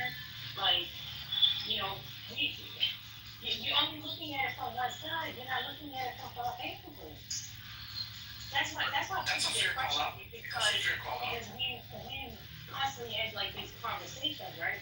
And if in fact he's over there and he tells his girlfriend, get in the car before these niggas come over here, something or whatever, and then of course somebody's gonna say something back to him. They don't know who this guy is, right? We don't know the full facts of it. But instead of investigating, we go full-fledged, we're gonna send the National Guard in because this guy got beat up. Come on. And you didn't get your argument. it's not crime until white people are duped. Our community has been bad for years. Like for years, for the last 30, 40 years. But it had nothing to do with no data. The data's been terrible. We were #1 in murders for like 5 years in a row. The data had nothing to do with it. It's not a crime. It's not a crime until white folks and Jews get affected. Now all of a sudden, and that's what this is about. And that's what I'm trying to say. State lies and then keep talking. But why can't y'all see that? In real time. They just disregarded to help with the crack epidemic. Why can't you see white and Jews, because they re-gentrified our neighborhood. I lived there. They re-gentrified our neighborhood, kicked all of us out, moved us to PG County, moved the white folks in. They found that it was still unsafe. Now when white folks and Jews, now it's crime. Now it's crime. Okay, so you're making that point. That's a good point. Right. Like, He's the one that's supportive of it, though. We're not supportive of it. that's why I'm confused. But imagine how So confused what you the have fuck to are you talking about?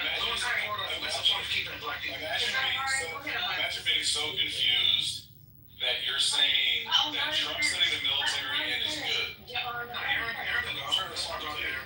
That's fine. No, go ahead. I didn't get to hear your point. All right, go ahead. He's a mod, so I'm turning off the mic.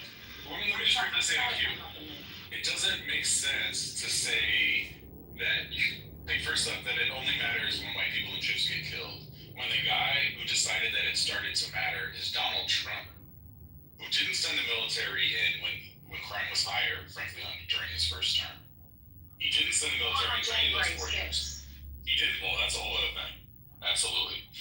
He didn't send the military in on January 30th, a week into his presidential, the second presidential term. And he's the one who only did it after some guy named Big Balls got beat up by some teenagers. And as sorry as we should all feel for Big Balls, it's really, deeply upsetting to me that he was beat up. The idea that is allegedly is exactly right. That is exactly the kind of nonsense pretext for militarizing the streets of DC that we should be worried about. He didn't say, in Anacostia, the crime rate's been too high for so many years, and I want to give these people a reprieve because I really deeply care about the people of Anacostia. This is not for them. It's not for them. How could you possibly believe that? But Aaron, what happened was when you started watching Fox News round the clock, you had the Laura Ingrams, you had the Hannitys, you had the Will Kings, all the way from 10 o'clock in the morning to 7 o'clock at night, around the clock saying somebody has to do something about DC after the big walls. Then you had Elon Musk coming on, tweeting to his 200 plus million, saying the military has to come, or something has to happen after this. Shortly after that, that's when then they said, oh, they lied on the DC, the crime stuff. Now they have now they're able to now go in to use the military. Now they're able to fire this individual, but the EA chief in charge. I'm just connecting the dots. I'm not for it, but I think connected bullshit. Yeah, but that's what I'm saying. I'm not saying it's not bullshit. All you're telling me is that a bunch of MAGA smooth brains are easily fooled. That's all you're saying. That's it. No, that's not what I'm saying. All I'm saying is that it wasn't fair. He put the police, the military in there. I didn't like it, but I'm hearing from people like the Q and other people in DC. I got a family who works in DC as well. And we're hearing people feel safer. People feel a lot safer. Like when Kathy Hogan put the guards inside the subway stations, they felt safer. I don't know why we can't say balls and strikes. Why can't we just call balls and strikes? I've heard the opposite. I've heard people from DC on the news, social media, all of it on Clubhouse say that they don't feel safe. So we got to figure out who's more important at this point, because it's more than just those people that you heard on Fox News that said that they feel safe. It's much more people saying that they feel unsafe, and that those people are black. And we also know that that's not how you remedy crime, Omari. You remedy crime by giving opportunities, by employing people, by getting a better education to people, by making your society better for the people that live there and not ostracizing those people. And then at some point when they start doing the things that people do when they're hopeless and when they have no opportunities, when they start doing those things, then you start trying to militarize them to keep them from doing those things. So that's not how, and we at no point in our history has policing of any kind, military or local, has ever deterred crime. So to believe that you are a foolish man. I live in New York. I'm going to tell you, those cops being on that platform, like, it's perception. It's strictly a media perception, please. Like, that's not like the reality of it. And again, I live here. I take the subway all the time. Like, that was a stunt. It didn't change anything. That's not how you do it. Yeah, I think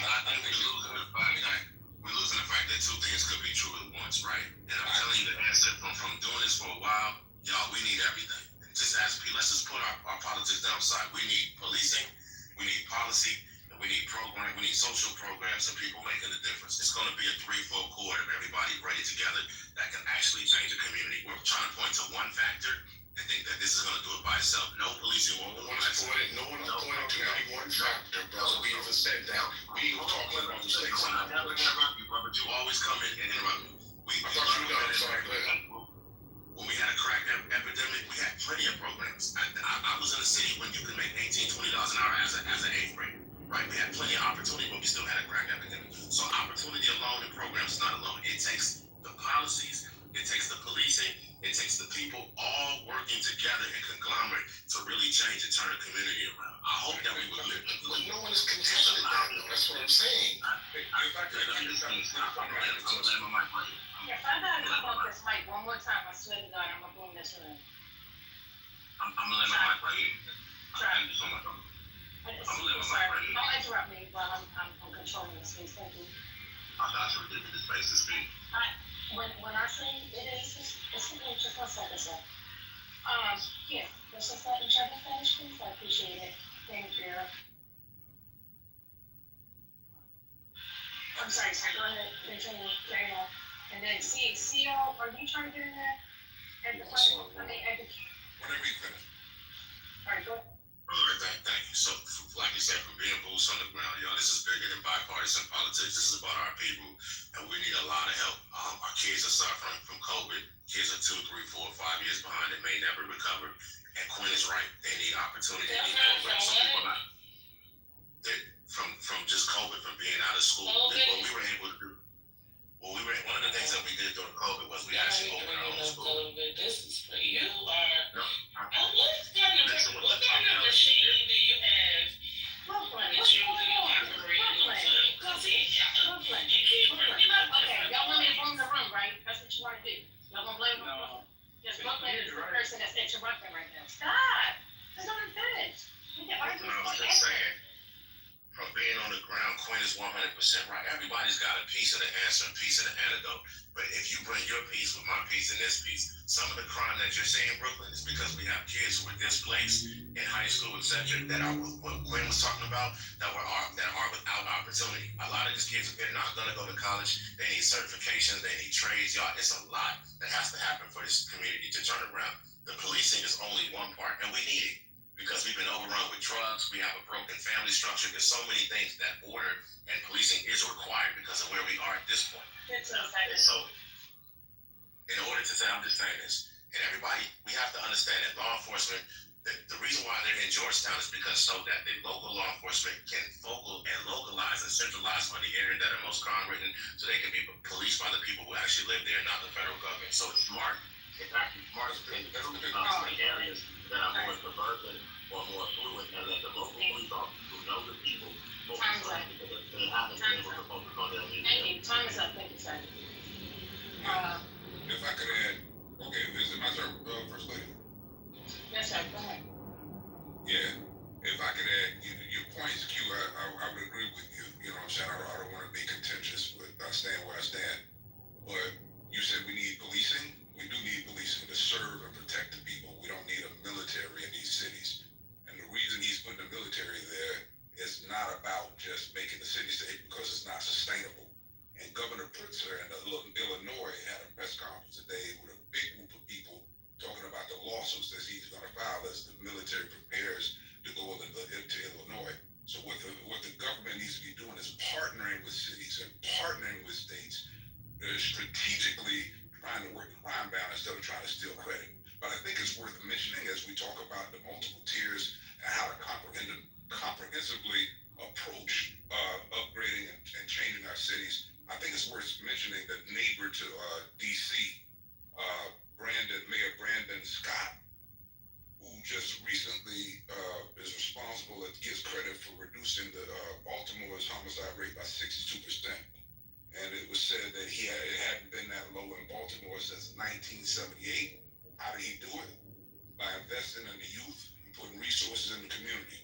He said it's scientifically proven that if you do that, crime goes down. So shouts out to Mayor Brandon Scott over there in Baltimore, right next to DC, for doing it the right way. See, and that's the point that I was trying to make earlier about all types of social programming. At the end of the day, like you brought up, or someone brought up, what are you supposed to do with the gang members? Well, the gang members wouldn't exist if social programming opportunities were in place. Like it just wouldn't exist. The reason why they're gangs is because they're doing illegal activity, mostly to do with monetary gains. That's what it's for. So you get rid of that aspect of it, right? Then there won't be any games, or there'll be little games. The only people who will be doing crimes are people who actually want to do crimes, and I don't think most people want to actually do crimes. So, this is just like a simple thing that we know across the board it works. Just like someone else said, I think it was you said it's scientific. At the same time, you have areas in the United States, suburbs, rural areas, who are not policed. The police only come out when like something happens or they're called, right? And at the same time, as somebody brought this up, police really don't deter much. They only come after the fact, after a crime has happened. So they come mostly in investigative situations, right? The police you might see standing on a corner, right? Yeah, they're there, they're presence, and that's cool, but that's not where the crime is going to happen. The crime is going to happen where they're not standing, and that's a lot of space. So again, the way they fix this is so. And I also, this needs to be said, because I think it's ridiculous that it has to be, but because someone asserts that crime is going down, does not imply that you're not going to see crime at all. So if crime at 0% is what the anticipation is or the goal, then you have already failed. You will never, ever see crime at 0% anywhere. So if that is the metric that some of you are using, then it's disingenuous, it is foolish, and you've already lost, and you're setting the bar at a place where there can be no argument. Crime trending downwards means that you have less crime happening in the area. Can we actually keep the mentally deficient people in the audience or keep them quiet? That would be helpful. So, I mean, it just in summarizing, like that's an unrealistic goal. It's not something we should shoot for. Not even something we should even talk about because it's foolish. If it's saying crime is trending downward, that means that something's being done to make it so that we're having less crime than we've had at different instances. I thought they were reporting it properly as well. The concern, I think we need better metrics on how we collect crime data. I don't know, Quinn. I think crime going down, but 187 murders to me is not going down.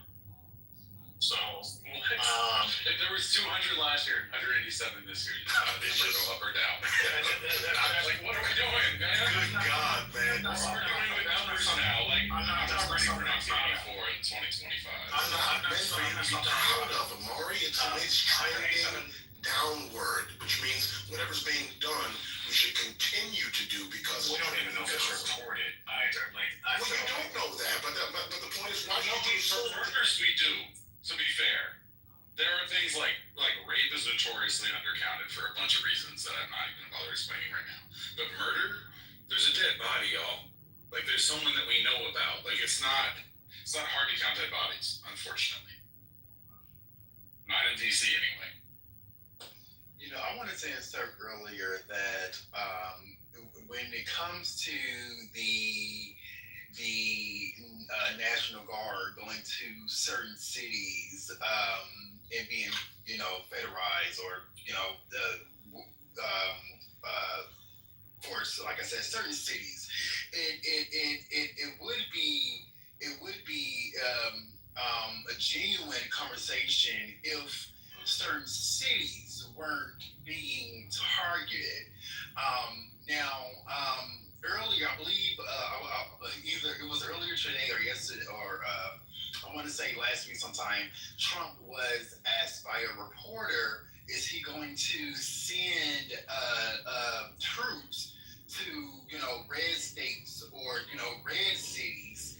And his answer was, sure, but majority of, he said, if you look at he said, sure, but it's not a lot of them. He said, if you look at the top 25 states, he said most of them are basically Democratic. And so I researched it myself because I love researching things and, you know, fact checking or whatever have you. And on the top 25 most, you know, divided states, 13 of them were Republican and 12 of them were Democrat. So if we were actually having a genuine talk to fight crime here in America, he would not be targeting blue cities. He would be targeting both red and blue cities or red and blue states that actually have high crime rates and not just Cascade. So, I was not done talking. I actually haven't said anything all day. So for anyone to try to come up on mic, wow, you know, even though I had not landed my plane, it's giving that you are listening to respond and not listening to comprehend. So with that being said, I'm going to say this again. If you were actually having a No, you're not gonna repeat yourself.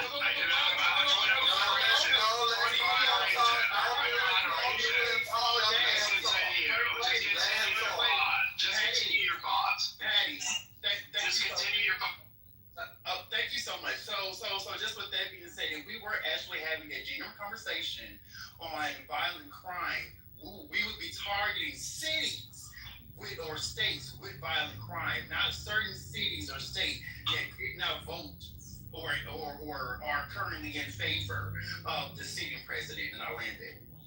Anyways, but like I hear your point, but the problem that you're missing, he doesn't like Democrats. Democrats have been trying to trigger him, troll him, and guess what? He's going to make your life happy. He's what they call flood the zone. That's why they're going into LA, bringing ICE in there while the governor's speaking. What the part that you don't understand? No, you guys have been. You guys brought it on himself. Let's let Amari finish. I want to hear the insanity. The insanity is this. When you guys spent the last almost decade trolling this man, you don't think he didn't come back to get his lick? You didn't think like y'all was really gonna say like he was gonna say like, wait, is that the job of a president to go back and get lick?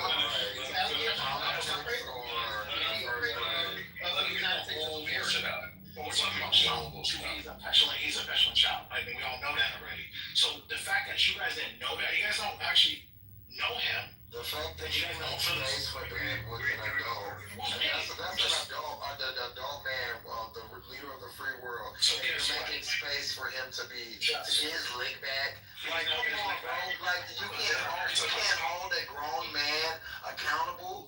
Like you wouldn't allow a grown man to come to your job and say, I'm gonna get my lick back. He would be fired immediately. But we're letting a white man, this is the epitome of white privilege. Because he's gotta get his lick back. He doesn't like y'all. He doesn't fuck who he likes. It doesn't matter. It doesn't matter. What I'm saying is the childishness that you're willing to accept, that you're willing to excuse as a grown man. Listen, the childishness that you're willing to excuse as a grown man. Oh, so what? You don't think he's gonna get? Why is that even a conversation? Sir, he didn't put nobody. He's a billionaire, a fat ass white billionaire. He didn't get nobody. Nobody put him through hell. You are a grown man. You are a grown man making way for another grown. Can you stop? Can you stop interrupting me, please? You're a grown man making excuses for another grown man to get his lick back as the leader of the free world. This is where we're at, and and y'all think like somebody is gonna respect y'all. Like, are you serious? They wouldn't even allow this at McDonald's. You can't go to McDonald's and say, hey, yeah, I worked here 4 years ago and y'all pissed me off and I'm here to get my lick back. You would get fired from McDonald's for doing that. You would get fired from any other job. But the leader of the free world is allowed to do this. And you get black men, grown-ass black men who back him and cheerlead for him. Like, this is where we're at. The crazy part, though, the crazy part about this is that, guess what? All these red states have, like, let's talk about St. Louis, Missouri. Let's talk about Birmingham, Alabama. Let's talk about Tulsa, Oklahoma. Those places got high-ass crime rates, but he ain't in none of those. He's been in LA. He's been in DC. He wants to go to Chicago. Wonder why? But these red fucking states, they out here murdering people left and right. What the fuck are we talking about? But you out here caping for this motherfucker. Yeah, look at Omaha, Nebraska. They had like a 50% rise in crime. Indianapolis, one of the most terrible cities on the map. He's not doing any of that, but he's gonna continue to do it to black people because you have coons like Omar or Axel, whatever his name is, that is gonna say, oh. Yeah, they're gonna figure out an excuse for anything that he does instead of just being able to say, "Yeah, I don't like that." This is, you don't even have the balls to do that. You niggas are sad, bro.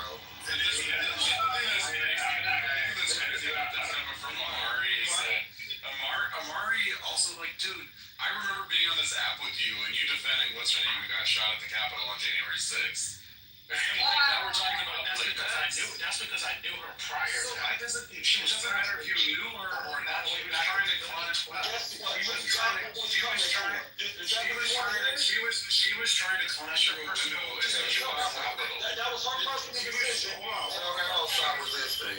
She was trying to climb through a window at the U.S. Capitol, going towards, like, in the middle of a riot. trying to go where there were people they should not go to. I did not Let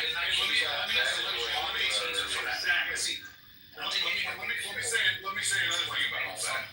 If all of a sudden we're in like lick back politics, like you know what the Democrats should have done after fucking January 6th? Like, oh my God, they should have been sending should have martial law in every Republican town in the country, you know? Like it should have been like open war against, any of these communities that sent more than one person to January 6th. And the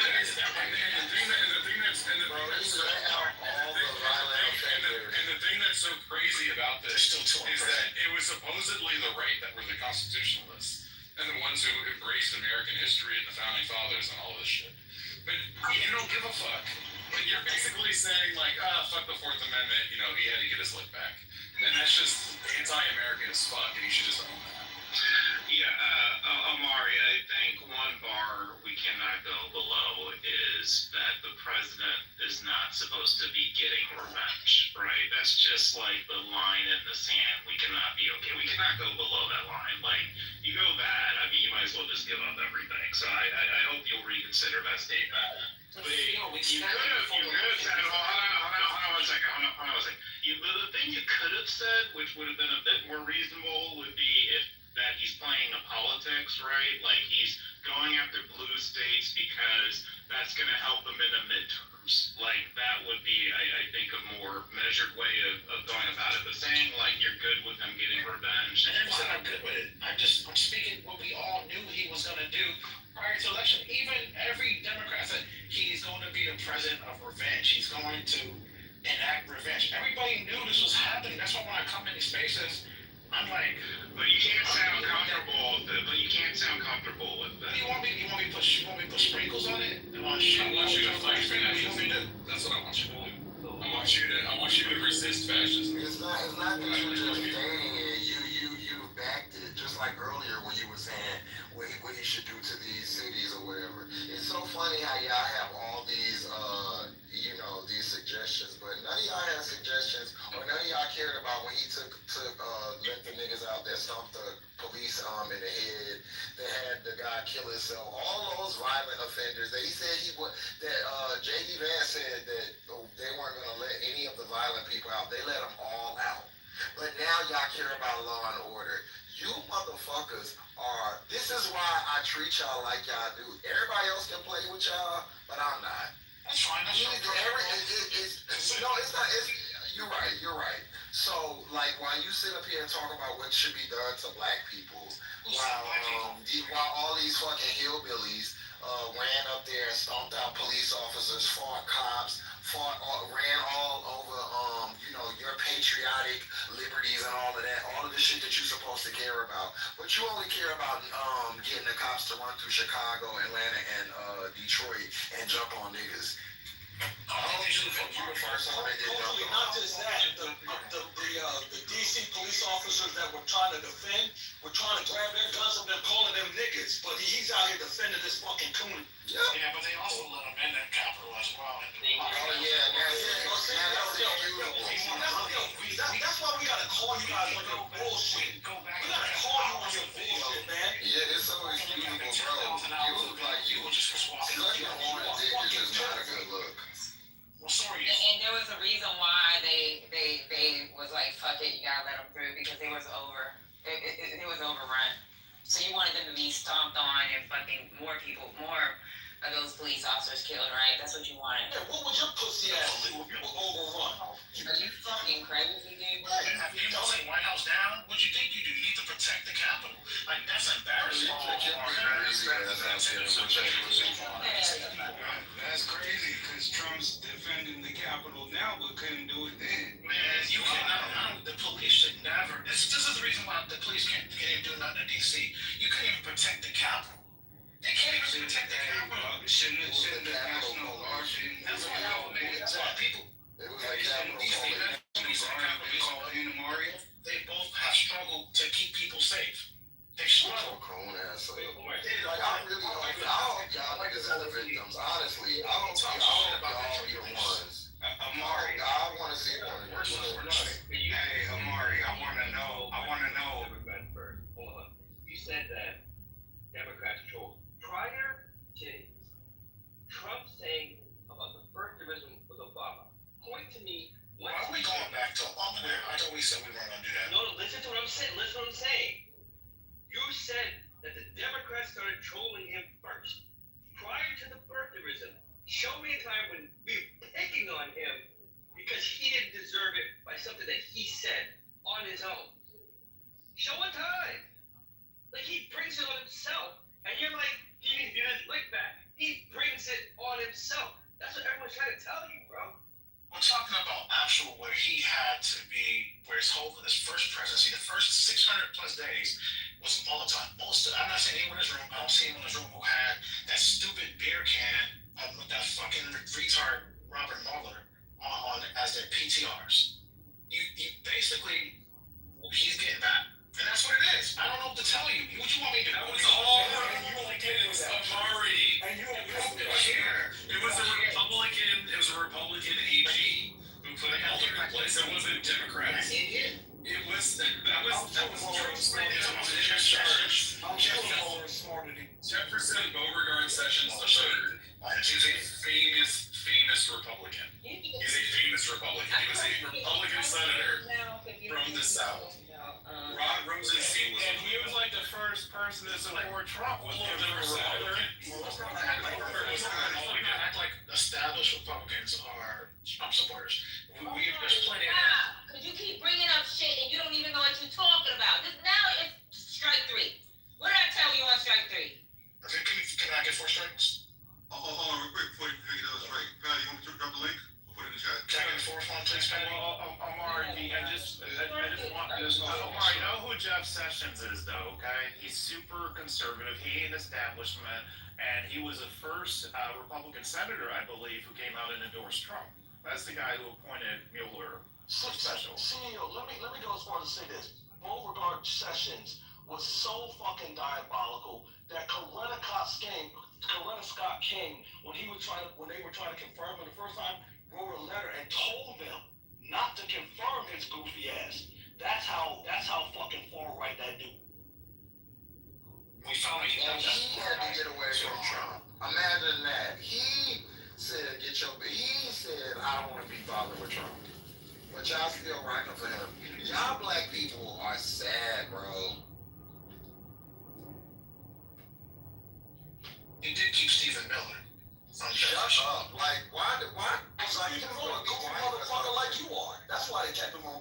Wait, Amari, you like Stephen Miller? Nah, but he do be making me laugh, though. when he does his talk. The Democrats. He said the Democrats are responsible for the murder. You know, you have to see it with his hand up. So you're entertained by his goofiness? Because that's exactly what he is. He's goofy. You literally like entertained by Hunter Biden. I think Hunter Biden. I'm not listening to that. Like Hunter Biden, I'm listening to that. I love the Biden podcast. Hunter Biden, when he did that podcast, that was the man right there. I was like, Hunter's all right in my book. Bro, shut the fuck up. Hunter's all right. When he was like, fuck this person, Hunter's all right. He does sound like a niggas. I love that nigga stuff. What do you know he was saying they be around me? You sound like Trent and articulate. Yeah, you sound like oh my god. I love Hunter Biden. He really makes me laugh. You're not black. Wow, I'm not black. Okay, Joe Biden. Okay, I'll be Joe Biden. Joe Biden's blacker than you. Hoe ass nigga. Skinfolk ain't your kinfolk. Let's keep it real. One pop. Okay. You just come in here blowing dick like, but that's what he did. But so what? I'm just telling you guys. All right, I'm just telling you guys. I hope they snatch your big goofy greasy ass up out of a car and beat the fuck out you. They gonna do that to you first, though. And you gonna hit him with the in a part of your palm. You broke.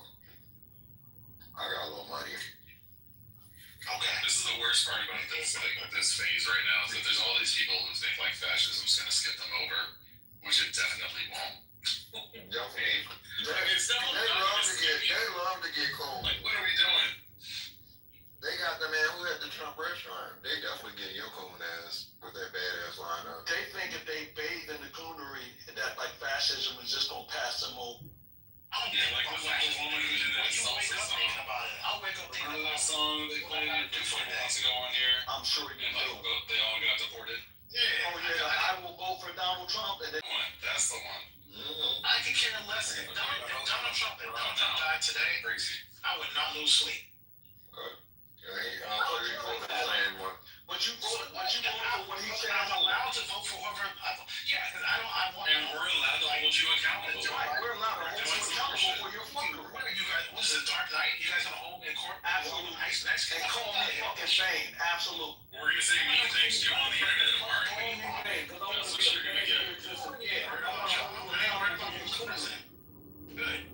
Do it. I mean, there's no reason why people should hear you say this kind of stuff, which, by the way, like, threatens lots of people I love. Like, the idea that he's president is not possible. It's gonna be, fuck out of here. Are you serious? Like, there's already lots of examples of that in my own life. People who have lost their jobs, which they had worked long and fucking hard for, and have done all kinds of amazing work in the federal government, or you name it, like all kinds of stuff that people have been impacted. People's businesses have shut down because of logistical nightmares he created as terrorists, and it's gonna get worse. Like, I know people have been deported. There's no People reason were shut down when whatsoever. COVID. Like, people lost their businesses and their jobs. You were the one person that was saying, well, because they can't get the vaccine. Like, you were the one that was the vaccine. What's going on here? Like, you Actually, Adam, I never actually talked about vaccines. Yes, you have. Because you know why? Because the conversation on this app about vaccines is actually the worst conversation that's ever The been. military people, It was stunningly you bad. don't have In the space to talk to me about anything. Because you first guys of were all, okay with a million and how many people died of COVID? How many? A million and what? Does anyone know the number? 1.8 million. 1.8 million people died. Okay, so 1.8 million people died. Give or take. So a response to something that killed almost 2 million people is something that actually has some kind of reason to maybe push back on it. There's no 1.8 million people who are dying right now that Trump is saving, or at least attempting to save in good faith. There's not 1.8 million people Like, dying. you can disagree with what the president did, but or both presidents did under with COVID, but there's still a rationale. The rationale for this is just Trump-like power. Like, that's it. That's it. He just likes power. He just wants more power. And the MAGA smooth brains are very, very happy to go like, oh, he's our savior. We're going to just do whatever he wants. He's so beautiful and strong and powerful, but he's, too weak-minded to take an insult from a political opponent. But, the strongest man. Hey, Your Honor, I just want to add, I don't want to belabor the COVID thing, but I mean, like, as if they didn't have enough of his fuckery in his first term, watching that clown damn near collapse on the balcony of the White House because he was suffering from COVID.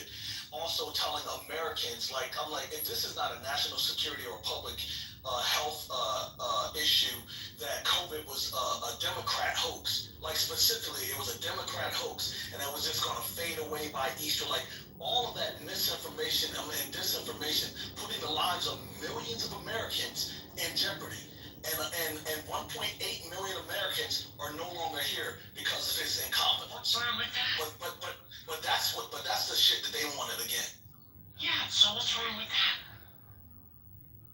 I'm not gonna have that conversation with you, Point.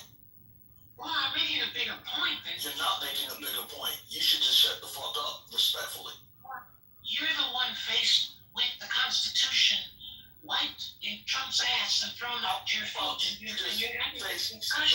just face the reality that like you get on people's fucking nerves and shut the fuck up? I'll beat your ass. I'll beat your ass. No, we're not doing that. Yeah, I ain't gonna do it. I'm gonna be the bigger man. Come on, Point. Like, we're not trying. Yeah, but you saw him attack me and you didn't say come on to him. I just got back to my phone. I'm sorry. Oh, so anyway, like I was saying. Like you were saying nothing. That's what you were saying. Could you control that monkey you're wearing? Who you calling a monkey? Yeah, control your don't be calling people monkeys. Who you calling a monkey? Don't make me come find you. Don't make me come find you, bitch. Control your little ape. Okay, Cappuccino, come on now. Yo, fuck around.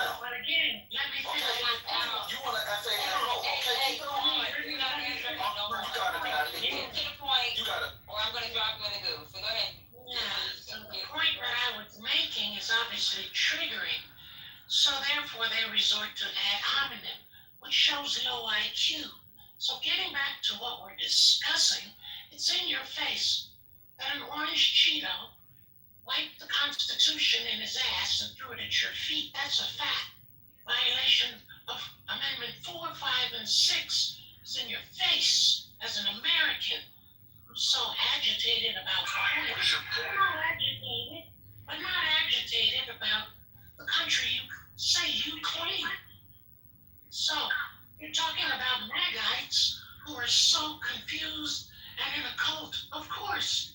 And you're wondering why they're in power? Can you land, please?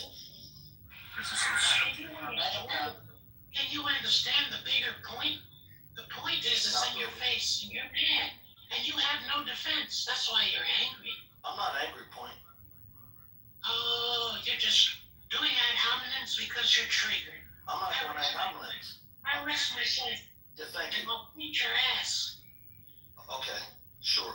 You want me to send you my address? We can find out when I Let's not do it.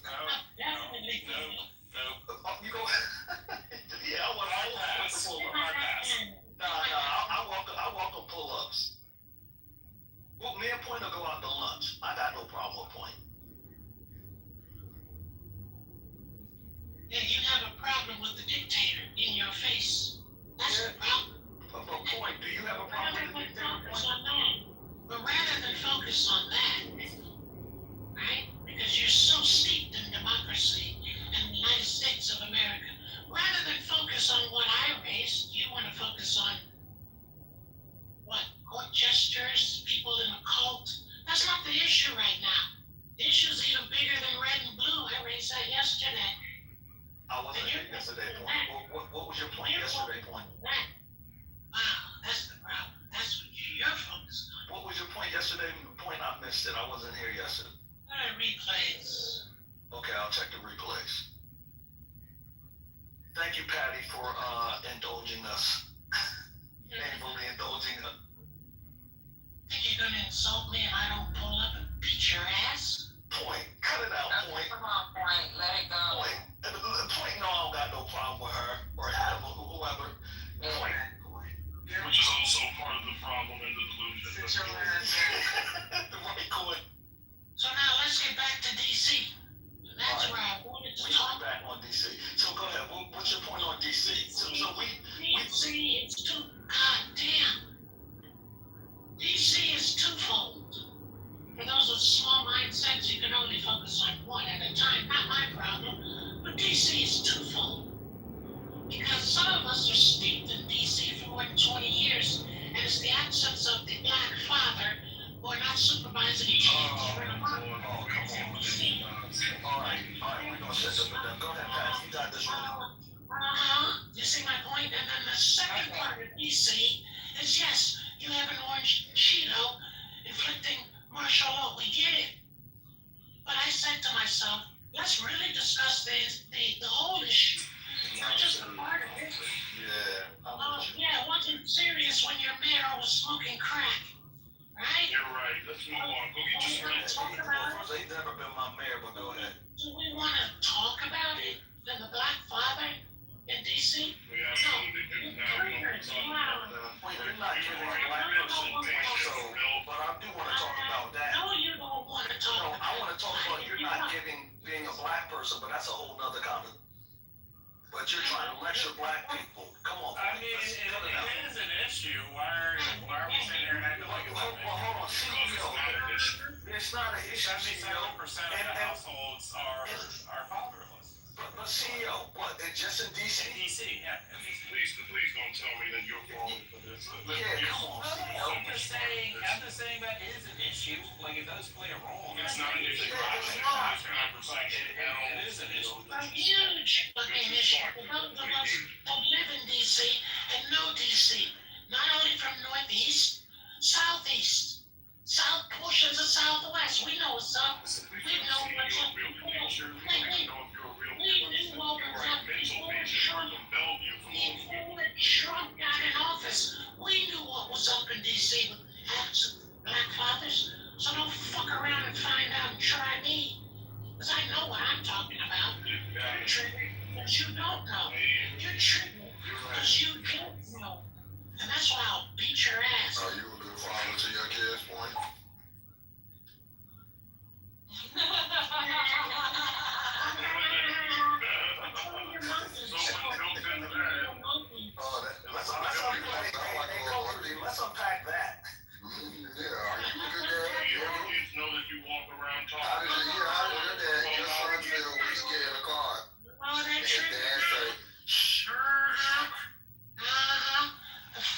modest homes in DC. You're triggered now. That's why I'll beat your ass, you little hurdy-gurdy monkeys dancing on a string. Fuck out of here. Do your children know that you walk around talking like a muppet for 6 hours? They're triggered now. Behind a hat point. They're triggered now. Let's talk about the mayor that set the culture for decadence in DC. For drugs. The mayor of DC did for black people. For drugs and gangs. So let's talk about it. You want to go back? You want to talk about it? No, you don't. What has the mayor been on drugs? You don't want to talk about it. That mayor, bro, that mayor is the reason why black people have federal jobs, and that's it right and now. now you need the National Guard to help black men raise their kids. Don't you get it? Don't you get it? I would get it if you were actually being serious, and you coherently made a point, but you're not making any sense. It's your kids. Quinn, National Guard needs to help you raise them. Now you're triggered. Now you get my point. You need the National Guard to help you raise your kids, black men. Shut up, Ho. Oh, I hit a nerve. Oh, I hit a nerve.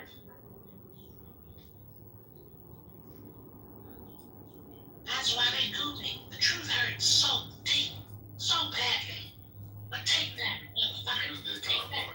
That's why my name is Point Taken. Take that, take that, take that deep. Motherfucker, pause. It don't be funny. Yeah, that shit was corny as fuck. But it was true. Yeah, but it was true. You could do better. That's why you can't address it. Notice you won't address it. Nothing to address. Why was that right? Yeah, why am I going to address it like lunacy? It's true. Sit on this abstract thing or wherever the fuck you want. Like, nobody, like, come on, Point. Why are they so triggered instead of addressing the issue? Ooh. I mean, all y'all can do, like, protagonists. I hope you're the best dad you can be, because y'all be worried about other people's kids. That's the issue. The National Guard will raise your kids. That's the learning right in my blood. Yeah. Y'all niggas better not have no issues with y'all baby mother. No issues with y'all kid, because y'all always be in other parents' business. The black parents, the black dad. Nigga, you go get them. Y'all the ones who be hanging out with them. Right. Yeah, that's what's up. The National Guard. And none of y'all niggas better not hang out with no niggas that's not. See, that be the whole thing. Y'all be saying all of this and all that. I bet you if I go in your group of friends, it's a deadbeat dad or two. It be y'all homeboy, yo. The National Guard will help you raise your kids, black men. Nah, I don't need National Guard. This is really, we can move on from this. And Point, so you know I'm married to my baby's mom. Shout out to you, come here. And points also that you know that there are places where you can go and get help. I'm not even being funny. I'm a model. I'm a model and a TV actress. What do you do, big boy? Well, I've been doing that for quite some time. What I don't do is talk like a muppet for 12 hours. That's what I don't do. My role's end at some point. Yeah, what you do is hold the mic and deflect from the black men not raising their kids. I think Quinn was telling you he lives a lot of real life in these streets. Unlike you, Quinn. I'm outside, motherfuckers. Outside sounded like a muppet. To Quinn's I'm point. outside, motherfuckers, and I know what I'm talking about. You must be in a phone booth. You must be in the last phone booth left in New York or wherever the fuck you are. Talking like You got mad when one said, my point is correct. When CEO said, my point is correct. You haven't focused on the point yet. Why would you know what? Guess what? Do you have any friends that do not live in the home? friends that don't sound like a muppet? I don't have any friends that are deadbeat dads, no. No. That wasn't the question. I said, do you have any friends that do not live in the home with their child? Yes. Okay, well, so you're gonna get the works for them. So CEO, you should be Because that's what on y'all that talking asses about that. CEO says that's a problem. Marry your baby's mom. Well, no, I mean, I'm talking about people who are divorced. But that's what you want. Hold on. Because the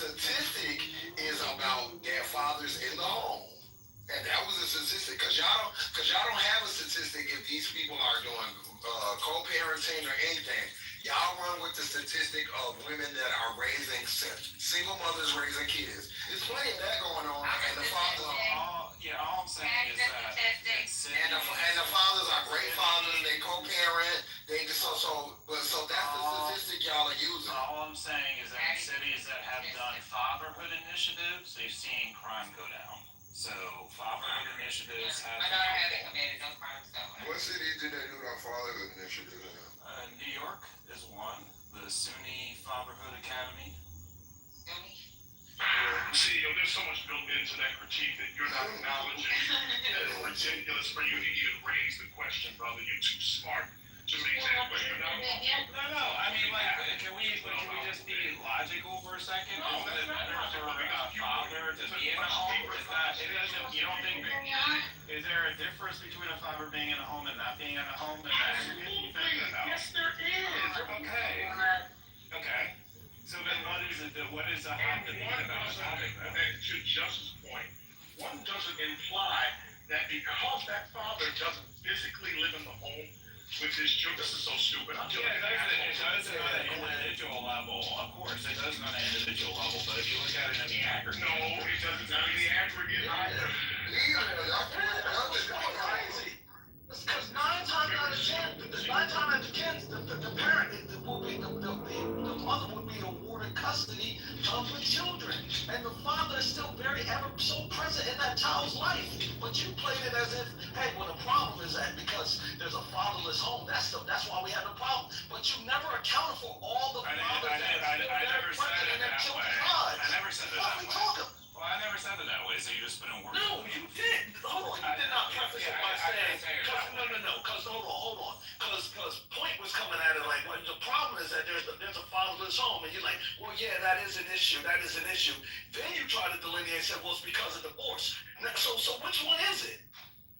Which one of those lines that we want to chase? You weren't even trying to hear what I was saying. Just ask me if I knew anybody who didn't live with her child, and I said, yeah, a divorced friend.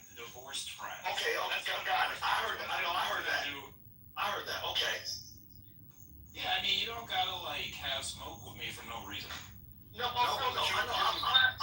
No, CEO, I'm glad we cleared it up. I didn't have smoke with you. I just kind of lost it because I was like, yo, why's he talking about divorced fathers? But no, when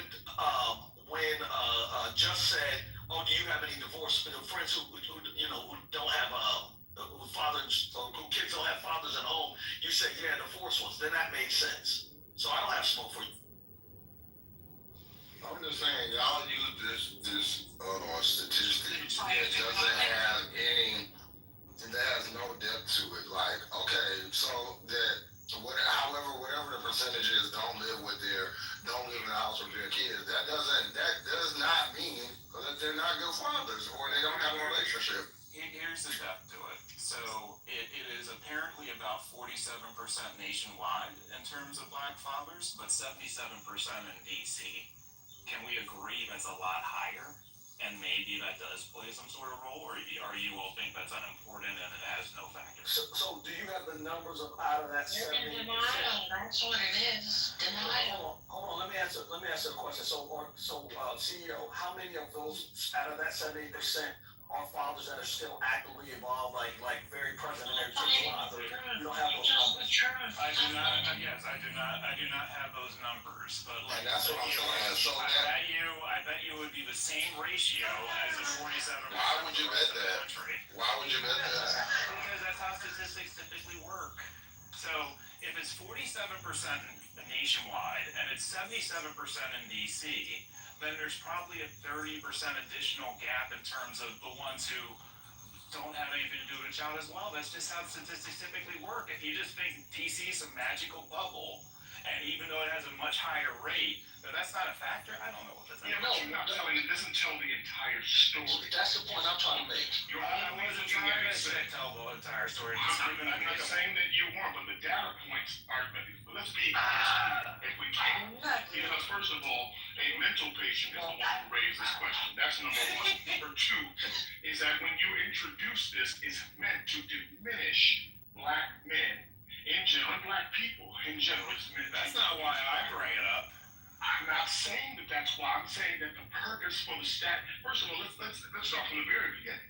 It's a Republican talking point that evolved out of conservative think tanks. That's where the bullshit came from, along with the disparities about Chicago and about Baltimore and about all the other states.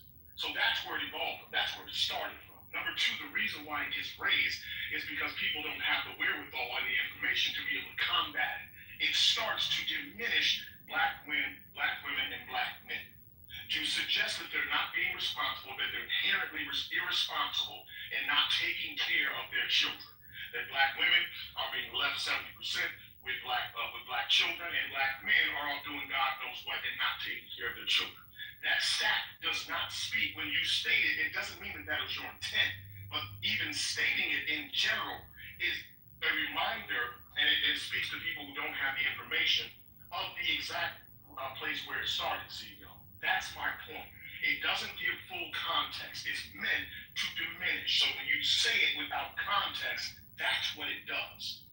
Yeah, and that's the point. That's the thing. You led with 78%, but you didn't give the real true number on how, like what's the breakdown of that? Okay, if 78% is the number in DC, what's the percentage of those fathers that are still present in their child's lives? If that number is 46, if you said that it pans out to what it may be either nationally or just in other regions, then state that number. Don't state the number that's meant to just make black men look like that they're just out here just being complete deadbeats. The number is to suggest that there is something unique going on in DC that is different than the average of the rest of the country. Is there something wrong with stating that? Yeah, because why would it be? What's unique? Oh, no. The only thing unique about DC is that it's a black place. No, it's 47. It's 47. Okay, that could be a factor. That could be, there you go. That could be a factor. Right, that could be a factor.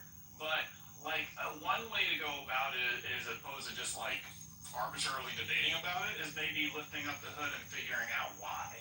Yeah, right? That could be a useful exercise. You're right. It's not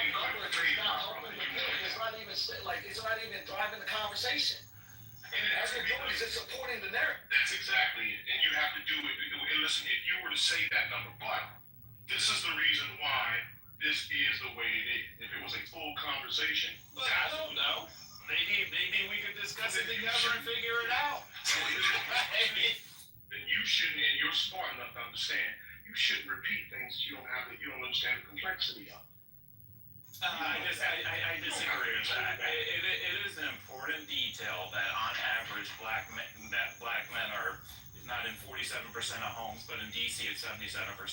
That is worth talking about, absolutely. If you were making comparisons to other places. I am making comparison to other places. 47%. It's 47% nationwide, 77% in DC. What do you like? What's your solution? What's your plan? Other than fatherhood initiative. Several people have a fatherhood initiative. How innovative. But several people have just mentioned it, and so this is the thing with that whole situation. If y'all gave a fuck for real, if it was genuine, then fine. Let's have the time. But y'all be just saying it to be shitting on people, and then it's not even a whole statistic. So and that's exactly what I'm saying, just if you're giving the stats for Oklahoma with the same kind of demographic and the same earning capacity or the same economics as they would be reflective of DC, and they reflect the same thing. This is part of the full conversation, not isolating a place where black people reside in the most amount of numbers. Of course, there's going to be more black people doing more things if most of the people in that region are black. Right. How is that? That does not account for a higher percentage. This is within group. This is in group. This is in group comparison. We're making in group comparisons. You just said in group comparison nationwide is 47%. In DC it's 77%. In group. Bro. In group. So there's a larger concentration of black men. It means for every 100 black men, it's 77 in DC, 47 nationwide. What are we talking about? Okay, CEO. You don't understand this kind of stuff. So riddle me this, CEO. I mean, if you were so bold to just state the number, okay, so then what's the further conversation is, you said, well, there's something unique going on, so then, but you never brought any other supporting claims of what that uniqueness is. It's just because we can discuss it. You said economics. You said economics. Great. Like economics may be a factor. Okay, two things. I didn't make that. I was just giving the data point. Like I didn't know we were having a discussion. Like if y'all want to have a discussion about why it's like we can do that. We can do a discussion. Yes, I do. Yes, I do. So I don't understand why because nigga, would you shut your ugly ass it's nowhere to run from reality. You should discuss reality. Yeah, no, so still, I don't think trying to have a serious conversation. I'm not debating that, but that's what I'm saying. So like you said that, and that's why you keep hearing those kind of press, because it's like you want to have that engaging conversation. Like you threw out the number, want to unpack it? Let's unpack it. I'm not interested in having that conversation, and the reason I'm not is because people don't have it in good faith. It's stupid, just like it started out in this conversation. If it was in good faith, but yeah, right. But it's not in good faith, especially when and then to try to act as if people shouldn't, like the blanket number should just spark conversation. The conversation's been had ad nauseum. The conversation's been had on a regular basis, and the general consensus is when you have that conversation, it's not being had in full. It's not being discussed in full because the point of it, my original point, is to diminish black men and black women, their roles and responsibility in their children's lives. That's the point of it. So to start the conversation with that, and only that, means that you're also going to not trigger people, but it's going to elicit the response that we're getting. Unless it's being discussed in good faith, how it's introduced makes a big difference. Hey, guys, let's discuss, let's break down this Republican talking point. We can acknowledge that it's nonsense out of the gate, but let's talk about what's built into this. That's a good faith conversation, not one that's being introduced by a person who sounds like Janice from the fucking Muppets every time they come on the fucking app. That's what we're talking about. Okay, well, all right. So why not just say that and let's have the conversation? Well, because that wasn't the original conversation. It was introduced by someone being disingenuous. That's all. Okay. Again, you're assuming that he's being disingenuous. That's an assumption. No. I didn't assume CEO was being disingenuous. I said the way it's being introduced. I didn't assume he was. But as the conversation goes on, and the more he adheres to it, it's just without acknowledging where it came from, is my point. I don't think that none of y'all know how to communicate. I'm just gonna keep quiet. I just including you culturally, including you, because at the end of the day, it's the conversation part that I'm having a problem now on when I'm coming into a conversation is hearing, right, complaining about a conversation instead of having the conversation. And even as just said, Andre said, okay, well, let's have a conversation. We argued about why not to have a conversation. And then when we sit here and then we're just talking amongst ourselves, we're splitting ourselves. So, yeah, there might be opposition, and whatever reason it came about, let's just have a conversation. Yeah, it's like if a white woman or an Asian woman comes and sits down in the middle of y'all and says, "What? Let's talk about black women's wigs." No, let's seriously have a it's not being presented genuinely. It's not like, okay, let's break down why black women had to, wear wigs and all that. You're bringing it up to be funny. First off, Point brought it up to be fucking funny. So we can have the conversation. But we gave you the stats. You're talking about a city that is black, a city that is expensive, and a city that has been hit with several different things. Crack and heroin being two of the most major things. So if you want to talk about why it's like that, then we can have that conversation. But to be saying shit like, or to be alluding to, something weird about these DCs, there's gotta be something going on. That's a very Republican talking point. And so when you hear black men getting irritated about it, is because that's how they do us. and so it's irritating. I've heard point bring it up multiple times before. So I assume it's a meaningful point. I think it's very healthy to express that, it's irritating, but why aren't we having a conversation? Okay, if you're irritated about it, now let's have a conversation.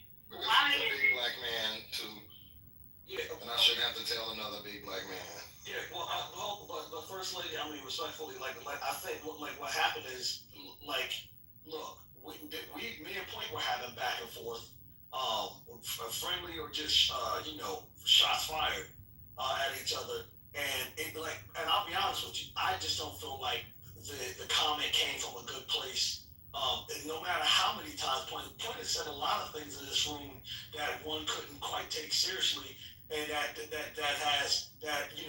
where he or she wants to kick it off like it's some comedic thing to be done. The conversation, if it was presented in a serious manner, maybe we would be having a conversation. So I understand why other people don't want to engage because of just how it was presented in the first place. Not just that, the number is skewed to the point where to make it seem as if black men and black women just ain't shit, period.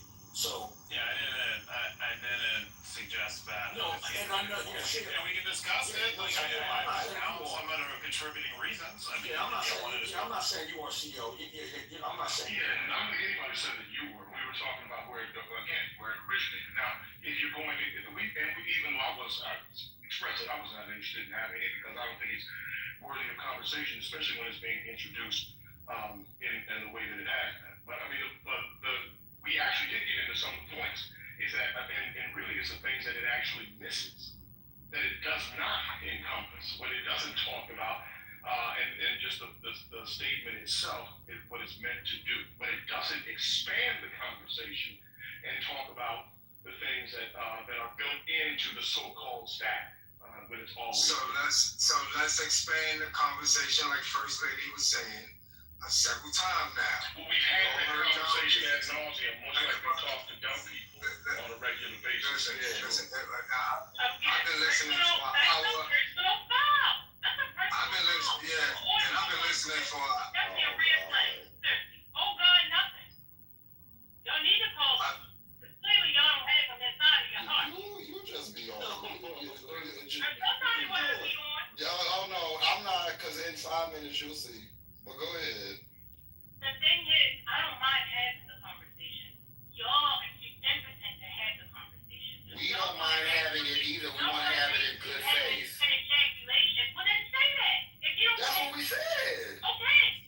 But and then the person is agreeing to have it in good faith. This is a new person. That's not how it was brought up. She brought it up trying to be funny. Or whoever. Yeah, but well, we already know. y'all did. About Point. I mean, y'all can't get triggered by Point. Because Point is crazy. It's a three-legged dog. Well, I'm fine with having a proper conversation. I'm triggered by Point. The problem I have is what kind of conversation are we having? Like, if we're having one in jest, that's different. Andre was I'm responding to Andre, but Andre said, well, let's have the conversation. And then I heard people say, I heard you specifically say, no, I don't want to have the conversation. Yeah, I was responding. Pointless. Yeah, I did say that. Because I said that because of the way it was introduced, and discussing it is offensive. It almost feels like an explanation of sorts. And we've had the conversation again ad nauseum. But the point is that if we're having a conversation, well, that's what social audio on the stage. Sometimes. No, you're right. But having a conversation, but what kind of conversation are we I having? don't know. Why don't we ask Andre? Well, no. I wasn't asking you. I'm asking in general. Okay, Andre, can you answer this question? Well, no. Listen, so First Lady, I agree with Cole. When I even made the statement, I was like, if it's coming from a place of like honesty and a good place, then let's have the conversation. But to Quinn's point, this was all posed not coming from an honest place so that we can have a conversation. It was somebody out here just, being performative, trying to make a point. That was it. So, I can agree why people don't want to have a conversation. Let me ask you a question, Owen. Because I think everybody on this app know Point, is a jokester, and she does what she does. She's been doing it for years. Hold on, one second, Point. I'm not trying. One second, Point. One second, Point. Can you hear? Are you okay? You're sitting there talking. What's going on? So the conversation was initially talking about DC, and like Point said, she called him the orange Cheeto, whatever the case may be. And she spoke about two things that's pivotal in DC. One being the fact that Trump released National Guards in DC, and the other being a statistical fact that 77% of households in DC, black families, have no fathers in them, right? There was 2 points. So I don't understand when y'all was like, oh, it wasn't brought up in good faith. It wasn't brought up in good faith. She literally preferenced the statement by saying there's 2 things going on in DC at the same time. So now for the last 5 or 10 minutes, CEO has been saying, and I haven't heard any of y'all said CEO brought it up, not in good faith. He has been saying for the last 10 minutes, let's have the conversation. And all y'all keep saying is, oh, it wasn't brought up in good faith. It wasn't brought up in good faith. Well, the conversation should be had right now. The statistics are out there. It's 40%, 46% nationwide, 77% in DC, 60% of households are single-parent households are black, and 22% are white. That's the stats. Now, can we discuss and break that down? We don't want to hear what y'all thought about what Point said and none of that. We just want to get into the meat and potatoes of why the homeless, the homes in DC, the fatherless homes in DC are the way they are. Y'all are black, y'all tell us. Y'all are black too. We're not. So there's hold on. I'm responding to him.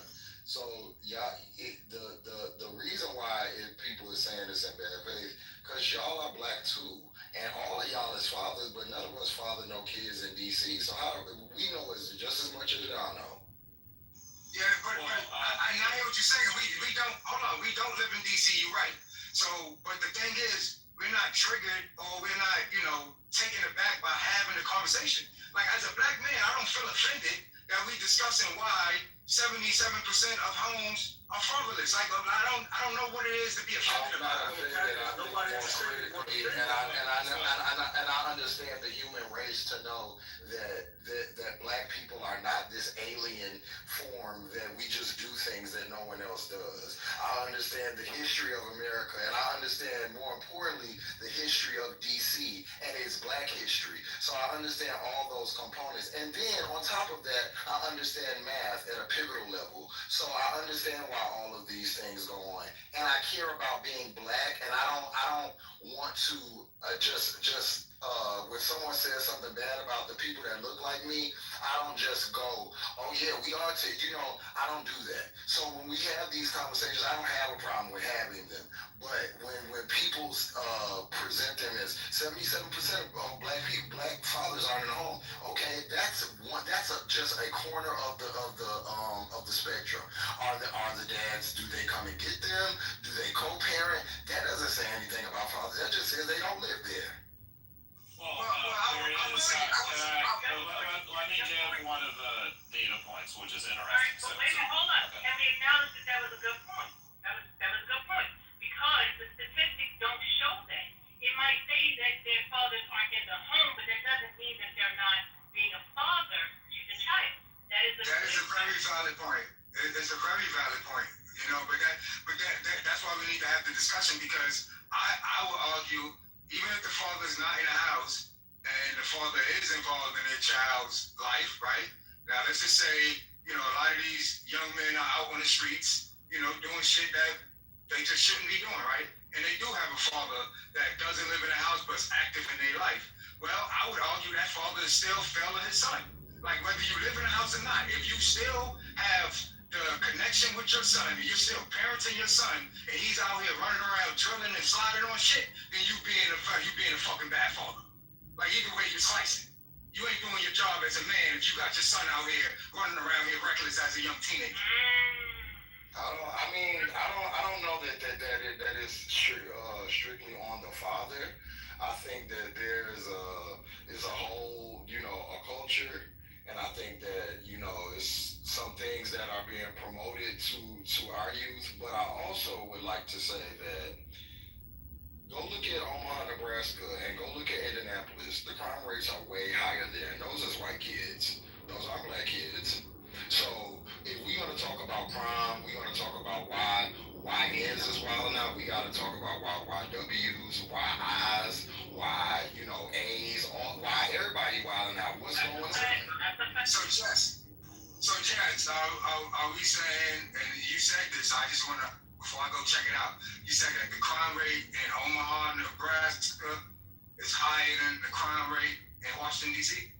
Is that what I heard you say? Omaha, Nebraska, I think Indianapolis, and there's one other, they all Republican cities.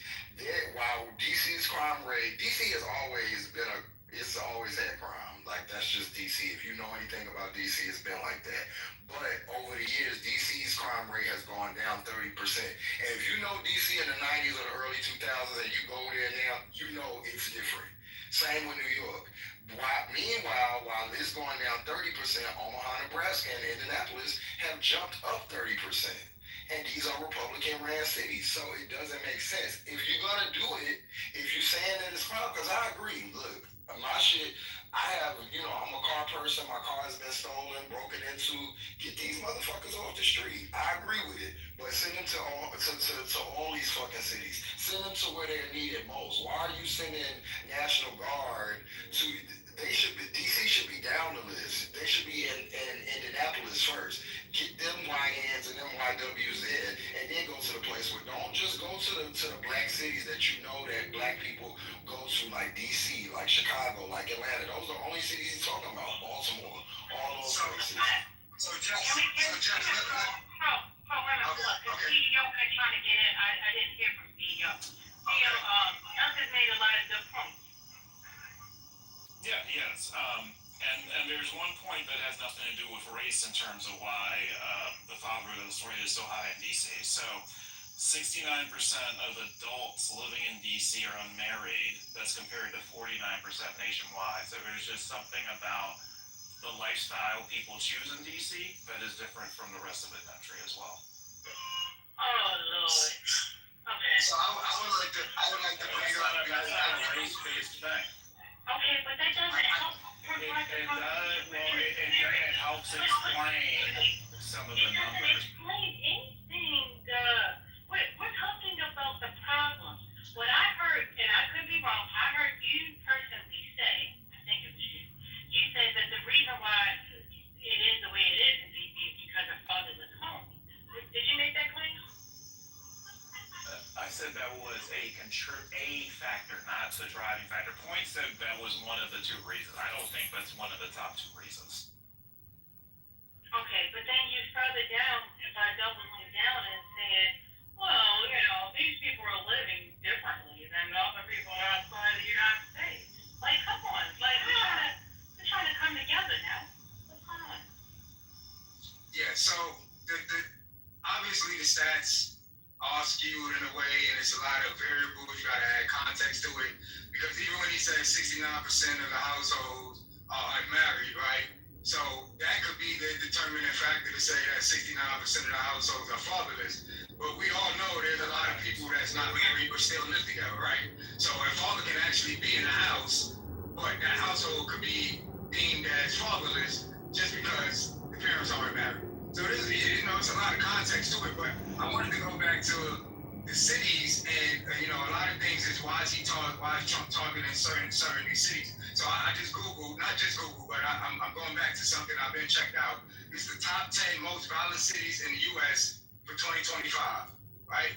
You got Memphis, Tennessee, St. Louis, Missouri, Detroit, Michigan, Baltimore, Maryland, Cleveland, Ohio, Little Rock, Arkansas, New Orleans, Louisiana, Birmingham, Alabama, Kansas City, Missouri, and Oakland, California.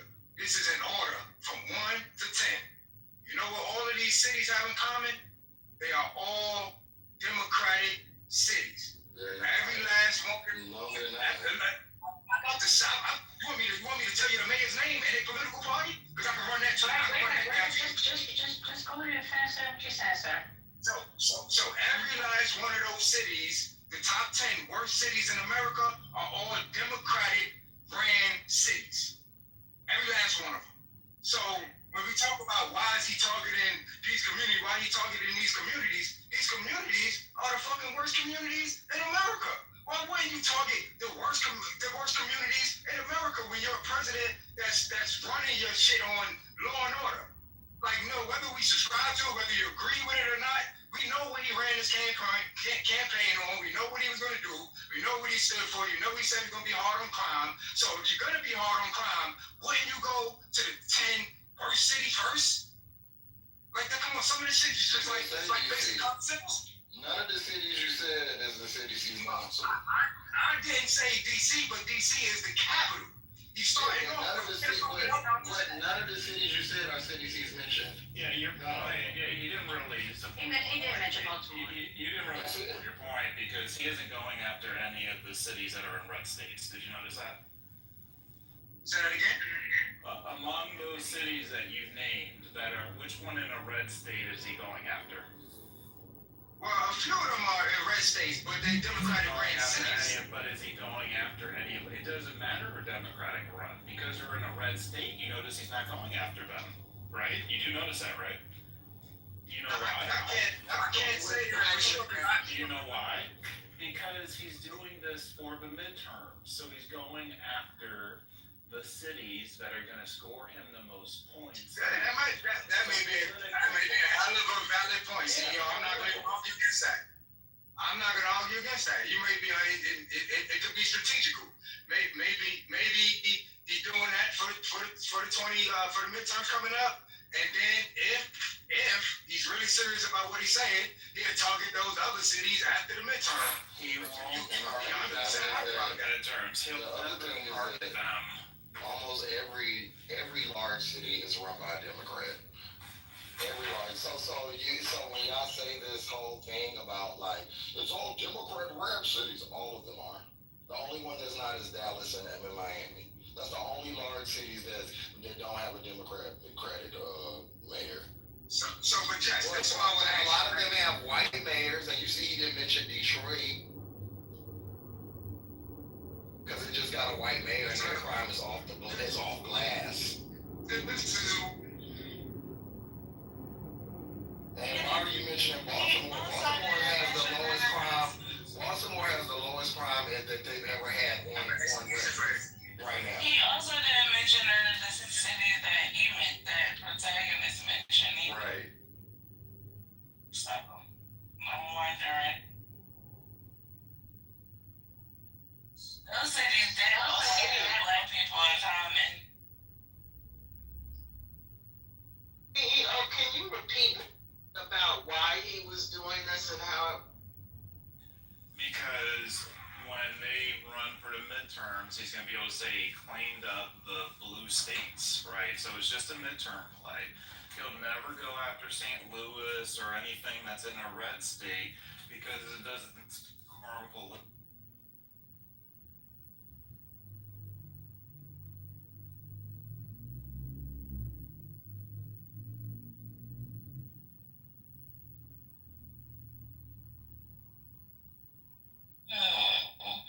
It's interesting.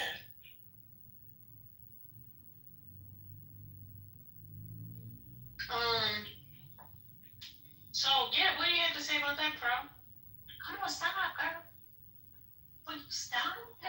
Please. Oh, I know. What are we doing, First Lady? My daughter is in the kitchen. Yeah, bro. So what do you say about that? Like, do you not see the inconsistency here, or you just gonna still ignore it? I mean, they have given a lot, so I'm not sure why you're not giving into the scene. Phone is broke. Oh, okay. Bro, if you're speaking, we can't hear you, sir. You need to leave the room and come back. It might just be that he's in shock that those facts are just too damn shocking for him. You know, and we can't really see. Okay. That might be something, but I don't want to say.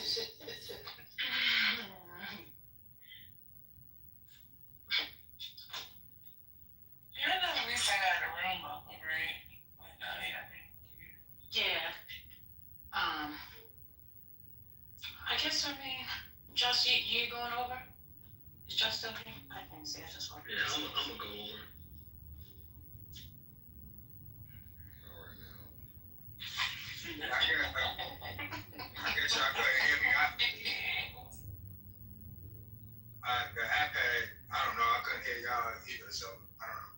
know if y'all heard the last thing I said. One thing about Trump this whole term that's even different than his first term is everything he does is hyper political or for his pocket, like 100%. Well, we mentioned that all of those cities that you mentioned were not only Democratic cities, but they were heavily black cities. That's number one. We also mentioned that those said cities were in Republican states. That's number two.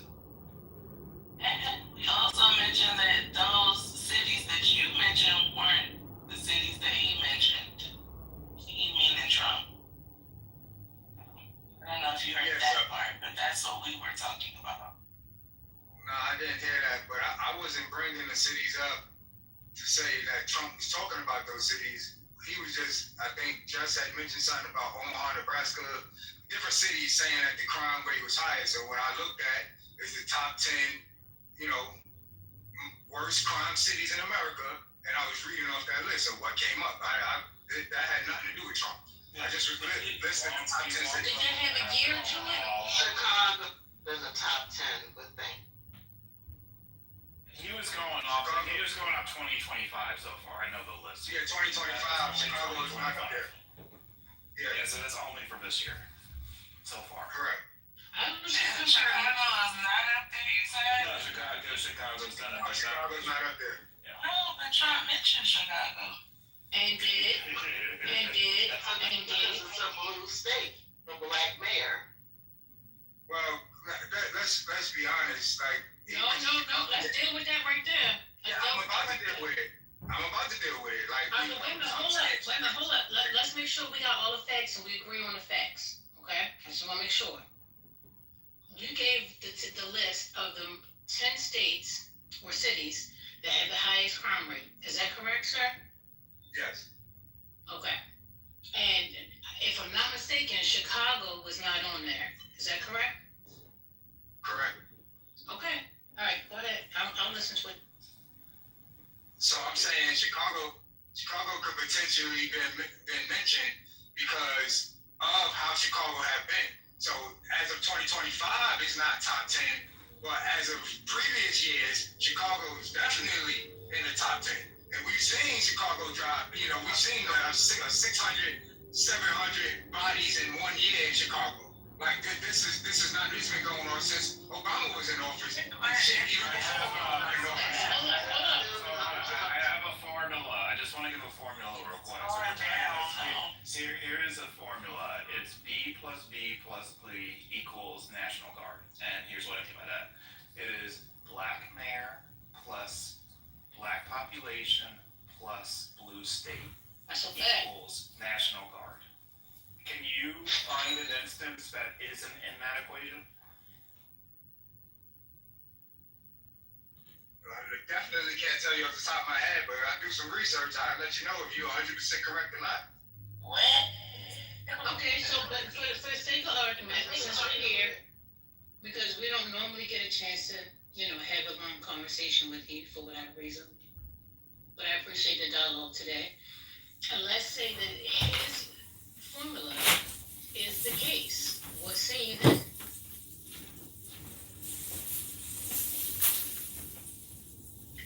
That it's a lot of goddamn crime going on in those areas, and he's targeting them for political reasons, just like the CEO said. Wait a minute, babe, you missed something. I'm talking about the fact that we have a formula, right?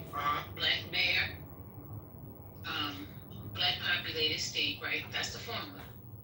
Now, Chicago is not in that top 10, but yet still is being targeted. Where's the math in the common denominator? What's the common denominator? Because you don't have the same formula, right? In this particular situation, when it comes down to the other part about being the part of the top 10, other than the fact that he's saying, oh, well, he's just going off for previous years. Well, then let's go back to previous years and look at the top 10. But we didn't do that. You did it for what's current right now. You see what I'm saying? You see how you try to make adjustments when it comes down to math, and when it comes down to your check. If you work X amount of hours, you want all the hours that you got, right?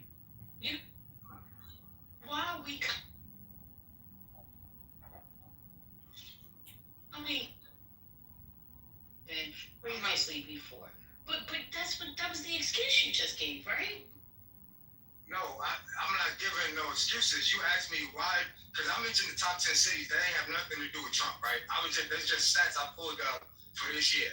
And then you asked me if Chicago is not up there, then why did Trump mention Chicago? So I gave reasons on why possibly Trump mentioned Chicago. I wasn't making no excuse. I'm saying that this is probably the reason why. Maybe I used the wrong word. I said excuse. You're saying the reason.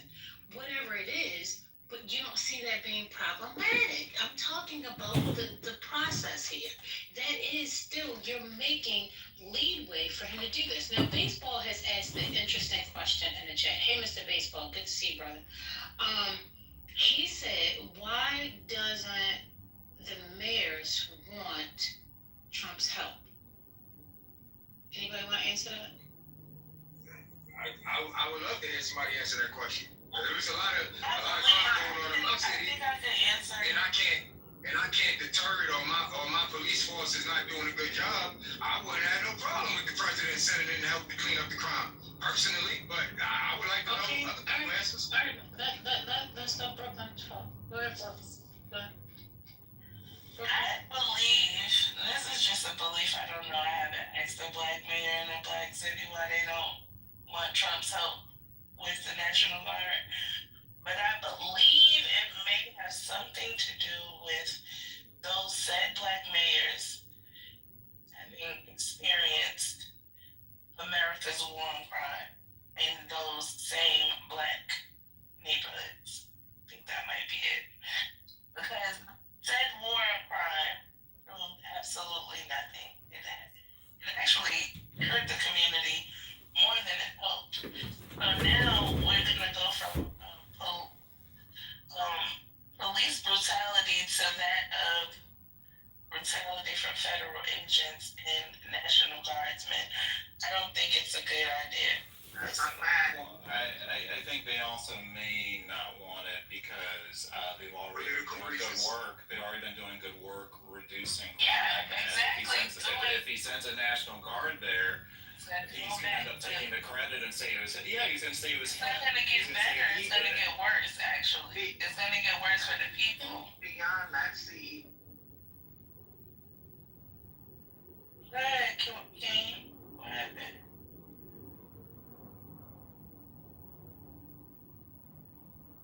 So CEO. Yes. You said that Trump do things for political reasons and for the primary and so on and so forth. And I concede to that. I would say most politicians do things for political reasons, have some type of political aspiration before. He's also doing that thing Hold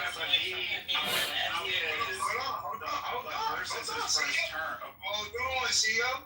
So my question to you is, with that being said, do you think that maybe these black mayors don't want Trump to come in there because if Trump come in there and actually stop and prevent crime and it drop drastically, that can hurt them in the primary because now Trump could be looked at like the savior or the hero that cleaned up their communities. So is that possible that they don't want him to come in there because they don't want him to possibly do a good job and get any credit for it? Well, I'll just say I don't think that's the reason for the Baltimore mayor. So I haven't looked at the statements enough of the other mayors, but I will say with confidence that is not the case with the Baltimore. Yeah. Can I be heard? Yes, I can hear you. You keep cutting off, but we can hear you when you do not cut off. She keep me my mic. It might be messed up. You might need to leave and come back in. What is this crack? Like, I never knew anybody that wanted as much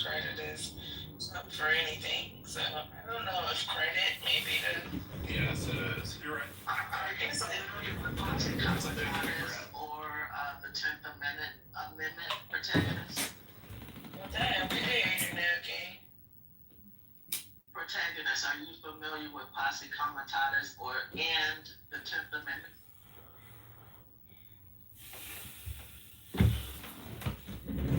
It's, the 10th Amendment states that the federal government does not have authority to override a state when it comes.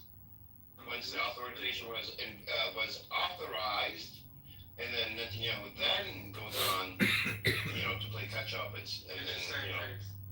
Yeah, exactly. Because then, Zimmer does not like him at all. Who authorized the investigation? The chief of the IDF, which is Wood. So he has authorization to do that. And so he did. Yeah, but is that so-called investigation going to be transparent? We need to think about getting more police. And, we need to think about what we're doing. We give a lot of money to, Ukraine. We give a lot of money to a lot of different people. But maybe we need to give more money to our police departments in our municipalities. Crime is everything going down out there. That's a good point. Police should get paid more, right? And you said that they probably welcome the guard. I guarantee you they're gonna be pretty pissed off about maybe about 6 weeks from now when they realize that they're getting paid shit and the guard's getting paid like 4 times what they get paid. I'll tell you what it shows when the National Guard leaves and the crime still is rampant in Washington, D.C. and people are complaining. It proves the point I think that the Republicans want to prove, and that is that the Democrats are too soft on crime and they don't have the competent leadership to be able to run the country. And I think that's the whole goal. It might be the opposite, because they're going to be putting these band-aids that are going to open up and bleed again after they leave it, and it's not really solving the fucking problem. So it's going to look bad on the Republicans, all right, they don't know how to fucking solve the problem. They just throw troops at it, and then they don't know that it's not even a long-term solution. So they're not even thinking end game. If the murders already went to zero, you're already seeing the results of the Republican implementation, right? So that has been going. So for the next 30 days, if crime goes down, it's just proving that it can be done, right? So if they leave and crime spikes, it just proves the point that the Democrats have a hard time policing their own city. Got it. Yeah. All it proves is that when you put more troops or more presence, crime goes down. When you remove troops and remove presence, crime goes up. That's all it proves, which is an obvious statistic with anybody that is